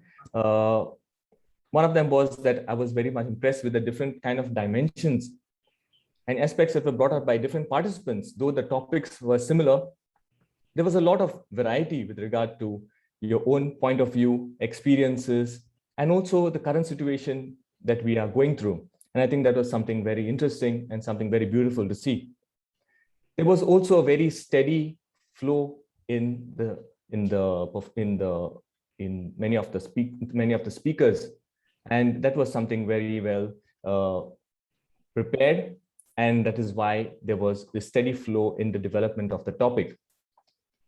One interesting thing that I've noticed in all of the speeches was there was a lot of values, a lot of qualities that would help us become better citizens not for ourselves, but for society. And I think most of the speakers were very much convinced of bringing out these values, these qualities in their speeches, not only to impress the judges and the organizers, but also something that they have taken for themselves from this entire preparation and performance. I would like to wish all the students and the participants all the best in the future. And I would like to request them to keep in mind these qualities that would help them be more responsible citizens with a conscience and integrity that would also help each one and everyone in society. I would also like, as I conclude, would like to thank the management, beginning with the manager, Father Joe Gaikwad, Father Titus, the principal, and the staff, organizers, and management of St. Xavier's. Thank you. Thank you, dear Father, for your valuable guidance and appreciation. My dear students, as you all know, that participation is more important than winning. On my side, you all are the winners. But as I've already told you that we had 3 eminent judges, so they will judge you according to the criteria that were given to them. So in a very short time, we'll be back with the results. For the time being, as I told you that we are in an Ignatian year, so I request our principal to share a video on Ignatian. Titus, please share the video on Saint Ignatian. Excuse me, sir. Please give me some time. We are with the tally papers.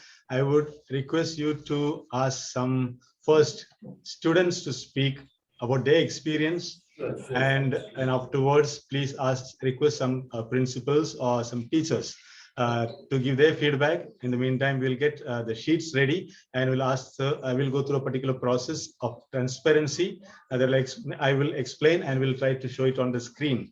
Okay. So till then, I need to just see the marks and then go through a small process of for tallying. So till then, I want the judges to take the screenshot of your results, and we are printing it first before going through any other tallying process for the sake of transparency. And afterwards, we'll do the sorting. Now, the main sheet will be printed now, and I request the judges to take a screenshot of this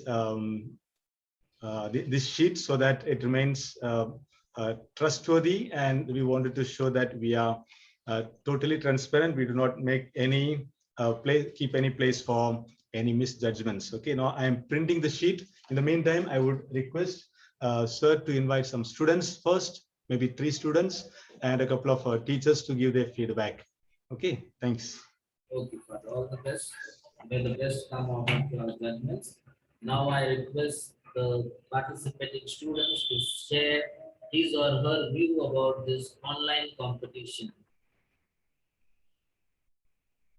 The platform is open to any child. You can come and just say, am I audible, and start speaking.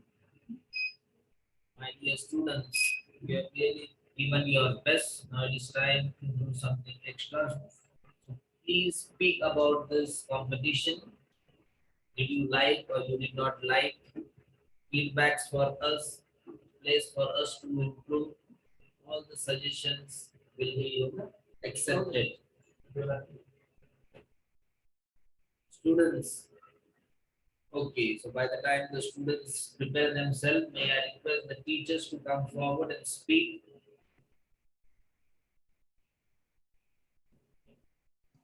Hello, am I audible? Yeah, ma'am, please go ahead.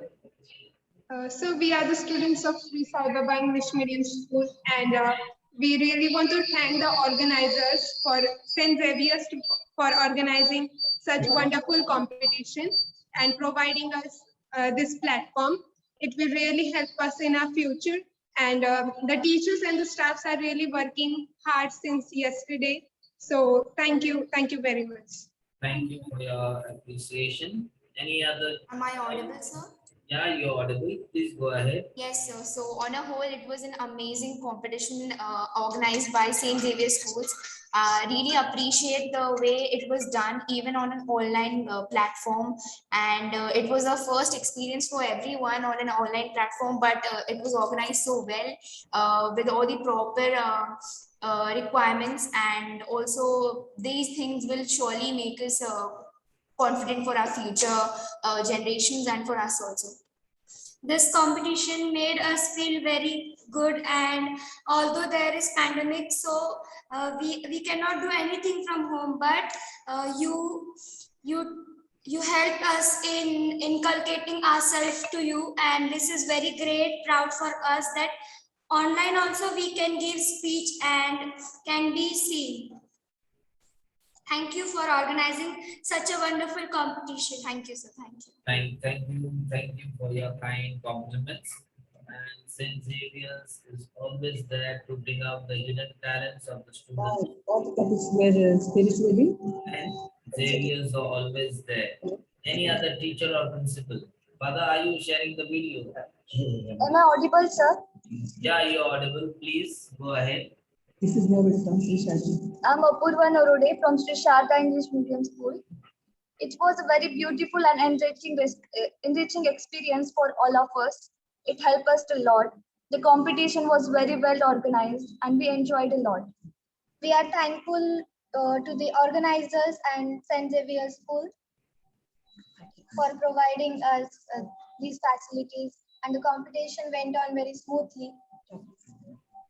The topics were very effective and were very spiritually sensitive for the. Thank you. Okay, thank you very much.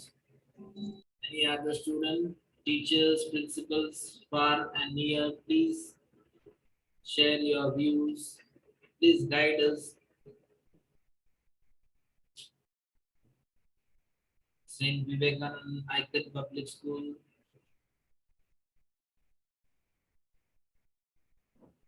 Without your guidance and without your blessings, we won't be able to conduct the same sort or better competition next year. So please guide us. Icon Public School, St. Michael's School, Maitha ma'am is there. Maitha ma'am, please come forward. Dipali ma'am is there. Dipali ma'am. Deepika ma'am is there. Sir, Deepika ma'am is in another meeting currently, so she won't be able to speak. Okay. Maitha madam is there. St. Michael's, Maitha ma'am.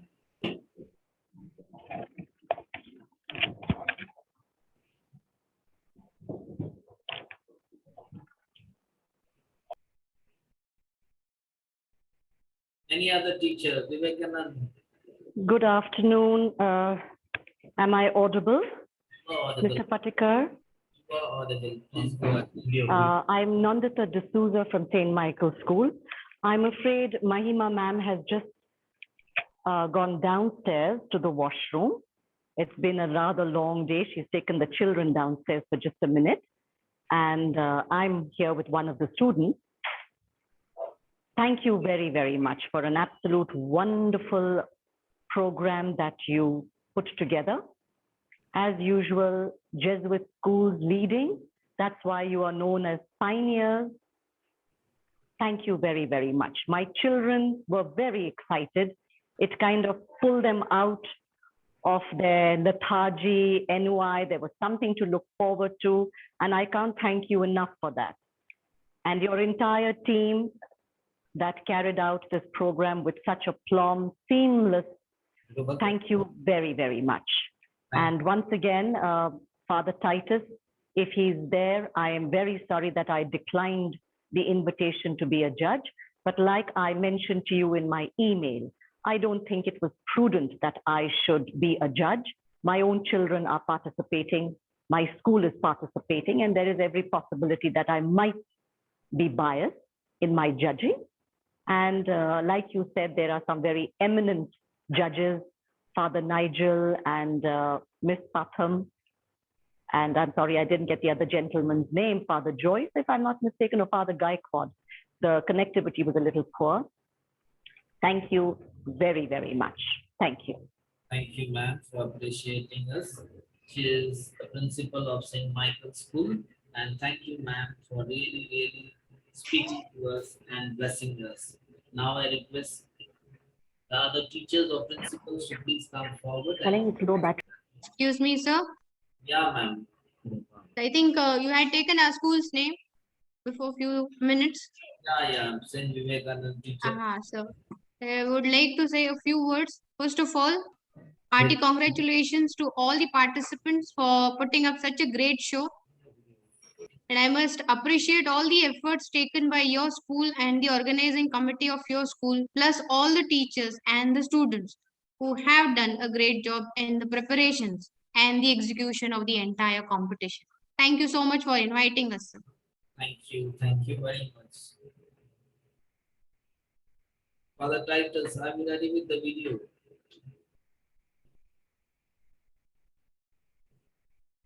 Any other? What? Yeah. What we could do is we would share the screen with the participants. They can take the screenshot for their reference. Sure. And afterwards we'll do the tallying. If I'll see if I can live share dynamically the sheet. I don't know whether it is possible. I'll try. But for the time being, they can take the screenshot of the tally sheet. Exactly. And before taking the screenshot, I will ask the judges whether they endorse. I hope they are there with us now. Yes. I will show the sheet and I will ask them. When they say yes, the sheet is correct, the participants can take the screenshot. Because yesterday they asked me for the result sheet. This cannot be shared because it is a dynamic sheet. So I am asking you to please take the screenshot of this result sheet. Before that, I'll ask honorable judges, please let me know, please endorse, see if the marks are exactly like what you see on your screen. Ms. Madam? Volume button ऊपर से ले Somebody has two devices in the same room. Please put it off. I would request Ms. Malika Padam to say whether this screen, what you see, is the same as what you have on your computer or in your spreadsheet. Yes, Father. It's the same. I'll roll it out and then I'll pause it for you people to, and also Father Jai Singh and Father Nigel, please see if this is the mark that you have entered. Yes, Father. Yes. Okay. Yes, Father. Okay. Thanks a lot for your endorsement. Now I will scroll it and allow the participant to take the screenshot part by part. Okay. Now you can take this first six number up to the five numbers. You can take the screenshot, and I'll keep on scrolling up so that you can take the next pages. Shall I go ahead? Now please take the screenshot from number 6 to 12. 6 to 12.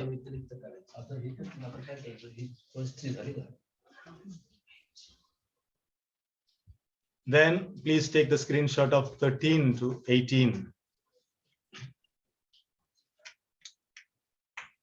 Now the judges have endorsed what we have shared here, and you have the reference with you. Now what we are going to do is sorting out. I'll see if I can share the screen of sorting out. But before announcing the result, we will show you a video on our founders and Ignatius. You'll have to have some patience with us. Okay, maybe we can first share this video. Yeah. Okay. Because we are also manually tallying. Suppose the computer has made some mistakes. Judges and teachers are tallying whether the tallying is correct. Okay. In the meantime, I'm sorry for keeping you all waiting for such long time, but we have taken it up. Let's complete it. Okay. They will check it and they will order it, and afterwards, after they manually tally it, I will do it on the computer, and then we'll share the seats, and then we'll announce the results. Okay. So now we'll share with you a short video on the life of Ignatius.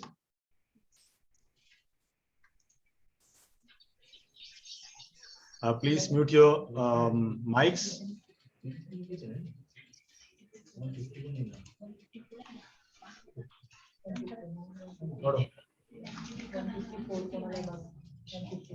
Just hold a second.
I'm a bit nervous.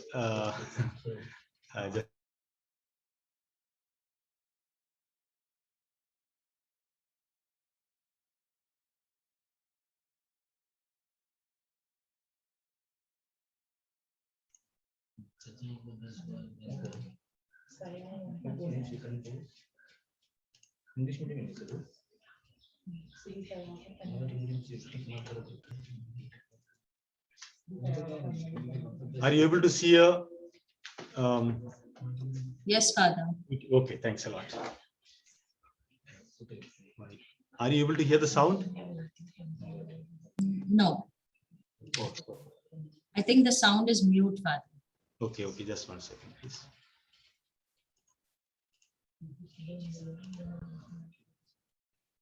This not mute. 1 second. I've kept it for sound sharing. So can you say? I think as you play the video, just unmute that. Yes, Father, unmute that.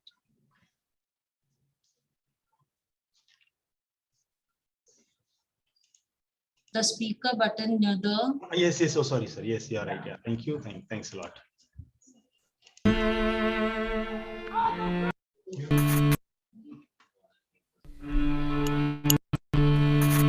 Finding God in all things. I'd like to tell you something about that. I'm now at the end of an adventurous life, and I can tell you that I find God whenever I want to find Him. How did it happen? You see this young man, a real macho Spaniard. That's me. My story begins when I almost lost my legs.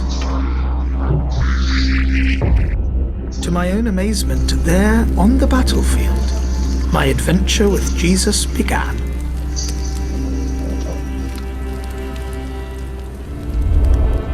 I was on my back for a year, at first with just one thing on my mind, to restart my life as a knight as soon as possible, until I slowly discovered that God had other things in store for me.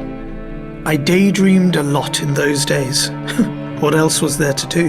About a prominent woman and how I would win her affection through my heroic deeds. What I wanted was a few novels about chivalry to read. But what I got was a book about the life of Jesus and a collection of stories about saints, people who followed Jesus in a special way. It surprised me that I started dreaming about these stories too. Then I imagined how I would perform the same great deeds as the saints, and that I would do even more for God than all these men and women put together. In all this fantasizing, I made a remarkable discovery. Each time I thought about my life of excess as a knight, I felt energized at first, but then I became lethargic and tired. However, When I thought of the great heroic deeds I would accomplish for God, I felt just as excited, but I remained energized afterwards and experienced deep joy, a striking difference. It turned out to be a key guide for finding God in everyday life. My desire to dedicate my life radically to God grew ever stronger. For me, that meant leaving behind the life of a knight. I decided to go to Jerusalem as a pilgrim because I wanted to be in the places where my new friend Jesus had been. This thought filled me with joy, which for me was a sign that I was on the right path. When I was still just at the start of my journey, I got into an argument with a Muslim man. I found what he said about Mary, the mother of Jesus, offensive, and it really got under my skin. He went on ahead, and I began to question myself. I believed he had insulted Mary. Shouldn't I attack him with my dagger? I would certainly have done it before, but maybe it didn't fit with this new life. I didn't know. I decided to give my donkey free rein so that it could decide. In this way, and to my own surprise, I discovered that I could entrust myself to the will of someone outside myself. I'm not alone in this. Later, when I knew better who God is and how to find him, I wouldn't let a donkey decide, Are but... you able to see the video? No. Is it going on? No. Is the video going on? Is the video going on? Are you sure? YouTube is seen. Are you able to see YouTube? Yes, Father. It is not on. Stop paused. The video is paused.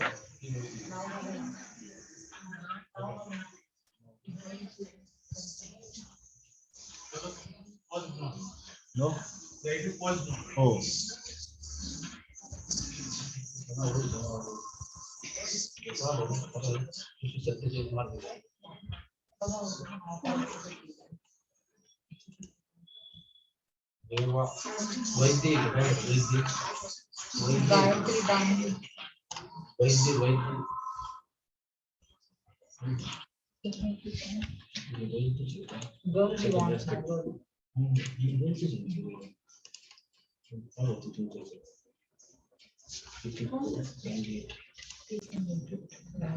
eyes were slowly opening. Bit by bit, I discovered how I could find God by listening to my deepest feelings. In this, my friendship with Jesus was a great help. I worked at it every day, praying with the stories of Jesus' life. I paid close attention to what was going on in my heart. What is he inviting me to do? In this way, I learned to discern how I could better direct my life and come to find God more easily. A year later, I made the crossing to Jerusalem by ship. Finally. Again and again, I visited the places Jesus had been. What more could I want? Standing on the ground where my friend Jesus had stood, breathing the air that he breathed. Before the journey home, I went to the Mount of Olives one more time. This is the place where Jesus ascended to heaven. Because it was forbidden to go there without a guide, I had to bribe the guard. I wanted to pray at the place where Jesus had stood for the last time. When I realized that I didn't know which direction Jesus was facing at his ascension, I went back. I wanted to know even the smallest details about Jesus. It was now clear to me that everything, absolutely everything, is centered on him. As I was being led through the city like a criminal, my heart was filled with joy, and I felt Jesus close by. Back in Europe, I began to study. I had come to realize that you must use not only your heart to find God, but also your head. In Paris, I became friends with 6 fellow students with whom later I would found the Jesuit order. With them, I made another discovery. You can find God by devoting yourself to others. More than that, you can find Him in all things. We cared for the poor and helped others to find God in their everyday lives.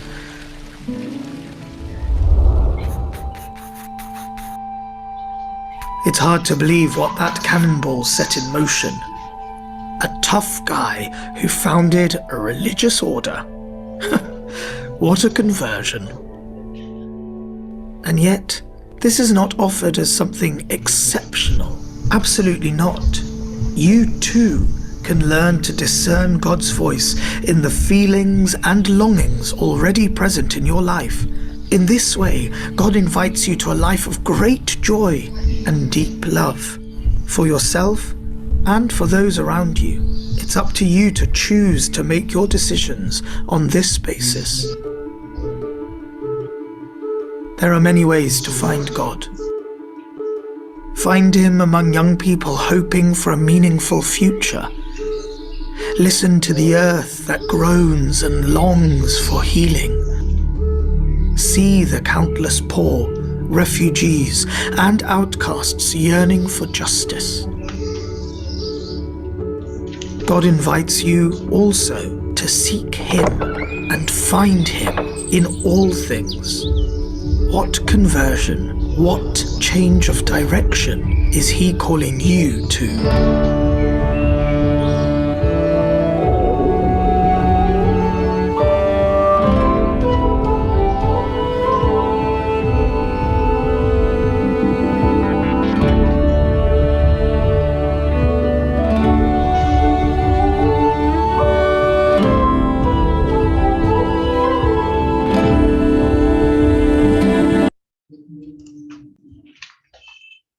But sir.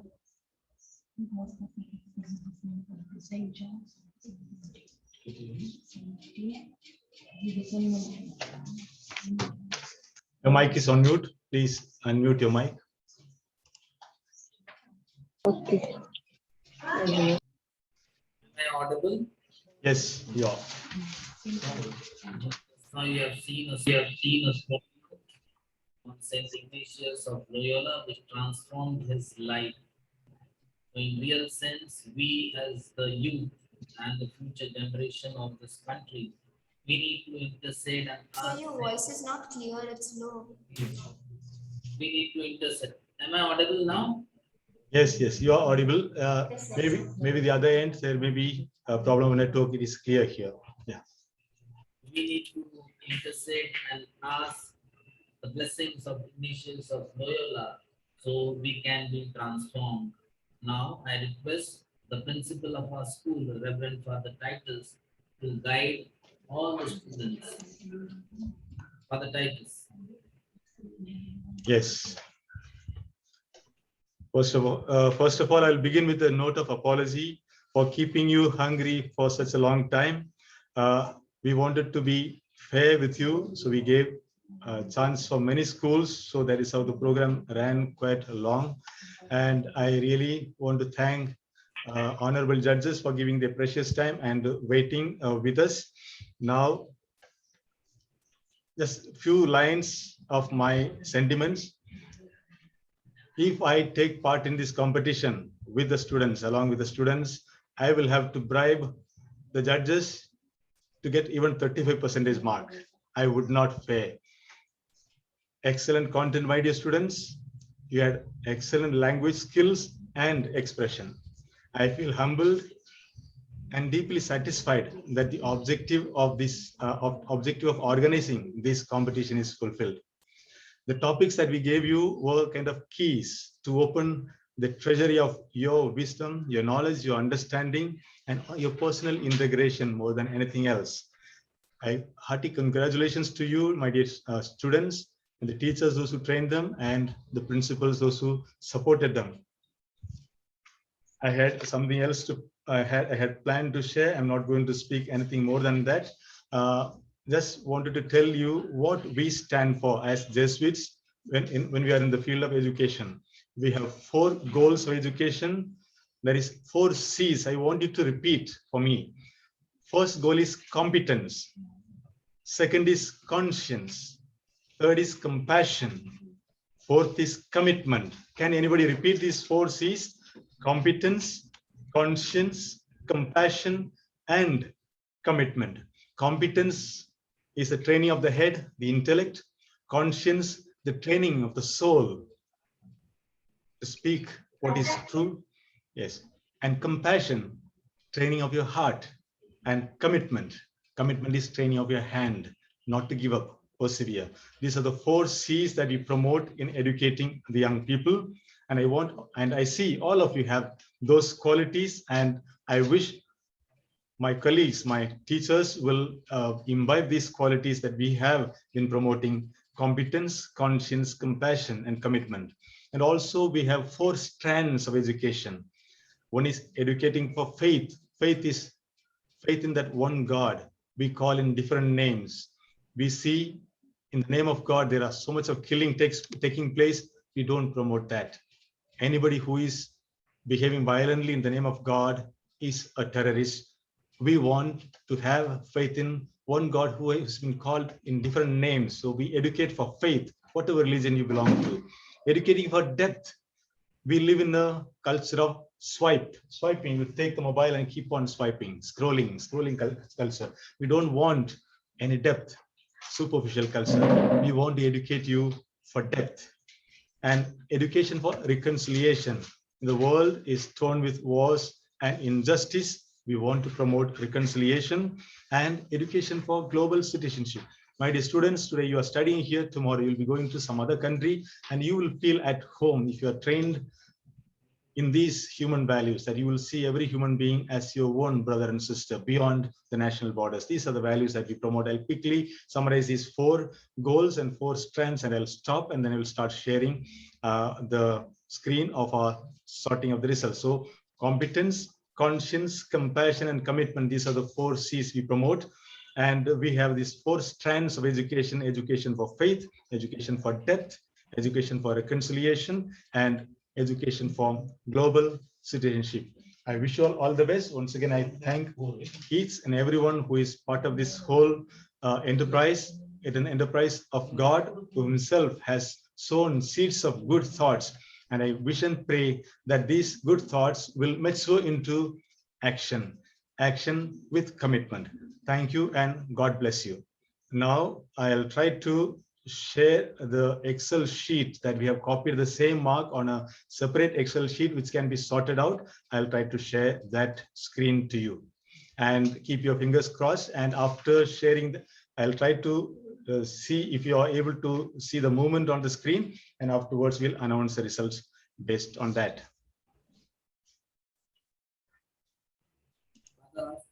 Yes. Before we share, okay, I would like to propose a vote of thanks. Spartan man to propose a vote of thanks. My dear students, fill your cup with gratitude and you will fill it with overflowing with joy. So I request Mrs. Patak to propose the vote of thanks.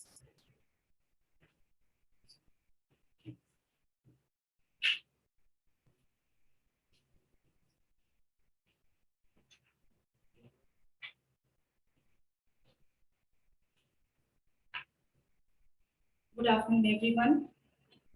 I quote Martin Luther's words. Occasionally in life, there are those moments of unutterable fulfillment which cannot be completely explained by those symbols called words.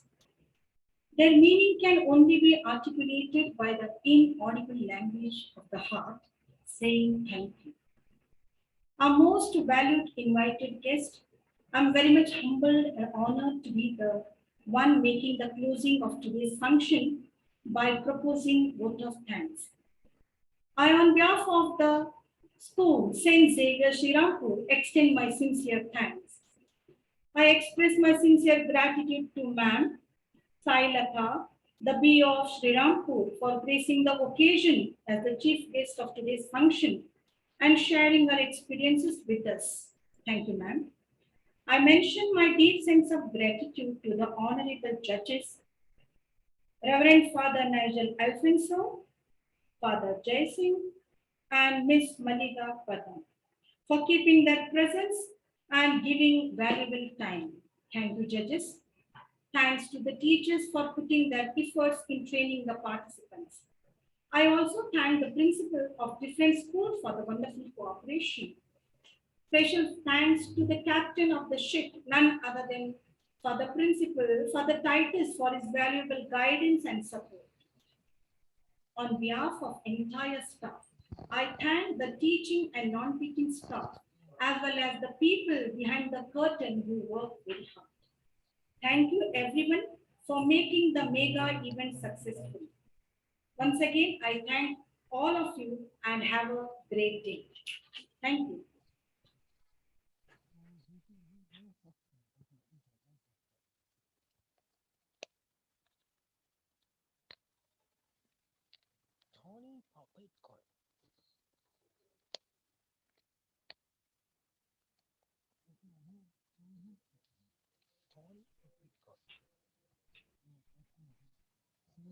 Thank you, madam, for producing the vote of thanks. I hope you all are eager to know the results. Are you? All are eager to know the results? Yes, sir. Yes, sir. Okay, so nice. Yes, sir. So just cross your fingers for a few more minutes before I announce the result. Saint Ignatius fought the battle at Pamplona and got transformed. My dear participants, you have fought the battle of words. This battle of words was for the rotating trophy that you can see.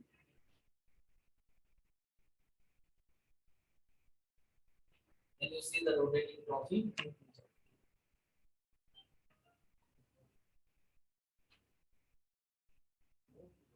Can you all see the trophy? Yes, sir. So the battle was to win this rotating trophy, and our rule is that we have to win this trophy for 3 consecutive years to claim it as your own. Last year, Vivekananda School had won it, so again they have to win it this year and again the other year, so they can claim it as their own. So the judges will tell us the truth who are the first 3 winners and the consolation prize holders. Actually, his voice is very low. Your voice is very low. Hello, hello. No, his voice is very low. Actually, we are not able to hear anything. Hello. Yeah, now it's loud enough to Can hear. you hear me? Yeah, sure. Sorry.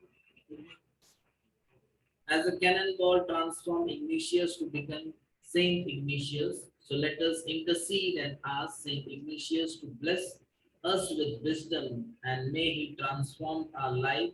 Service of others. That is what is our motto, to love and serve. So we request and pray that we all may be transformed to help the others. Now I'm here to read out the names of the winners. Any guesses? Who is going to be the first, second, third? Students, can you hear me? Yes, sir. Yes, sir. Yeah, I want it from you. Any guess? I call Only Saint one? Michael School. Saint Michael, okay. And any other names? Sai Baba English Medium School. Yeah, very nice. What about others? So you are not confident of yours. You are not confident of your own Xavier. school. St. John's School. Okay, so just cross your fingers. Very soon International School. I'll start, or maybe father will share the results, or I will announce the result in a very few minutes. Just hold on your breath.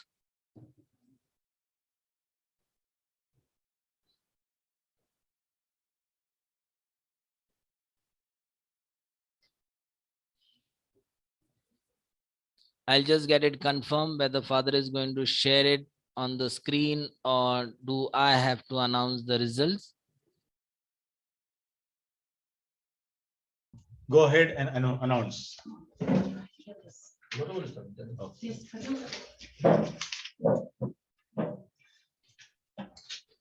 Thank you, father. Please, yeah, go ahead and announce. Yes.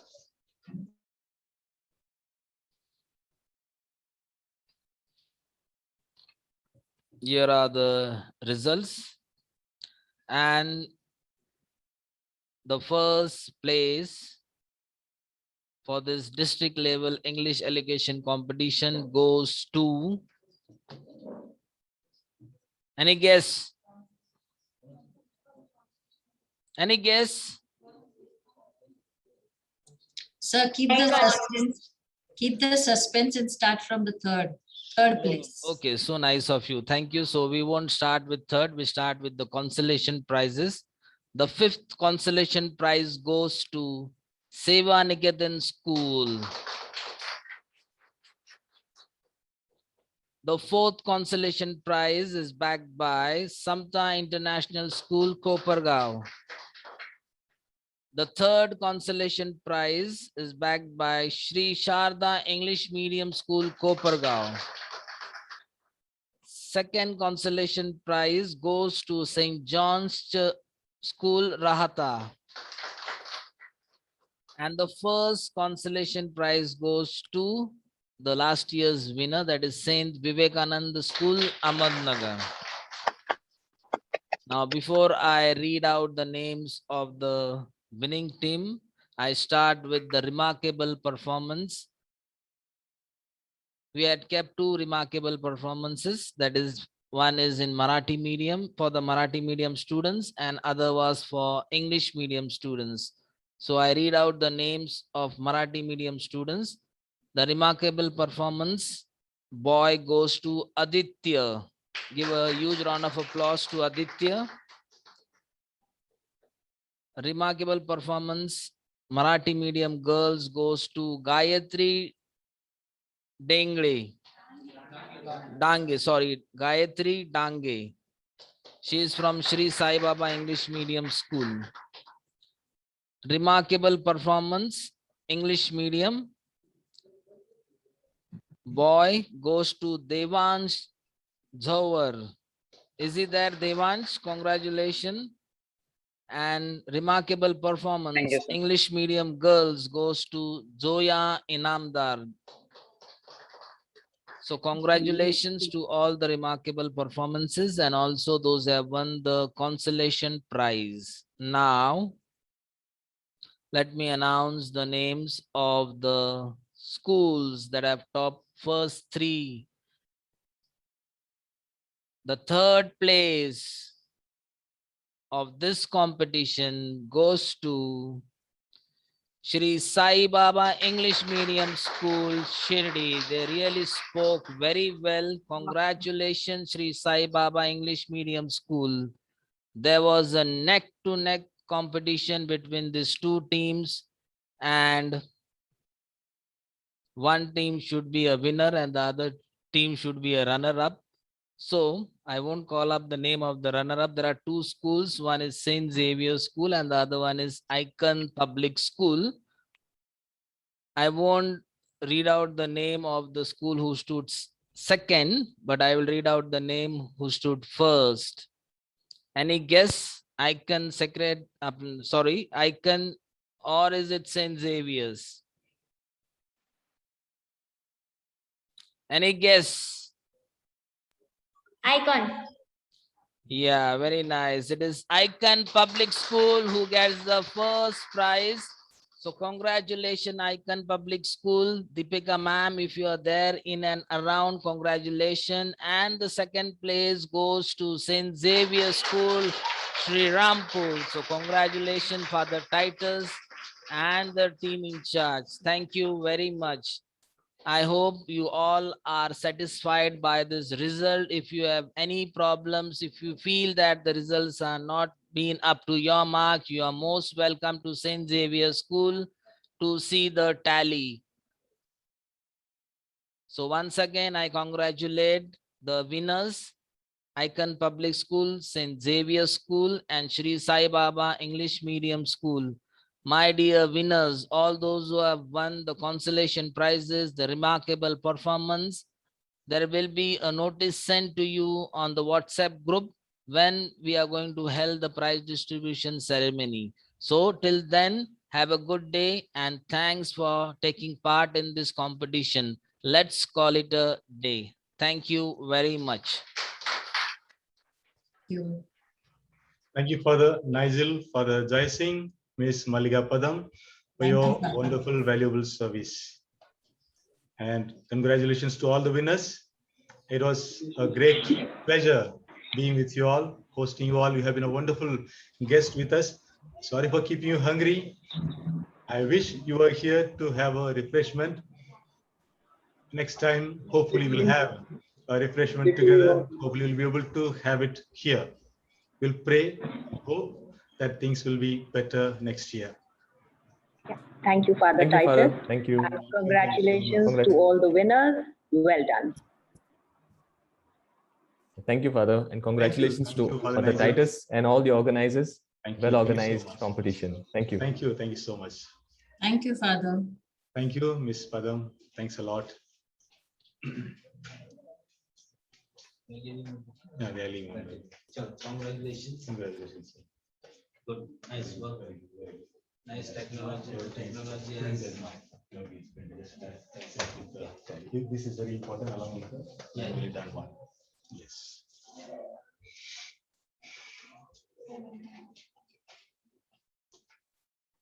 Sure. Goodbye. Yes. Congratulations. Congratulations. Congratulations. Congratulations for the wonderful success, and God bless you for your efforts, Father. Congratulations. Please wait for lunch. Congratulations for number and successful program. Some lack of coordination was there, but it's okay. We are new to the technology. Yes.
Some are still in our room.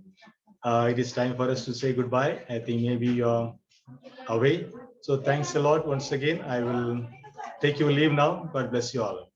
Thanks a lot.